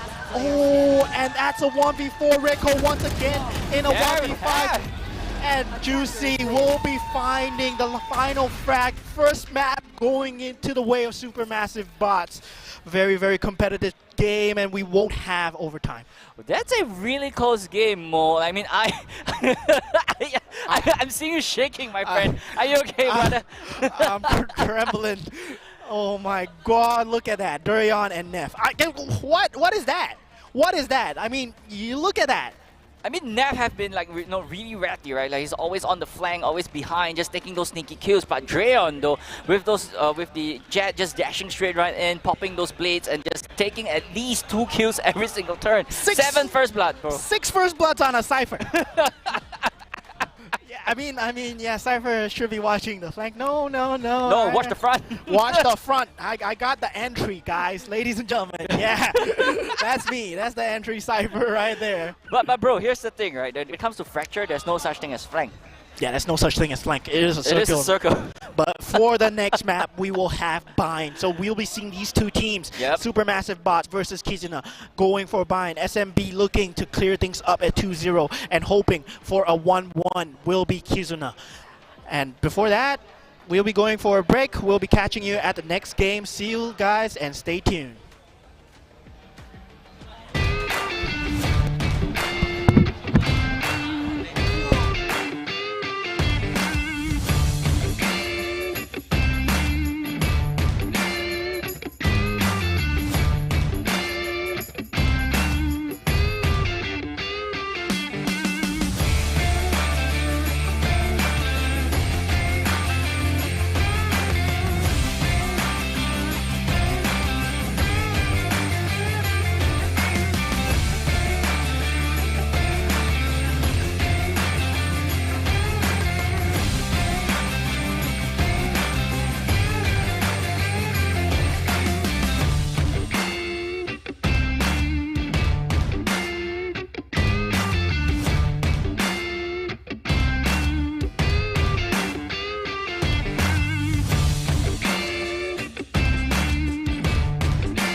One thing that really fascinates me about our country is how every one of our Singaporean sons is a man capable of defending our nation. Each with his untold story. I enlisted in January 2019. I don't think many of us went into it ready, we just sort of went with it. I was skinny and timid since young, and the idea of soldiering was just intimidating. Yet 3 months in, I passed out basic training. 8 months in, I earned my chevrons. 11 months in, I became a guardsman. Before we knew it was time for goodbyes. As we hung up our uniforms, tucked away were also the stories that we wrote with much pride. We all just sort of got on with our lives. Some went on to work, some went on to further their studies. Others might not care, yet every now and then, we still look back on those days. Warming ourselves one matchstick at a time because it was so cold out in the field in the midst of a storm. Singing our National Day songs because we miss home when we were training overseas. Even with our active days past, regardless of vocation, regardless of service, we will still stand ready. This is my story. Hear our stories. Hear the stories of our Singaporean sons.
People's Association is the lead agency and main planner for One Punggol, bringing together the various government agencies such as Early Childhood Development Agency, Housing and Development Board, Ministry of Health, National Environment Agency and National Library Board. One Punggol is an integrated lifestyle community hub serving residents of Punggol and the Northeast. Facilities at One Punggol include a community club, a library, a hawker centre, childcare and elder care facilities, as well as public spaces and play areas for residents and visitors to enjoy. The 5-story building also houses a multi-purpose hall for performances and gatherings, futsal and basketball courts, culinary and music studios, and is located right next to the Samki LRT station. The aim of One Punggol is to bring everyone together by creating a vibrant and energetic community that thrives in a sustainable environment. DP Architects, the architect for One Punggol, shared that one of the key design features of One Punggol is its central atrium known as Celebration Square, which connects all 5 stories and stakeholders. The user is at the heart of everything we do at E&E, and the most interesting aspect of this project was One Punggol's drive to bring everyone together. For this project, we deployed technologies such as AV over IP and wireless control, ensuring that the systems are both user-friendly and future-proof. The One Punggol project was in the smack of the COVID-19 pandemic, and due to this, our teams had to navigate work restrictions, manpower challenges, and various supply chain issues. Our years of experience and commitment towards delivering for our clients and to their requirements and deadlines meant that despite these unique challenges, our team was able to successfully complete the project on time. Throughout our 71-year journey, we have been blessed to be part of Singapore's nation-building efforts, having been involved in projects such as the Esplanade Theatres, Singapore Sports Hub, and many others. We are indeed honoured to continue this legacy with One Punggol.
おお、すごいすごいすごい。誰がおばちゃんよ。ちゃんと見なさい。先生、疲れたかい？食べ過ぎちゃった。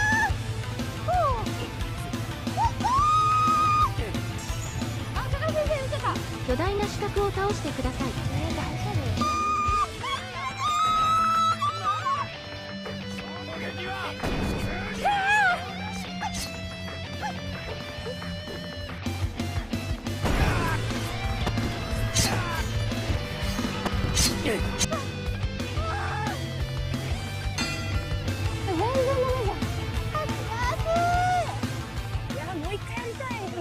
悔しいですよ、やっぱり。ナルトボルト VR。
One thing that really fascinates me about our country is how every one of our Singaporean sons is a man capable of defending our nation. Each with his untold story. I enlisted in January 2019. I don't think many of us went into it ready, we just sort of went with it. I was skinny and timid since young, and the idea of soldiering was just intimidating. Yet 3 months in, I passed out basic training. 8 months in, I earned my chevrons. 11 months in, I became a guardsman. Before we knew it, it was time for goodbyes. As we hung up our uniforms, tucked away were also the stories that we wrote with much pride. We all just sort of got on with our lives. Some went on to work, some went on to further their studies. Others might not care, yet every now and then, we still look back on those days. Warming ourselves one matchstick at a time because it was so cold out in the field in the midst of a storm. Singing our National Day songs because we miss home when we were training overseas. Even with our active days past, regardless of vocation, regardless of service, we will still stand ready. This is my story. Hear our stories. Hear the stories of our Singaporean sons.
People's Association is the lead agency and main planner for One Punggol, bringing together the various government agencies such as Early Childhood Development Agency, Housing and Development Board, Ministry of Health, National Environment Agency, and National Library Board. One Punggol is an integrated lifestyle community hub serving. Ladies and gentlemen, welcome back to Asia Esports Festival Valorant. My name is Moonboy and I'm joined by Moman, and we are waiting for round number 2 of the grand finals to kick off. But before that, my good friend right here has something to say. I got nothing to say. This product is looking good in my hands indeed. We are sponsored by JBL, and they have the new JBL Quantum 910 wireless available right now for purchase. And if you are at the event venue or anywhere close by, there's a 10% discount if you scan the QR code outside of our event hall. And you can get this crazy headset, I mean, for 10% discount. And who doesn't want a headset? If you need a headset, if you want to upgrade it right now, you do check out the price. I mean, if it suits your budget, and come down here and get it. It's full RGB, looking very nice on the colors, very pleasing to the eyes. Full leather, foam cushions. I mean, these feel like cooling gel. Like, it's cold on my skin. Yeah, it's cold on my skin. I can use it to wipe my sweat even. Like, yeah. And let's talk a bit about the functions over here. This is fully wireless. Yep. So you have a dongle that's connected to your computer whatsoever, and battery powered, of course. You can charge it with a USB cable over here. Then, of course, there's a 3.5 mm jack. Yeah, jack, audio jack. So you can use that if you have a mixer or whatsoever available for you. Hi, hello. Yeah. Yeah. All right. Yeah, the toilet is over there, by the way, bro. Then there's, of course, there's a few new functions here as well. Of course, there's Bluetooth available as well. It uses a 2.4 gigahertz wireless. Of course, most of your wireless uses, Wi-Fi uses 2.4 gigahertz. So you expect a good sound quality coming through from the wireless. And if, let's say, you do not have wireless, it's a Bluetooth function as well. So you can actually press this button down, and you can connect with the Bluetooth. Look at it, it's turning blue for Bluetooth, I guess. Yeah. Yeah, and believe the battery life as well with Bluetooth is going to be RGB off is going to be 45 hours, and with RGB off with the dongle is going to be 39 hours itself as well. So it's more than 34 hours of use, per charge with a fully charged headset as well. So yeah, this headset is just good. I can use it for my few days of gaming. Yeah, it comes in a very nice box as well. And I mean, if let's say you're not a PC gamer, you want to connect it to your PS5, you want to connect it to your Nintendo Switch, it's compatible on wireless as well. On the go, if you want to use it on the MRT, use it on anywhere, you can use it as well. And of course, this is the active noise cancellation as well for much more immersive gameplay. Of course, the mode can be turned on and off when, let's say, you want to hear your friends. Yep. Yeah. Yep. So yeah. So if you guys are around the area and would like to get yourself one, come to Kallang Wave Mall. You got 10% off if you guys scan the code outside the event hall as well. As you know, we're moving straight right to round number 2 right after this. Round number 2 of the grand finals right after this as well. So if you guys are around the corner, do come back to the event hall because we are about to start round number 2. It's gonna be Kizuna going up against a super massive bot. And we had a banger of our first game, 13-11, almost going into overtime, and we will be having another crazy map, teleporters and everything. It's gonna be Bind, ladies and gentlemen. Yeah. And for Bind, I mean, Raze is still queen, right? Raze is like the best duelist right now. Duelist, yeah. And I've been waiting for this time because Raze is my favorite duelist. You're finally the queen. And I'm going to see you in every single game. And that's going to be crazy because that's going to deny a lot of space with the boom bot, with the paint shells. I mean, it's a given satchel movement. As of course, these players are on a very high level. We have Vera from the side of Supermassive Bots doing so well. And Durian on the side of... Durian was on the side of Supermassive Bots as well. Yeah. They connected together so well, and their hits were insane. And I want to see what they bring onto the table when we go into Bind. Yeah, like I'm expecting a lot of Sky. Right? Both teams going to be picking Sky. Sky is just premium initiator right now.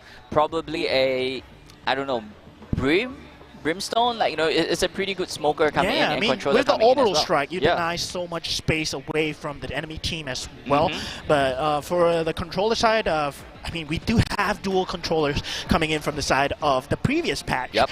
But might be changing things up. I mean, we saw that there were teams such as what's that team again? It was Optic, but it's not Optic anymore. Finesse? Whatever. Doesn't matter. His team was using Harbor and Viper on Bind, and we do have the abilities changed up. I mean, for Harbor and Viper, you get the decay, you get the slow whenever you push through a smoke, and for the Brimstone smoke, it's just free. You can just push out anytime you want. But the way that the players have been playing, even though the angles are smoked off, paint shells have always been there. There is always a trailblazer through, guiding light somewhere to stop any form of push coming through the smoke. And whether they have the timings to really encapsulate and capture the site, we might not. We might just find out in the game. Yeah, so I mean, there's lots of carrier crafting, especially when coming into Vine. Like there's so many different entry point. Yeah, Yoru is a good duelist coming in as well. Reina, like if you're good, I'm hoping to see Gecko maybe. Yeah, so there's lots of different. Deadlock, yeah. Deadlock, please. Yeah, so there's lots of different configuration coming into Bind. So one of the oldest map in the game as of today. And that being said, there's also tons of strategies moving forward into this map. Yeah, and then the only way we find out is when we go into Agent Select what these players will be playing. But if things go down to the wire and we reach a Game 3, we'll be having Haven, ladies and gentlemen. Yep, immediately off the bat, we see Drayon on that chamber, back onto that chamber as well. Double Duel is being hovered over from SMB side, but however, on Kizuna's side, we're seeing an Astra for the very first time today. And Astra is really a good pick, and they're going for a double controller setup. But for the side of Supermassive Bots, we might be seeing a newer pick, and Chamber from the side of Vera. I mean, he was on the Rays on the previous map as well, and he did so well. And Juicy going crazy on the Rays. I would love to see him on the Rays again, but if he goes for Yoru, I wouldn't mind either.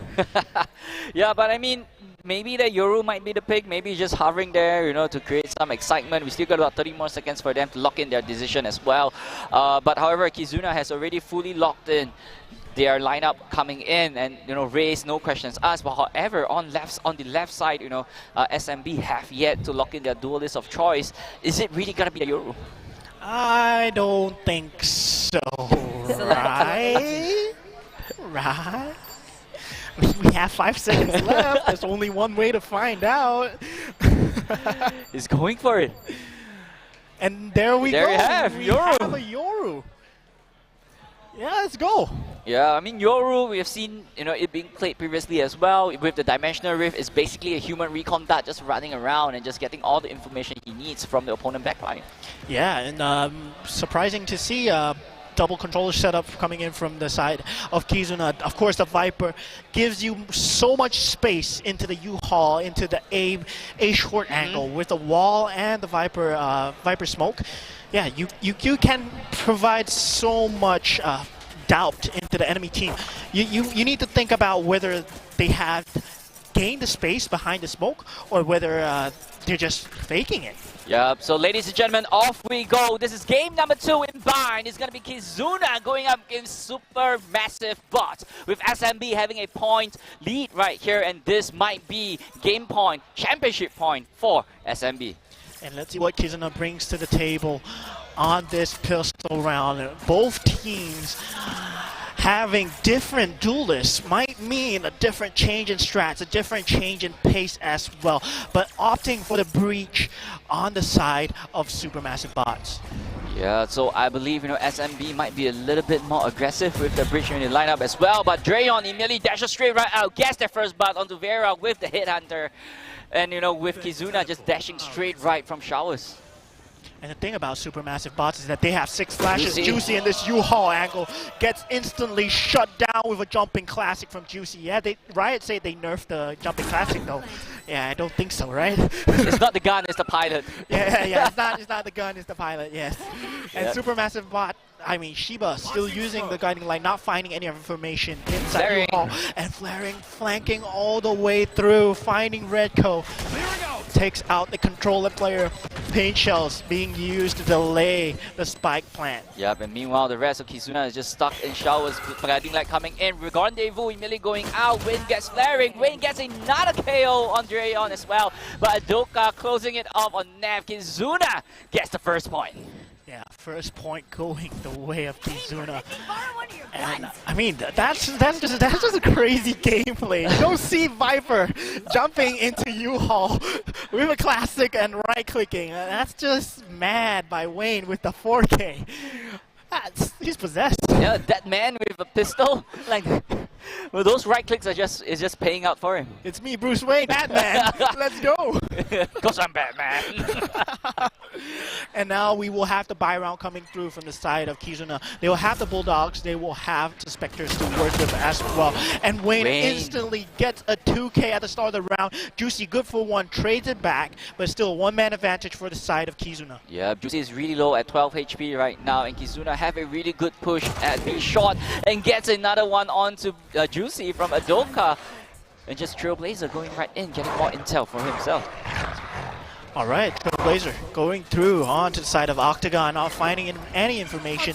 Might mean a free B site, but there's more than what it seems. Breach already showing himself as one defender. Flaring gets instantly taken out by a running Spectre. Neff, good for one, but instantly traded out as well. Great round coming in from Kizuna, really aggressive start coming in, and you know, with that early 2K from Wayne, that literally allowed them to have so much space for the rest of the team. Yeah, now we're moving on to dangerous territory as we see the guns coming through from the side of Supermassive Bots. This will be the buy round, and Kizuna opting to stay on the bonus. Does not have any form of standard rifles, but they still have heavy weaponry. Yeah, we see that Vera haven't bought a gun yet, so a sheriff. Yeah, so likely this might be the point that SMB might want to take because they have the gun advantage. And Flaring fighting for this space with the fault line, but found by the Trailblazer. Impunity good for one, Wayne good for the second. Already a two-man advantage for Kizuna as Aduka trades it out, and Supermassive Bots already only one player left, Shiba. This is their buy round. Kizuna will be on a massive economy. Shiba trying to go for the flank right there. Aduka planting the spike. Everyone in Kizuna already got their rifles level up as well. Redco unable to get it from Shiba. Shiba pushing straight right from showers. Yeah, Shiba has all to do. Has a Vandal to work with. One Trailblazer, one Guiding Light. Regrowth not good for himself. Guiding Light not finding any information at the moment. And Paint Shells actually finding its mark. Does a bit of damage onto Shiba. Guiding Light, utility spam coming through, and Duka with the predictive shots. Already a 3-0 scoreline from Kizuna. They come out swinging. That's just from the wallbang itself, Mo. Like, who is gonna predict that he's gonna be at that exact location right there? That's just things you need to do when you're in 3v1. I mean, just spam, right? Spray and pray, hopefully he dies. Yeah, and now look at the economy for the side of Supermassive Bots. They only have sheriffs to work with. Neff opting to go for the hero rifle here. Will it prove to pay in dividends here? Yeah, but it's all on Neff. Just pushing it right in. Impunity being spotted. Yeah, Durian does have the Headhunter. This is still a massive weapon. A shot on the head would mean instant death. Kizuna slowing down their tempo of play, not going in too fast, like just waiting for SMB to go for the pick and just trade from there. And Seekers being committed, pulling away the rotations from both sides at the Viper wall, and the smokes, Nebula smokes, will be going up on the side of Showers. Spike being planted. Vera gets one off Juicy as well. Impunity. Vera gets another with the Vandal. Just pushing straight right into Shower. Juicy. Impunity gets the kill onto Shiba. And of course, it is a save round from coming through from the side of SMB. Can they find any damage here as Durian shows a pixel and goes for the swing, gets the better of Wayne, but instantly gets traded out by Vera, who has a 4K right now. 4-0 is the scoreline, and Kizuna looks like they're running away with the lead right now. Yeah, 4-0. This is not, this is just a really oppressive start coming in from Kizuna, and right here, SMB have to start finding a way. How are they going to play around them? Because right now, it is this playbook that they have is not working. And they have been showing the duality of playstyles as well for the side of Kizuna, going for the fast pushes in the first 3 rounds and just slowing things down on the 4th, using the Seekers for information instead. And now Vera does have the operator to work with. Yeah, Vayne also have the Viper Pit ready to go as well. SMB pushing out of A shot. But the rest of the team, rest of Kizuna is a beat. Boombot clearing through the side of Hookah, not finding anything as Flaring gets the better of Kizuna. Already a 1-man advantage for the side of Supermassive Bots, as the B hit will be coming through slowly but surely from the side of Kizuna, as Paint Shells is being queued up, but Sky Smokes already on the Hookah side. Wayne Delay so much. Wayne has the Viper Pits ready to go. Flaring. Oh! Shiva gets Wayne out of commission. Dashing straight right in. He does get 1 though for his troubles, and Redco jumping out of the Sky Smokes does not get anything for his troubles. Already 1-4 scoreline, but 2 ultimates available for the side of Supermassive Bots. The Seekers and the Rolling Thunder will be active. I mean, the Seeker is huge, right? The Seeker is huge, especially, you don't know where is your opponent at, and if they're playing it really slowly, even though if they're playing fast, those Seekers gonna hit them and get a concuss, and you know exactly where your opponent is as well. Yeah, and combined together with the Sky Smokes, the Rolling Thunder can prove to take away backside or front side for the retake as well. But Kizuna, they do have the Viper's Pit to work with, so if they do get a plant down, it might mean dire streets for the side of Supermassive Bots. Yep, 3-man down, pushing straight right in showers. Dreyoung gets that pick onto Wayne! No Viper Pits for you say. Disgusting shot coming out from Durian, finds the head of the Viper's Pit. Now out of the game, only 1 more controller left. Durian will be challenged, and Impact Unity good for the kill. Juicy coming in. Is in a good position. What? What? What was that? I didn't know you could do that. He was so close. Yeah, he nearly got the player as well, and Flaring and Neff are just cleaning up the players that are entering through Hookah. Blinded and dead. Aduka left with all to do. 1v2 situation. Winnable for him though.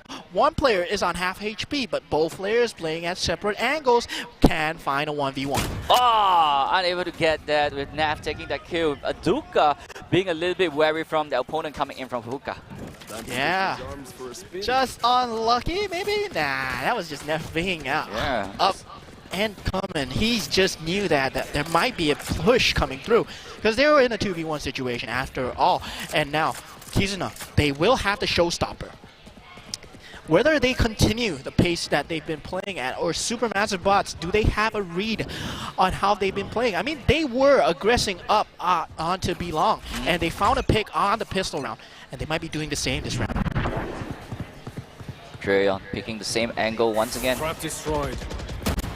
Yeah. Community alone in shower is just trying to go for the push. Yeah, Wayne, once again, wary of this push.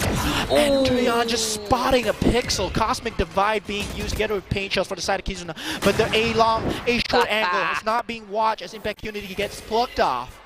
Already a 2-man advantage. Juicy trying to sneak up on this too. Gets Astuka, flashes straight right in, swinging, getting Rico out of commission as well. Vera all alone by himself. 1v5, what can he do all by himself as a chamber? Rabid back and forth. Spike isn't even planted. They just want to find out where Vera is. And look at that. Yeah. Vera has to go for the spike, right? Yeah, he has to go for the spike. I don't think he has time to kill off out of them 1 by 1, by the way. Yeah, and now they will have so many ultimates to work with. Quarter Force being used from the side of Kizuna. Can they stop that form of momentum coming out through from Supermassive Bots? This aggressive defense coming through from the side of A-Short and B-Long have been proving to pay out. Yeah, but here's the thing, right? Wayne has been dying first every single round. He can't exactly utilize the Viper's Pit. Let's play. Yeah, it's scary when Durian just pulls it up. TDF has been activated, and A side is totally clear. No one is there to stop them. Yeah, and we see a teleporter fake into a teleport from the side of Juicy. Showstopper. Yeah, showstopper.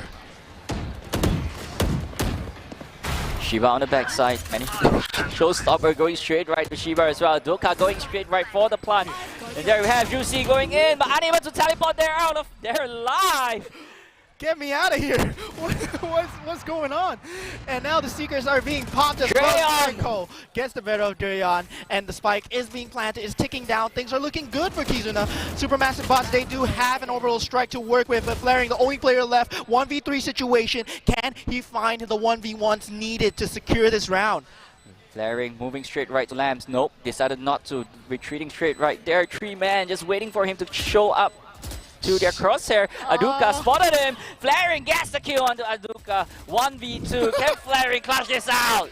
There's no time available, and already 2 players looking at him, and Vera just gets the easy pick with the Tour de Force, running away from the spike. Can he get a rifle, though? I don't think so, right? Yeah, he can't get a rifle, but no matter, they got a round, and finally, they're answering back. It's still a 1-for-1, 2-round score difference, and both teams, they still have rifles to work with. They still have the Viper's Pit for Wayne. And yeah, it's not needed, because most of the time, look at that. All 8 rounds they've been playing, it's been a death match. It's never been down to the spike. It's been always killing each other. I mean, there's lots of win condition in Valorant. Yeah.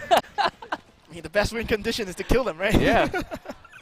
Once again, Dreyon, activating his Tour de Force right here onto B long. Finding a timing through the Trailblazer, but Vera wary that the peak might come through. And Impecunity already on site. Front site, full control, haven't given to Kizuna. Juicy immediately taken down by Vera as well, but Flaring takes the return kill. Flaring moving straight right into Lambs, but Impecunity caught him there with the entrance of Lambs. 1 enemy remaining. That nice little angle top of bench, Impecunity getting 2 kills off of it, and Durian, wary of the angle, spots out the pixel and finds the shot. Now he has a judge to work with. If he gets into these close quarter angles, could be dangerous. But Aduka getting the better of it. So close. And already a 6-3 scoreline. It's looking skirmishy. It's looking wild out here. For sure, for sure. I mean, right here, SMB once again is on the back foot. Yes, they got, Kizuna is on the back foot when it comes to the economy side of the field as well. But Vera, they managed to get all the rifles up. Yeah, they do. That was a rifle on the floor. So now, Viper's Pit still alive. Still there. He's always alive. Wayne is always alive. Batman can't be killed, bro. So now we have the guiding light, garnering information from the side of showers, not finding anything at the moment as Durian is still posted up, and Vera finding the first blood onto Shiba on B long. Yep, Impecunity being flanked right there in showers as well, as the rest of Kizuna playing it slow once again, slowing down the tempo, playing it with different playstyle once again. And what we want to see out of SMB is combining the utility from the side of the Breach, the Sky, and the Yoru to find these early picks, but not paying out at all. Yep, Kizuna knows that there's an operator right there at A side, and he have to be really respectful of it. Just play it slow, flashing it, using utility to try to get in. Flaring might have a good shot coming in as well. Dreyon though, immediately taken down by Wayne. Kizuna finding an opening, finding a weakness. Flaring using the orbital strike to prevent the spike from being planted, but Redco somehow gets a kill on Flaring. Juicy trying to be a little bit sneaky right there. Immediately gets off Impecunity at the shower entrance. Gets unable to get another one with Redco taking him down. Yeah, Redco good for the kill onto Juicy. It's not just finding the connections onto Redco's head. And now the Breach. Neff, what can you do? One man alone in heaven, able to get Vera, but Redco finishes it off. 3-7, going straight right to Kizuna. Yeah, they have the showstopper now. Kizuna are looking so dangerous. They will have the rifles on the side of Supermassive Bots. I mean, team have been going buy for buy for buy, and it just looks like they're not running out of money. Now, Vera does have the operator to fight with, and that was the key factor in finding the B-long pick. That was the Sky being caught off super early on the round, but still, Kizuna managed to get things back. Yep, it's 3. I mean, we have the Viper have not even fired off the Viper pit for like, what, 4 rounds? Yeah. They don't need to. Yep, and there you have, showstopper coming in for Kizuna. Impecuity going in, dashing straight right, unable to get one. No one is home. Impecuity fighting for the backside, getting sandwiched at the moment as he gets taken out. Spike will be planted though, as Redco will get the kill onto Flaring. This snake bite is good, and Redco and Wayne will manage to connect onto Juicy and Durian. Shiba left with all to do, 1v4. One man and a dream, slowly creeping up out of CT. I'm calling it, A4. But Wayne immediately taking him straight right down. Viper's Pit still not deployed. Yeah, Viper's Pit not deployed, not needed. Cosmic Divide available. Rolling Thunder available finally for the side of Supermassive Bots. I mean, they have to pull off a stellar attack half. They have so many flashes to work with, and this aggressive defense have been found out by Kizuna. They're reading them so well. Even though Durian gets the pick so early, I mean, it just gave them like 3 rounds of advantage. Yeah, for sure. SMB have only one last defensive play to play, right? Like, they have to pull the best move out of this one. If not, they have to try to close up and get as much as possible. 1-for-1 trade right here. 2-for-1 trade. Kizuna having the advantage in terms of manpower. And Shiba going with the guiding light, not spotting anything. Thought he could push, but already 3 players facing him down in B-long. And now the full B site will be taken by the Kizuna players. We might get to see the Viper speed after all. We might get to see it. They do have a Rolling Thunder from the side of Supermassive Bots for this retake. And they do use it. It's going to be a no-plant retake. Just pushing Vera straight right out, but unable to get the kill as well. 2v3 with the spike planted. Seekers being activated as well. Yeah, Juicy not finding anything from this octagon angle, and from elbow will be flaring, getting shot down. We have a 9-3 half, and we know what to say about 9-3. I mean, I don't want to curse it on anything, but you know. Well, I would say, like, this map, right, is a little bit more defender-sided, I would say. I don't know anymore. Yeah. I don't know anymore. I don't know anymore. You have the Yoru, you have the Breach, you have the Sky. That's 6 flashes. When you attack a site and you have 6 flashes, you can't see anything. Whether the counter flashes are landing on time, whether the gravity well will find its mark, and the paint shells as well. That'll be up to Kizuna's mid-round calling and whether the players are on the correct positions. And we see Supermassive Bots on this pistol round will have to find some form of footing. Yep, they have to win this pistol round. If not, it's going to be 2 points moving forward. And it's not going to be an easy task climbing back up. This pistol round is really important for SMB. And Aduka just joking with the Trailblazer. Teasing with the Trailblazers. Vera does get the early pick onto Juicy. That's the Yoru player. That's the only layer. It hookah down, and Vera good for one more. Even gets a tag onto Neff and a pick onto Flaring as Neff tries to trade him but dies. The spike coming through onto the side of Showers, but there are 2 players. And look at that! Vera's running in. Yep, they're going in for the chase, but Shiba unable to get out of there alive. It's 3-10 right now. 2 more points, or 3 more points for Kizuna to close off this round. And Kizuna wants this. They do want it. They want to tie things up to 1-1. They want to bring us to Haven. And this is a different look from what we saw out of them. I mean, it was the same look, actually, but it's just that it just seems a lot more polished in terms of gameplay. And Vera on this chamber is showing us why, it's yeah, it's crazy. You try to nerf me, it's not gonna work out. No, man. Like, Vera is just sharp on the chamber. Yeah, it's a user problem, not an agent problem. Right now SMB slowing it down once again. Positioning himself for a hit. And Rico getting the first pick onto Juicy. Juicy has been dying at first bloods, and now Supermassive Bot Shiba is also taken out of the game. 10-3 being the scoreline, putting things at a one-man advantage for Kizuna at the moment. But three players are trying to scale onto site. Rico has a superior angle. Good for two. That's a 4K. He's up for the ace. Flaring with a Sheriff. 2 Sky Smokes. And a whole round on his hands. Yep, everyone else is just staring. Showers is being covered by Impact Unity. Could he spot Flaring? Flaring has been spotted. Yeah, Rico going in for the ace. Unlucky, my friend. Oh, and but Flaring, good for 2. This could mean something if he gets a Duca, but does not. 11-3 scoreline. It was a save round coming through from the side of Supermassive Bots. They will have weapons to work with, and that was substantial damage. I mean, they did save 2 Guardians. And let's see what they can do with these 2 weapons on this round. I mean, there is no ultimates available, but Kizuna, Viper, and the Astra looking really good. Yeah, I mean, that combo coming in is just, putting everyone in SMB. Like, what can they do about it? There's nothing they can do about it.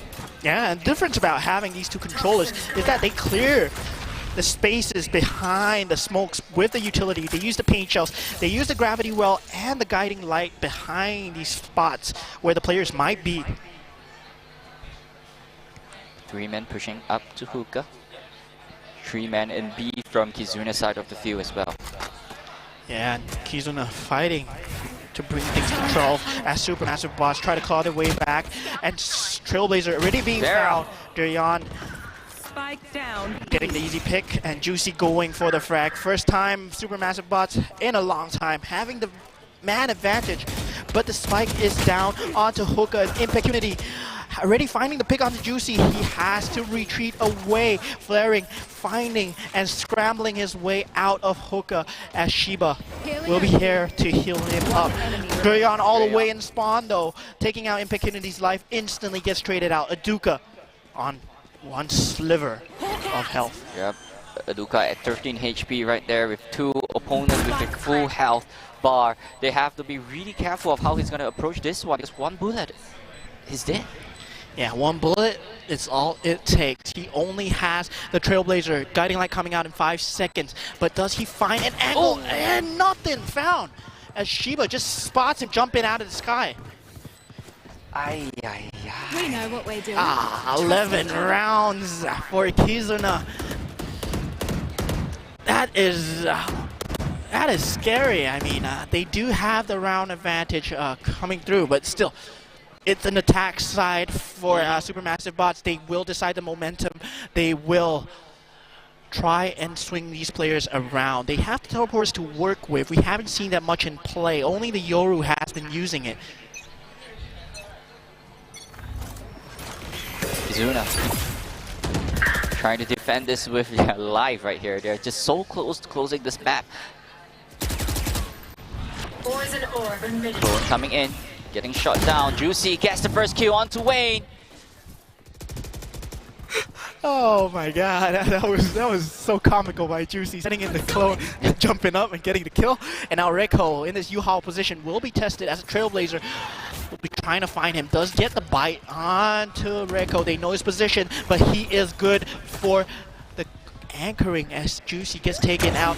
Vera in this position gets a pick, makes it a 3v3. Spike is shown but not planted as Vera still finding a shot onto Supermassive Bot and a pick on F as well. Gets a second, 1 more bullet. Durian 1v2 situation, has a spike on him. 2v1, Impact Unity. He's still not planted. Drayon going in for the pick. Gets the Duka, but unable to get out of Impunity's sight. Yeah, and it was a 2v1 situation. He knew where Impact Unity was. It was just a 1v1 duel, not finding the connections needed. Now, Kizuna, they will have so much ult economy. They have the Cosmic Divide, they have the Seekers, Tour de Force available for both teams. And Supermassive Bots not looking good on the economy at all. Yep, SMB have been forced to go for the force buy right here as well, right? They have to try to do whatever it takes to not allow Kizuna to take this map point. Yeah. You want to play? Let's play. TDF activated from both sides of the field. And Vera already finding the early pick onto Neff. And still getting the rendezvous away. Drayon managed to get Vera out of commission as well with TDF. They're just pushing straight right in. Seekers coming in as well. Shiba has been hit by the Seekers, but no follow-up for that Seeker as well. Haruka will have that entire round on his hands as Durian just plucks him out from behind. Still a 3v3 situation. No, make that a 1v3 Juicy. The only player left. He does get the spike carrier. So he does... he is the spike carrier, Yeah, so he has to rotate all the way together with the dimensional drift. Can he plant the spike on time for anything? Going in for 2 TP fake. Going straight right to B side, but that being said, both of Kizuna is still waiting at CT. Yeah, and spike is being planted. Wayne creeping up. Juicy closing it off. Out and closing things off is Kizuna, who brings a stellar half. 13-4. What a statement by them. Yeah, so ladies and gentlemen, it's 1-1 right now, and we will be going straight right to Haven later on. And this is going to be a tight grand finals. Well done by Kizuna, indeed, proving that they are worthy of the grand final spot. And of course, they were having such a close game at the start, and finally finding their momentum, finding their mark. Look at Vera on the chamber, having 5 first bloods, and Durian 4 first bloods. Chamber not out of the game yet, Yeah, but you can't discount the fact that Red Cole, right? Like Red Cole constantly having like what 2 or 3K at the very end of last few rounds of the game as well. Just constantly being there and just doing his thing and just putting his team back on top, just even out the scoreline as well. Yeah, it's gonna be a crazy finals when we go into Haven. It's gonna be even more chaotic. It's gonna be 3 bomb sites attacking A, B, and C. What kind of duelist compositions are they gonna go for? What kind of initiated compositions? We won't know until we find out. Yeah, so just stay tuned. We're going for a break. We'll see you later, all right? This is Moman, and it's my fellow co-caster, Moonboy. We'll see you guys later. Goodbye. Facilities at One Punggol include a community club, a library, a hawker centre, childcare and elder care facilities, as well as public spaces and play areas for residents and visitors to enjoy. The 5-story building also houses a multi-purpose hall for performances and gatherings, futsal and basketball courts, culinary and music studios, and is located right next to the Samki LRT station. The aim of One Punggol is to bring everyone together by creating a vibrant and energetic community that thrives in a sustainable environment. DP Architects, the architect for One Punggol, shared that one of the key design features of One Punggol is its central atrium known as Celebration Square, which connects all 5 stories and stakeholders. The user is at the heart of everything we do at ENE, and the most interesting aspect of this project was One Punggol's drive to bring everyone together. For this project, we deployed technologies such as AV over IP and wireless control, ensuring that the systems are both user-friendly and future-proof. The One Punggol project was in the smack of the COVID-19 pandemic, and due to this, our teams had to navigate work restrictions, manpower challenges, and various supply chain issues. Our years of experience and commitment towards delivering for our clients and to their requirements and deadlines meant that despite these unique challenges, our team was able to successfully complete the project on time. Throughout our 71-year journey, we have been blessed to be part of Singapore's nation-building efforts, having been involved in projects such as the Esplanade Theatres, Singapore Sports Hub, and many others. We are indeed honoured to continue this legacy with One Punggol.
誰がおばちゃんよ。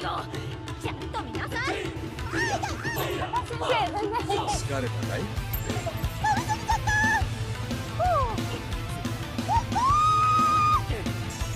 あ、高橋先生、見てた。巨大な四角を倒してください。大丈夫？全然ダメじゃん。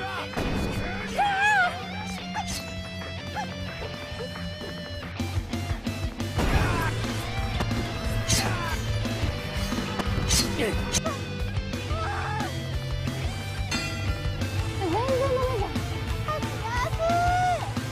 いや、もう一回やりたい。不合格悔しいですよ、やっぱり。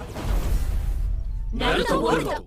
VR。One thing that really fascinates me about our country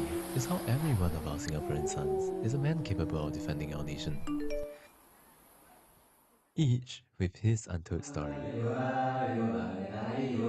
I enlisted in January 2019. I don't think many of us went into it ready, we just sort of went with it. I was skinny and timid since young, and the idea of soldiering was just intimidating. Yet 3 months in, I passed out basic training. 8 months in, I earned my chevrons. 11 months in, I became a guardsman. Before we knew it, it was time for goodbyes. As we hung up our uniforms, tucked away were also the stories that we wrote with much pride. We all just sort of got on with our lives. Some went on to work, some went on to further their studies. Others might not care, yet every now and then, we still look back on those days. Warming ourselves one matchstick at a time because it was so cold out in the field, in the midst of a storm. Singing our National Day songs because we miss home when we were training overseas. Even with our active days past, regardless of vocation, regardless of service, we will still stand ready. This is my story. Hear our stories. Hear the stories of our Singaporean sons.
What is up, everyone? Welcome back to Asia Esports Festival. My name is Moonboy. I'm joined by Mo Man, and we are down to our game number 3 of the grand finals. But before that, you have something to say.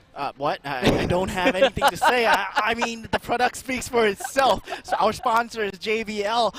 Having the JBL Quantum 910 wireless. I've talked about this product so many times on this stream already.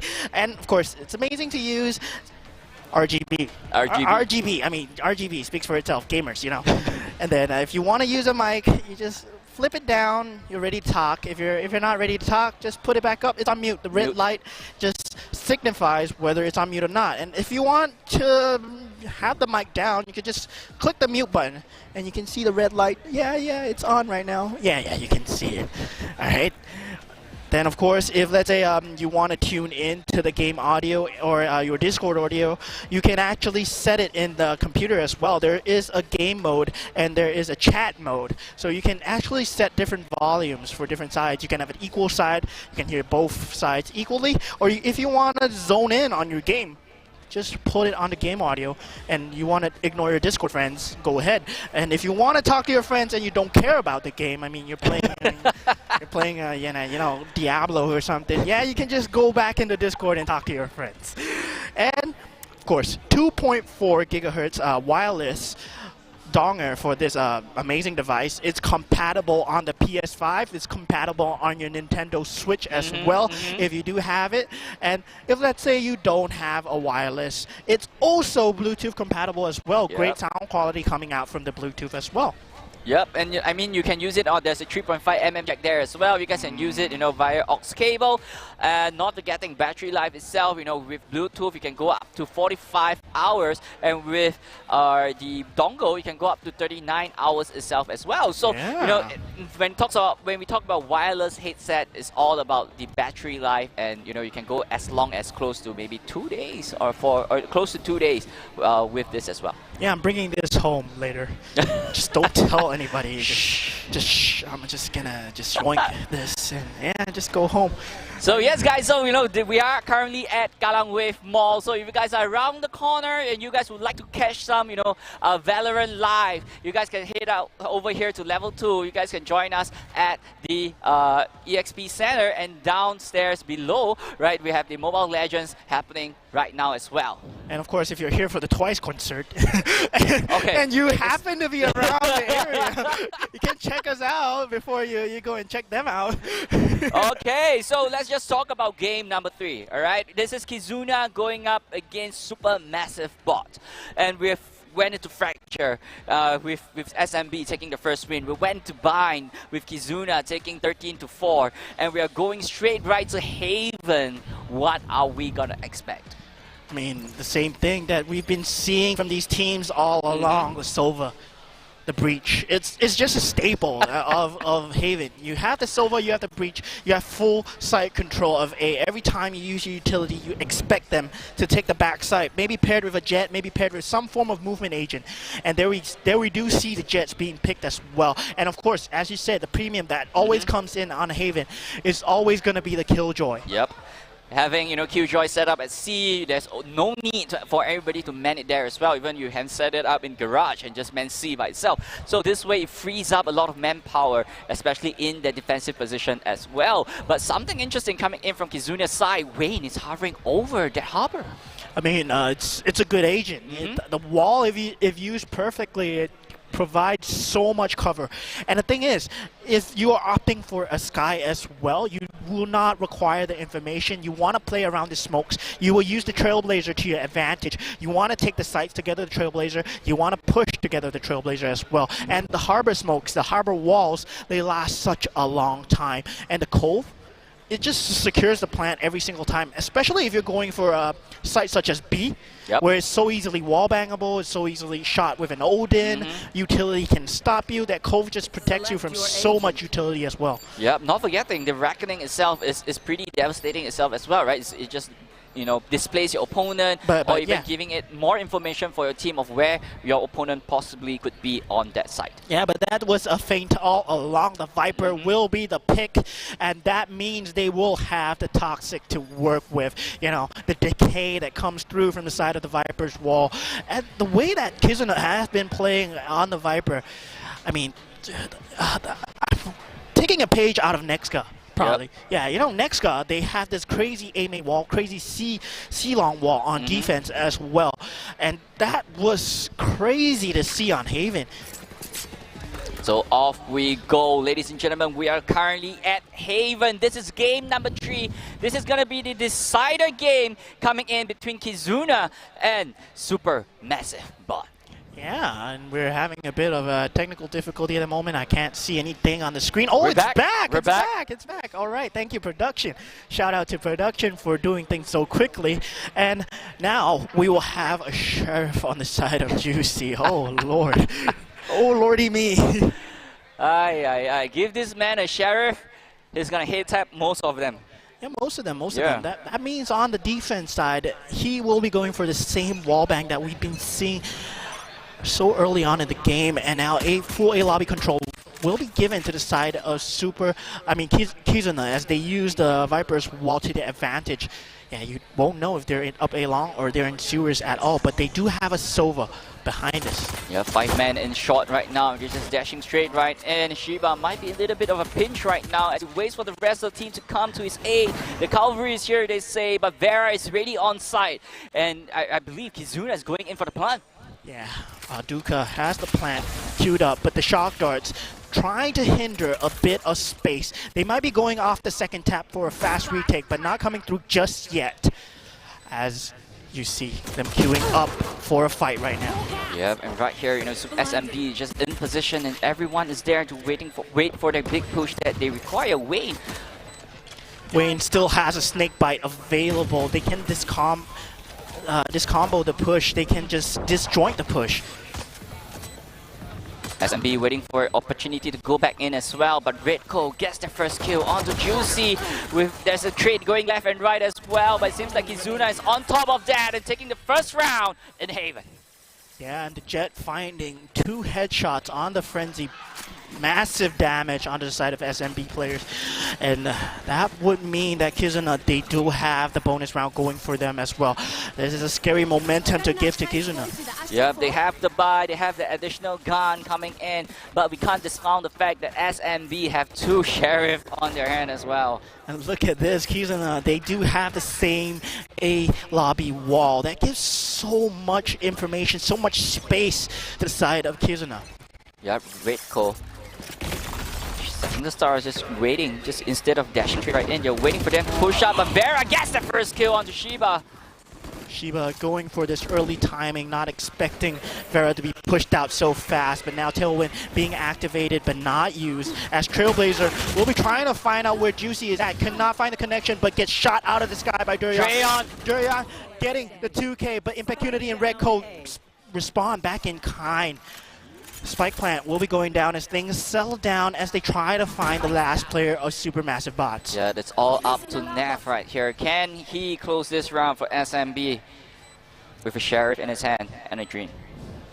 Sheriff and a Dream, full HP, does have a Bulldog.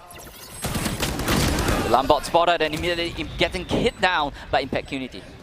Yeah, well done from the side of Kizuna. Holding on to the bonus round rifle. They will have the Bulldog and the Vandal to work with, but we are moving on to a full buy from the side of Supermassive Bots. They have to pull up something on defense side as Kizuna has been going for this A concentrated hit every single time, and they might be doing it again. For sure. I mean, they are still gathering around the A side entrance itself as well. So, but they can't exactly bet too much, right? They're still going to be Haven is a map where you can just pivot off so easily as well. And already the spam coming through from the side of Juicy will find some clipping and some damage onto the side of Supermassive Bots. I mean, Kizuna. Shiba holding onto shot all by himself. Juicy onto long. Yeah. Just waiting for it. Aduka. Trailblazer coming in, being spotted out by Shiba. Shock dart moving in. Not finding any connections at the moment, but Redco finds the entry onto Juicy as Shiba will be left with a scary situation as he has to anchor the site with 3 players flooding in. The snake bite being used to force him off the location as well. Neff will get taken out by Wayne's Frenzy, and Aduka with the stinger. Good for one more as only 1 player of SMB is left. Yeah, it's flaring right there on with the Omen at Haven. Just trying to look down and just spot where is all the opponent at. No one is inside as of right now as they're holding right there. And immediately Redco spotted him and take him straight right down, 3-0. Look at that all-round defense by Kizuna. With 1 player lurking into B, they had all angles covered. Still, Kizuna looking really good on the start of this half. 3-0 already with a crazy economy. They have buys for at least 2 rounds, and now they have the operator, and SMB will be forced into having sheriffs. Yep, with the operator ready inside as well. I believe is ready to hit C side this time for Kizuna. Yeah, the same wall on A long will be pressuring the players on A. It actually forced SMB to put man, but flaring with the Marshall hit shot onto Vera. What was that? That was insane coming off of flaring, and Marshall proving to pay out in dividends for the Omen player. Now the full C-side hit has been halted somewhat, but Redco still posturing for space. Flaring does not find its mark onto Redco as he gets a headshot through the wall. And now full C-side control has been given to Kizuna, but SMB, they are answering soon. And oh, Shiba not finding its mark. Yeah, it's a 4v3 situation right now. Kizuna having the spike, not choosing to plant the spike yet, but nope, it is down right here. Impact Unity getting the kill onto Juicy as well. It's gonna be a 4v3 situation. What is SMB gonna do at this point in time? I mean, it is still a save round from SMB. They just want damage at the moment. And the early pick on the operator has already maybe 1 rifle down. And they want to try and take away as many rifles as possible. In this kind of situation, you just want to deal some damage for your next round. And Durian getting the first pick onto Wayne. Might be going for more here. Redco go for 1. Get another. Durian on this Marshall and Sheriff is scary. But the bot just finishes him off, of course. Good body turret, man. Good boy. A turret is irritating. And now both sides will have operators to work with. It's gonna be looking like do or die for SMB over here. If they do lose this round, they will be on a backwards economy. But still, in terms of alt Kizuna, they will have the Cosmic Divide to work with. This can cut off so many sites now, and now there's no sound cue in the new patch. Especially coming in, with the attack, you are on the attacking side. That Cosmic Divide could really fake your opponent aware of your location. And Juicy taking out the turret will reveal his location and aggressing. Finding so much space for his team, but the full C-side hit will be coming through as Vera tailwinds and updrafts. Not finding any players on backside, clears out the full site with his utility. Yeah, Flaring going in, checking in for the flank, but Impact Unity, Flaring managed to catch him first.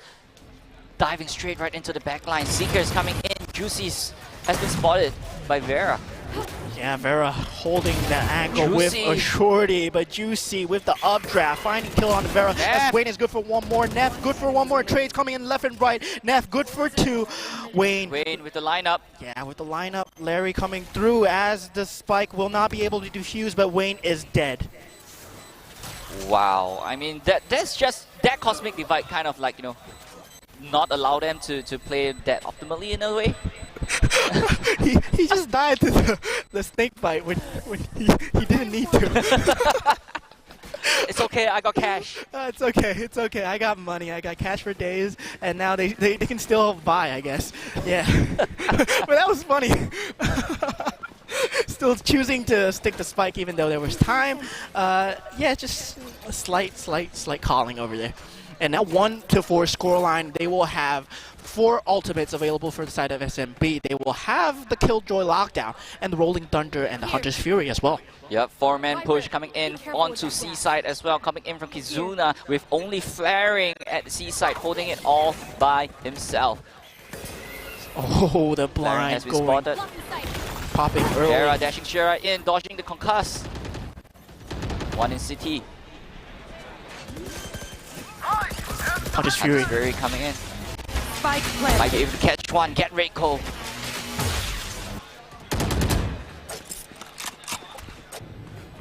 Vera getting another kill but under his name. As the rest of them dashing straight right from garage. And look at where the Kizuna players are playing. They're just hoping for this post plant.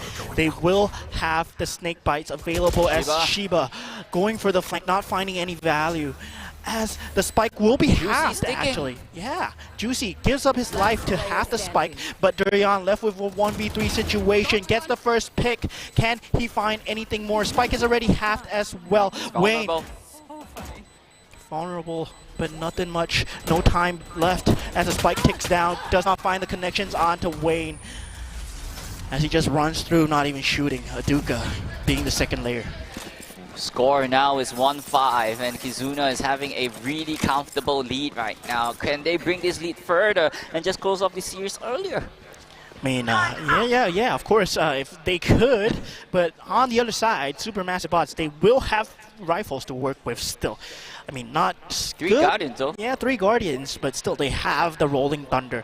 And the retake potential is still very strong from the side of SMB because they have the Recon Dart to work with as well that Kizuna does not have.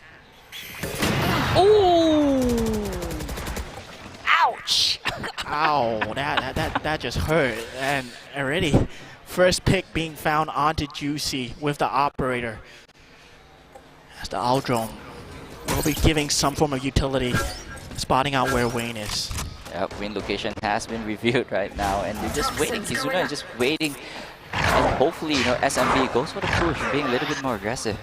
Kizuna showing signs of discipline, holding for this aggressive push that might come out of SMB on these early rounds on the defense, just wanting to pluck these players off. And SMB right now, they are fully gambling onto a site as Kizuna are going on the opposite end. Yeah, that was a really good fake, right? It started with the Trailblazer just guiding them into A site. Yeah. And now they will have the full C site, and with this, they have 2 Nano Swarms, they have Shock Darts. And they still have the Rolling Thunder available. Yeah, just backing off straight right to main, but Shiba is on the back, flanking. The Shock Darts can remove the Nano Swarms from the Kizuna side, but Shiba is all the way in flank. Aduka has been finding this flank player always, and Neff with the Rolling Thunder gets 2. But not good for the third as there are 3 more players behind this angle. Vera gets plucked off. 2v2 situation right now. Flaring has to go for the defuse. Spike is being ticked down. Aduka finding the unholy shots through the smoke. Holy smoke. Yeah, holy smokes indeed. They will have the Blade Storm available for the side of Supermassive Bots. He can donate a rifle to the side of his teammates, but I believe they're going for a save. It's already a 6-1 scoreline.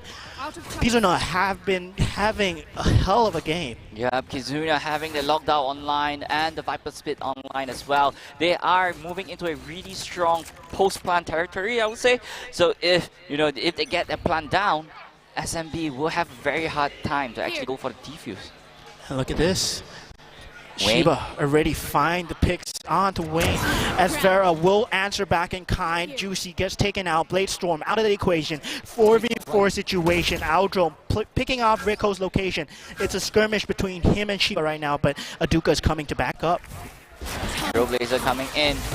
Unable to get the bite onto Shiba.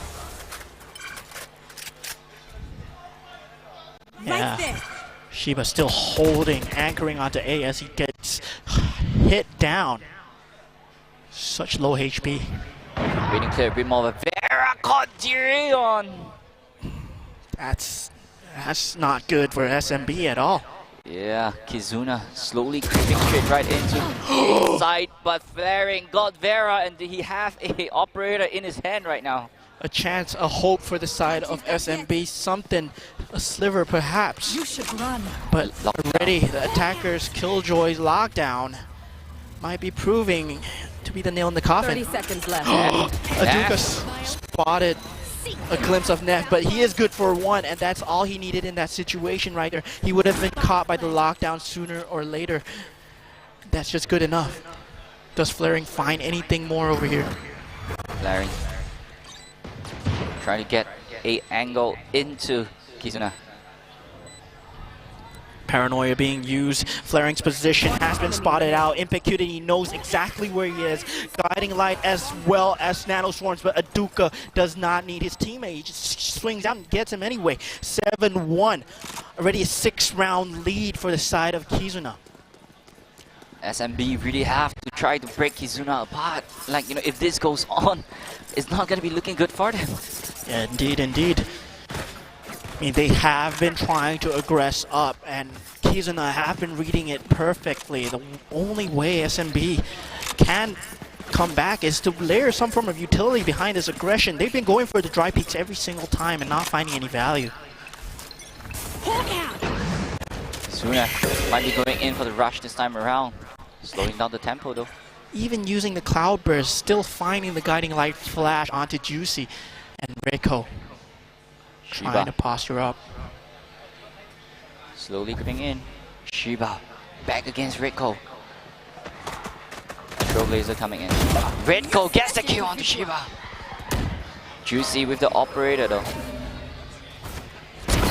Gets the first pick, does not get answered for. Vera just not hitting the connection. Still a 4v4 retake. The spike will be planted from the side of Kizuna. Viper's Pit and Cosmic Divide used. Vera getting the first pick onto Neff. Juicy good for one, Redco good for another. As only the Flaring is left, only the Omen is left. He has a Dark Harbor to play with, but there's so many angles to think about. This Cosmic Divide is not helping at all, and he's forced to go for a retake. It's gonna be an 8-1 half.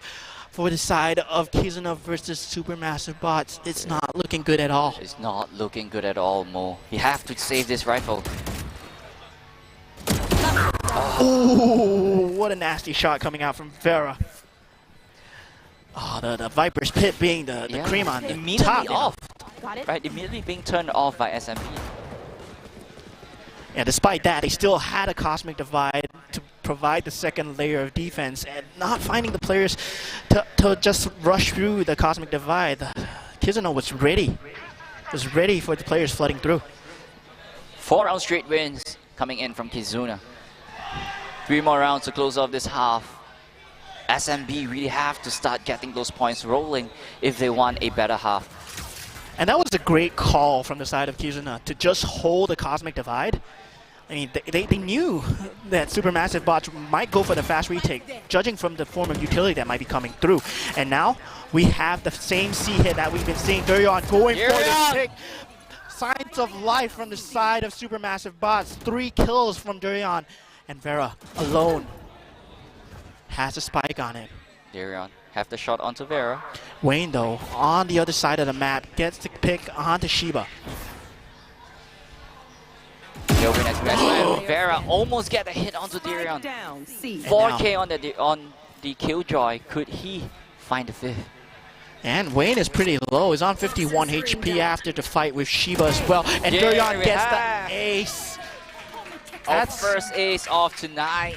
Yeah, that's what they needed. That's what they needed. And finally, a round coming through after the 4-round carnage coming through from the side of Kizuna. Still on a back economy. They will be forcing Kizuna on a potential eco if they do get this round. However, they will have the Blaze Storm and now the Operator on the side of Vera as well. Kizuna is still pretty comfortable, right? They're still comfortable in terms of economy. They're still comfortable in terms of points as well. So they just have to stick to their own game plan. Just, you know, be a little bit more aggressive. Maybe go back to the A push if they choose to. And now Juicy on this angle. Pixel spots Reiko out. I mean, they see each other. Blaze Storm being popped from the side of Kizuna. Farah going in for the entry together with the Guiding Light. Juicy finds the gap in the timing and takes out Vera's life. Now 1-man advantage for the side of Supermassive Bots. They will have the lockdown in case of a retake situation. Vera not finding the mark on the Reiko. Both players somehow making out alive of Silong. Yep, and they're rotating straight right into A shot though. And I believe bridge is there waiting for them. Shiba! Shiba going for this early aggression with the fault line, not finding its mark despite the players being stunned. There were too many heads behind, and Flaring takes out the first player in A-Long. Can he find the second though? And takes away Rico's life as well. Two-man advantage for the side of Supermassive Bots. Kizuna slowly creeping up onto A-Long. From A-Long go into A side as well. Flaring have a good shot for them, waiting for them to come in, but Impunity managed to get a kill onto Flaring as well. Last player standing. Neff though. Spike down Closing it A. out. I have the spike. And Wayne here cannot find anything as Neff cannot be flushed out. He gets the 2K and a very nice tactical crouch onto him as well. You know, You got to train your thighs, Mo. yeah, you gotta train the squats. Yeah, get those squat sets in. Every day is leg day in Yeah. Valorant. It's leg day. Every day is leg day in Valorant. Those rifles are heavy. yeah, those rifles. Do your squats, kids. The thing is, even if Wayne manages to find Neff over there, the impending lockdown would have secured the round as well. And now we are looking at an 8-3 scoreline from the side of Supermassive Bots. Can they bring it to an 8-4? They still have the Rolling Thunder to work with. Two ultimates form from SMB side of the field. They can still turn this side around to make it an 8-4.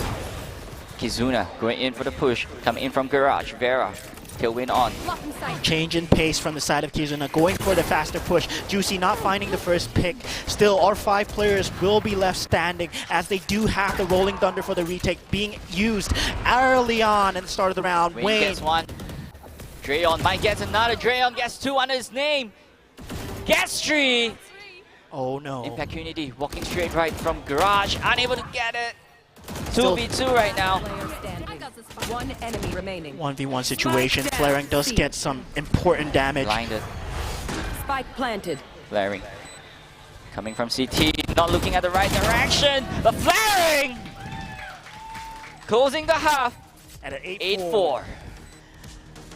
Might be what they need to win on this attack side when they move over.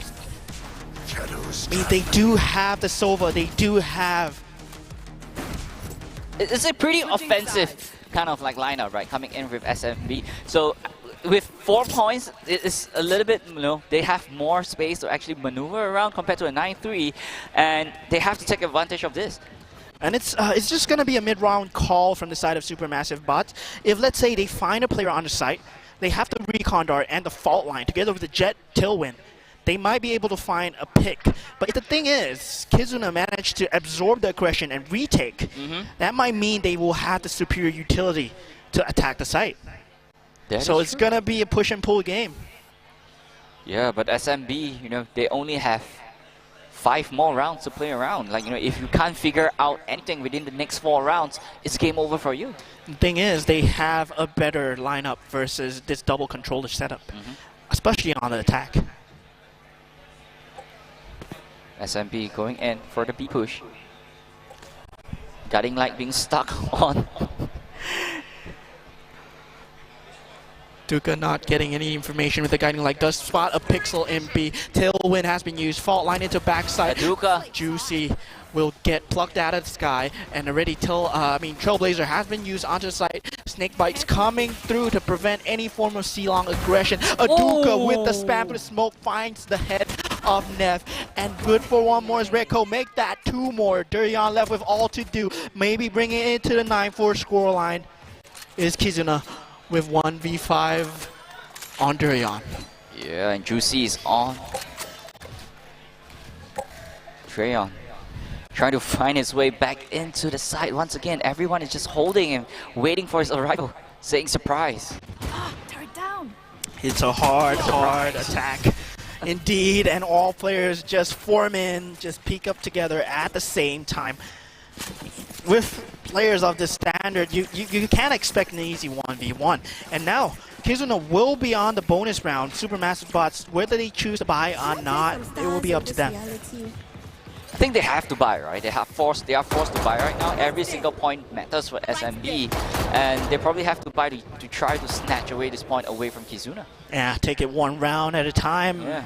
No ults to work with, not yet at least. It's still early on in the half, and still already a 5-round lead. not finding anything with a spam from the side of Kizuna. Still, they will be challenged on the C side right now. Whether they can take control of this backside area. Juicy. As Juicy goes for this early pick.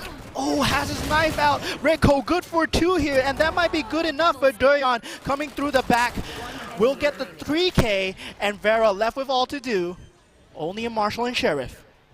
Vera could still make this work though with that Sheriff in hand. Gets one, unable to get another with Shiba taking it out and closing the point for SMB. That might be the momentum swing that SMB needed to bring them back into the half. We're looking at a 5-9 scoreline. 4 rounds is not too far away. Just take it 1 round at a time. And by the time they have their ultimates up, it will be a different game plan. Yep, SMB have the weapon advantage right now, having a Vandal, 2 Vandal, one Vandal in their hand as well. Look at Durian's scoreline. 18-11. 3 more kills to lock down as well, so that's something that we can take note of.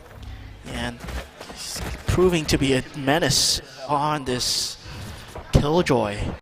And Supermassive Bots have been calling it correctly so far, as Kizuna not finding anything with this mid-aggression. Full C-side control has been given to the side of SMB. Spike will be planted from the side of SMB. You have a 4-man from Kizuna moving in into C-side from attacker spawn. 4-man though coming in from main. Is SMB ready for them? Durian has been holding this flank super well, but can he take on the Horde? As 4 players will be swinging him, he's good for 1. Redco will be answering back. Still a 4v4 situation. Weaker weapons are on the side of Kizuna. Make that a 4v2, already 2-man down through the spam, as only Redco is left standing in C Cubby. All alone with 3-man hunting him down. They want Redco's head. They are going to be hunting for him, and Shiba gets the bullet onto him. We have a 6-9. Nice score line from SMB now. 6-9. Yeah, that's right. And now we have Cosmic Divide available from the side of Kizuna. The thing is, you don't want to use it that early into the round. And the thing is also, if you use a Cosmic Divide, there's no sound cue for your side as well. Yep. So you can't tell if there's an impending pivot coming through from the side of SMB. It's a double-edged sword coming in with that Cosmic Divide, but Drayon is 1 ultimate op away from that lockdown, so that is going to be crucial coming into this round. If he ever to get that op for himself, SMB might have good push. And yeah, Kizuna, they might have called things correctly this time, but the aftershock spotting out the player. Wayne trying to find his way out of danger. Will find himself on a sliver of HP, but keeping his life. Wayne is at 1. SMB, I believe they are going to be rotating as most of Kizuna's manpower is already there. Aduka managed to heal Wayne back up though. There's still a fight coming in for Kizuna. Yeah. SMB still posturing for space, noticing that the Viper walls in C, there might be a heavy stack. Trailblazer giving so much space, giving so much info to the side of Kizuna. They know where these players are. They're still coming through Garage. They're still coming through C. 45 seconds left. There might be a pivot coming through. Durian finding out Redco's position into the mid, and he's good for 1 more. He's been entering so well on these flank position, and Wayne blind in this backside. Can he find anything? Maybe a timing, a semblance of a timing. Durian noting the position, but Juicy gets the better of Wayne at the moment. Vera with an operator. Still a chance. Something in the game. Lockdown being activated by SMB as well. Vera with an operator coming in from CT. Able to spot the lockdown, but unable to get out of Drayon's crosshair as Vera goes straight right down. SMB is climbing right back up. And the commit onto the lockdown.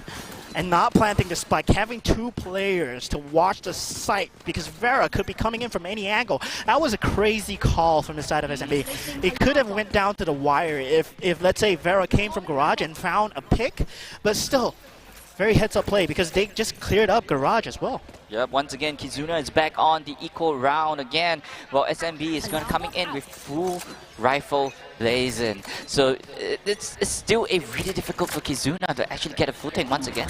Yeah, it's going to be a close game. We might be looking at a 9-9 scoreline given the economy. But, of course, thrifty can always happen. Anything can happen. And Sheriff is crazy. SMB gathering all their forces down onto C. Well, Kizuna reinforced the C side as well. This Viper wall. Trying to find a little bit of information. Who is on C side? Aldrone being committed from the side of Supermassive Bots. Tailwind, maybe a sign of a hit.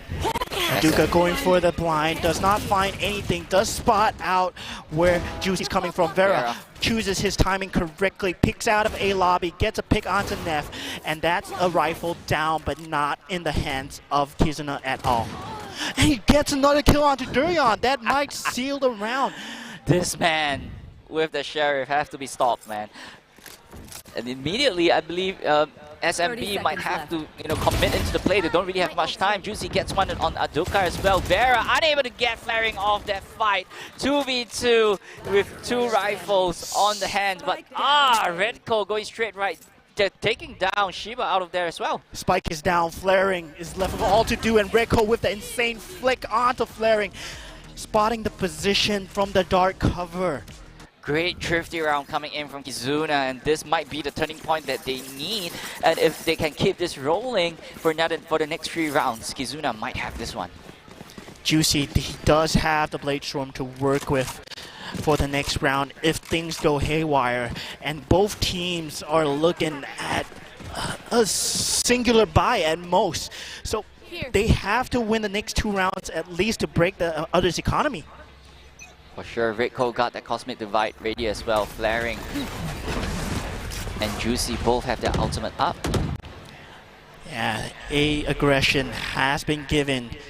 They are taking note of these players right now, trying to find out where these utility are.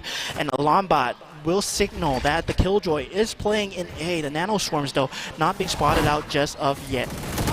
Yeah, immediately committing, dashing straight right in. Juicy gets killed by Impunity, but immediately Aduka with that Odin gets snapped out as well. Seeker's being activated, and Aduka with the Trailblazer trying to find more of SMB. Where are they at this point in time? Because I got 2 of your friends. I'm coming for you.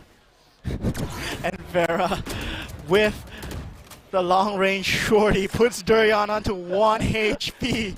Oh my god, Shiba left with all to do, gets a 2k as well. Instantly gets traded out by Aduka with the Odin. They're choosing to go for this A retake at the moment. And still, Supermassive Bots, they might have the spike planted, but there's a 1-man advantage for the side of Kizuna. Yeah, it's all up to Flaring right now. 30 seconds How left. is he gonna deal with this? 2v3 coming in for SMB. They got the spike. You're going in for the plant. Durian is on 1 HP. Spikes down. Vera spot the Flaring. 1 enemy remaining. But there you have Kizuna gets the last 2 kills. Bringing it 11-7. 11 to score 7 scoreline, yeah. It's going to be scary from the side of Kizuna because they will have the lockdown, they will have the Cosmic Divide, and that provides so much cover for the retake if it comes down to that. They do have the Hunter's Fury to remove it, yeah. Yeah, that's the only sliver of hope that they have when they come down to economy. Yikes, and right now SMB economy is not exactly looking the best. I believe they have to go for the save this turn. I believe they still can muster up a buy because Juicy does have the Blade Storm. Careful here. Well, but an Odin and an Operator and three rifles staring straight right at you. It's not going to be an easy pass to get past Kizuna at this point. They have to be very careful how they choose to play this early skirmishes right now. 5-man push onto A side. Hunter's Fury being activated as well.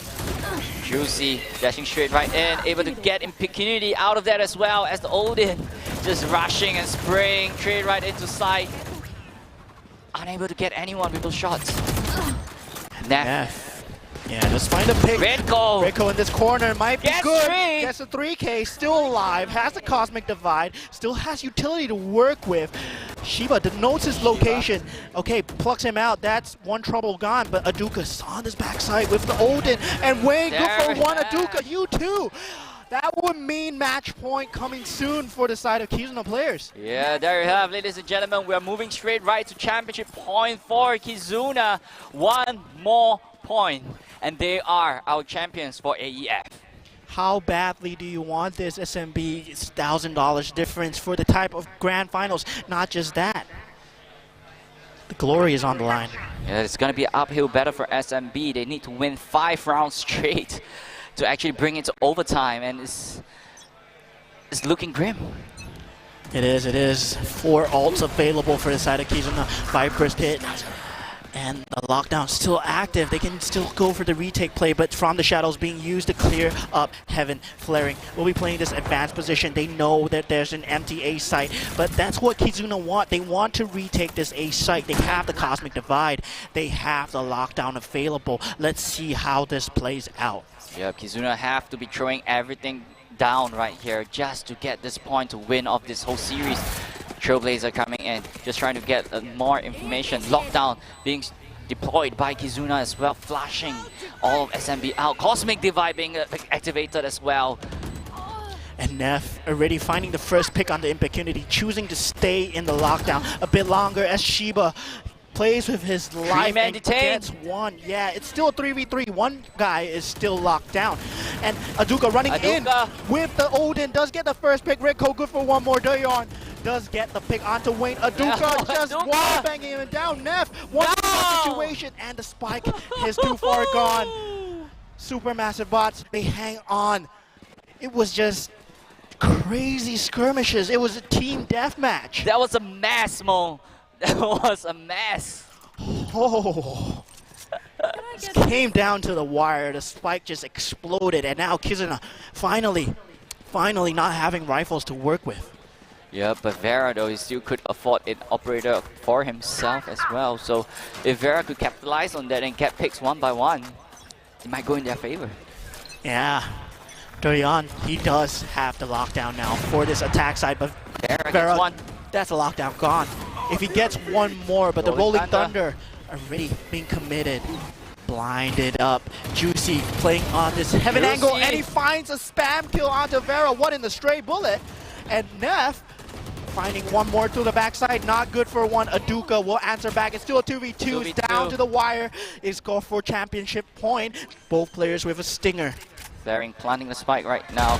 Shiba gets Wayne, and their dream is still alive for SMB. 9-12. Oh my god. That was nerve-wracking. When you see Juicy just trying to spray and just finding the clip onto Vera's head. I thought the round was gone, but still the smoke from the side of Redco at backside proving to be a thorn. Have you seen a jet with Odin? Oh wait, it's so the other way. Okay. A jet with Odin. Yeah, that would be scary. Yeah. Right, Kizuna just trying to find that one last point that they need. Vera coming on to short though. Unable to spot everyone as everyone has crossed down to Seekers being committed. Huntress Fury for the side of the attack. They have the lockdown available. Trailblazer already destroyed. Vera not finding its mark. Juicy good for one on the entry. Supermassive bot. Yeah, with the shock dart onto Vera. Now Aduka in this position would have a lot to play for, but Flaring gets the better of him. 5v2. 5v1. Wayne, one man all by himself, gets one, gets two. A sliver. Wayne, unable to do it with Dreon, taking him down 10-11. SMB is not giving Kizuna a break. They are giving us a show, ladies and gentlemen. And now Kizuna will not have any form of weaponry to begin with. They will have to play for all or nothing. Kizuna's economy is just looking bad, right? Judge, Sheriff, Stinger. And not close to any ultimates at all. Yeah. Supermassive bots, they still have the lockdown. If they want to secure the 11th round or the 12th round, they can choose to do so. But let's see how the round plays out. SMB going on the offense. Aduka there. Sneaky gets two! That could be pivotal right there, as Flaring and Durian do clean things up, will take away the rifle advantage that Kizuna could have had. Trade is in action. SMB rotating straight right to short. Trying to find space. Alarm bot deployed. Our drone deployed as well. Trying to find more information for the rest of the team. Wayne. Spotted Wayne. And lockdown being used. 1 minute left into the round. And Reiko already has a forward position onto A-Long. If Shiba gets found here, it could mean the end of the round. Scanning ahead. Reiko might be spotted right now. They noted this position. Shock darts and paranoia being used to clear out the location, and Reiko gets taken out. Tactical clear coming out from SMB as the spike gets planted. 1-man advantage. They still have the weapon advantage. Only Sheriffs. But this gun is so dangerous. Impunity gets one. Only one though. Only one. Yeah, and the game dream is still alive right here for SMB. 11-12. Will we be going to OT? And Kizuna nowhere near any ultimates, only the Cosmic Divide available. And we have from the shadows available from the side of SMB, so the rotate, the pivot, the information play is available for this Omen. Yep, and Juicy have that Blade Storm ready, the next kill as well, so SMB still looking really strong coming into this round. Yeah, they want to put things to overtime. Still pushing straight right into A side. Just spamming straight right into in as well. 1-1 trade coming in. Wayne, good too. Juicy does trade him out eventually, but the spike is lost. Aduka. Juicy got the blades. Juicy gets one. Juicy unable to get the other. Aduka forced to retreat. Trailblazer coming in. It's 1v2. all down to Shiba. Shiba has all to play for right now. 1v2 situation. He does have the spike. Reinforcement is already there. Shiba rotates. Shiba rotates. And so are the Kizuna players, probably. It's all on a gamble. If Shiba just runs back to A, it could mean an open site. Or if Kizuna get to C on time. You still have time. And already the turret gets taken out. Information has been given. Recon dart has been used. Yep. Rest of Kizuna is here onto C side as well.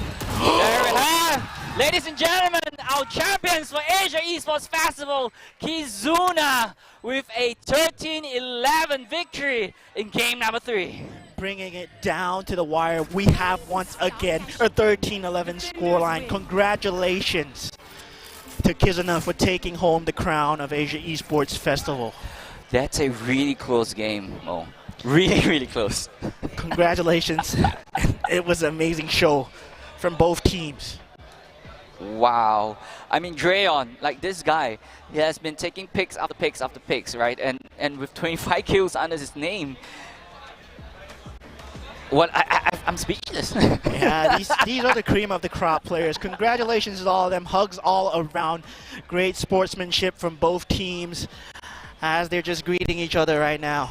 Yeah, I mean, this is the fun. Like, this is what, you know, esports is all about. Yes, there's competitive spirits coming in as well, but it's all love for the game. It's all love for the sport. After all, you know, everyone's just having fun and just, you know, enjoying their time with their friends. Yeah.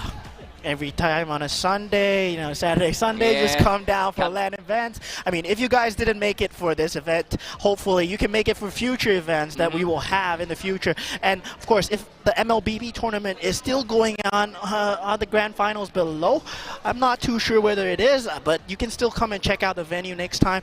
We are at Kallang Wave Mall, and if we have future events, you can come down and check us out as well. Yep, not forgetting, right, this event wouldn't be possible without JBL Quantum.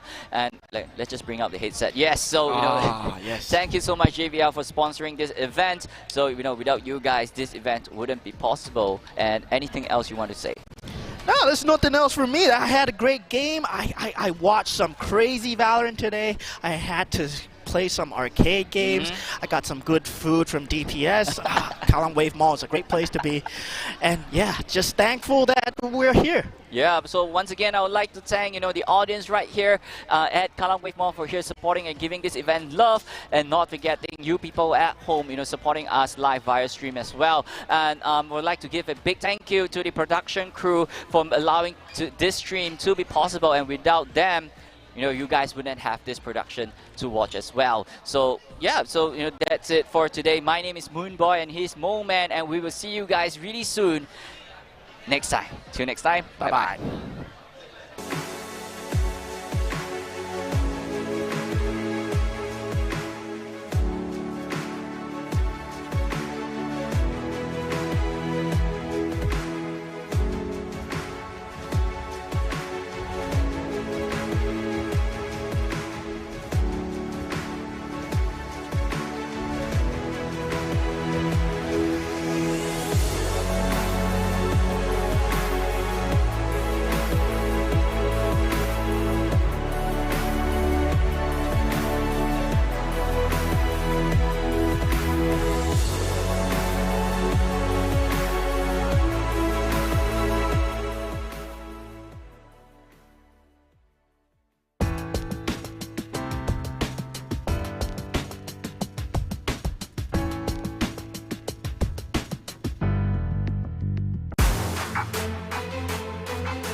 People's Association is the lead agency and main planner for One Punggol, bringing together the various government agencies such as Early Childhood Development Agency, Housing and Development Board, Ministry of Health, National Environment Agency, and National Library Board. One Punggol is an integrated lifestyle community hub serving residents of Punggol and the Northeast. Facilities at One Punggol include a community club, a library, a hawker centre, childcare and elder care facilities, as well as public spaces and play areas for residents and visitors to enjoy. The 5-story building also houses a multi-purpose hall for performances and gatherings, futsal and basketball courts, culinary and music studios, and is located right next to the Samki LRT station. The aim of One Punggol is to bring everyone together by creating a vibrant and energetic community that thrives in a sustainable environment. DP Architects, the architect for One Punggol, shared that one of the key design features of One Punggol is its central atrium known as Celebration Square, which connects all 5 stories and stakeholders. The user is at the heart of everything we do at ENE, and the most interesting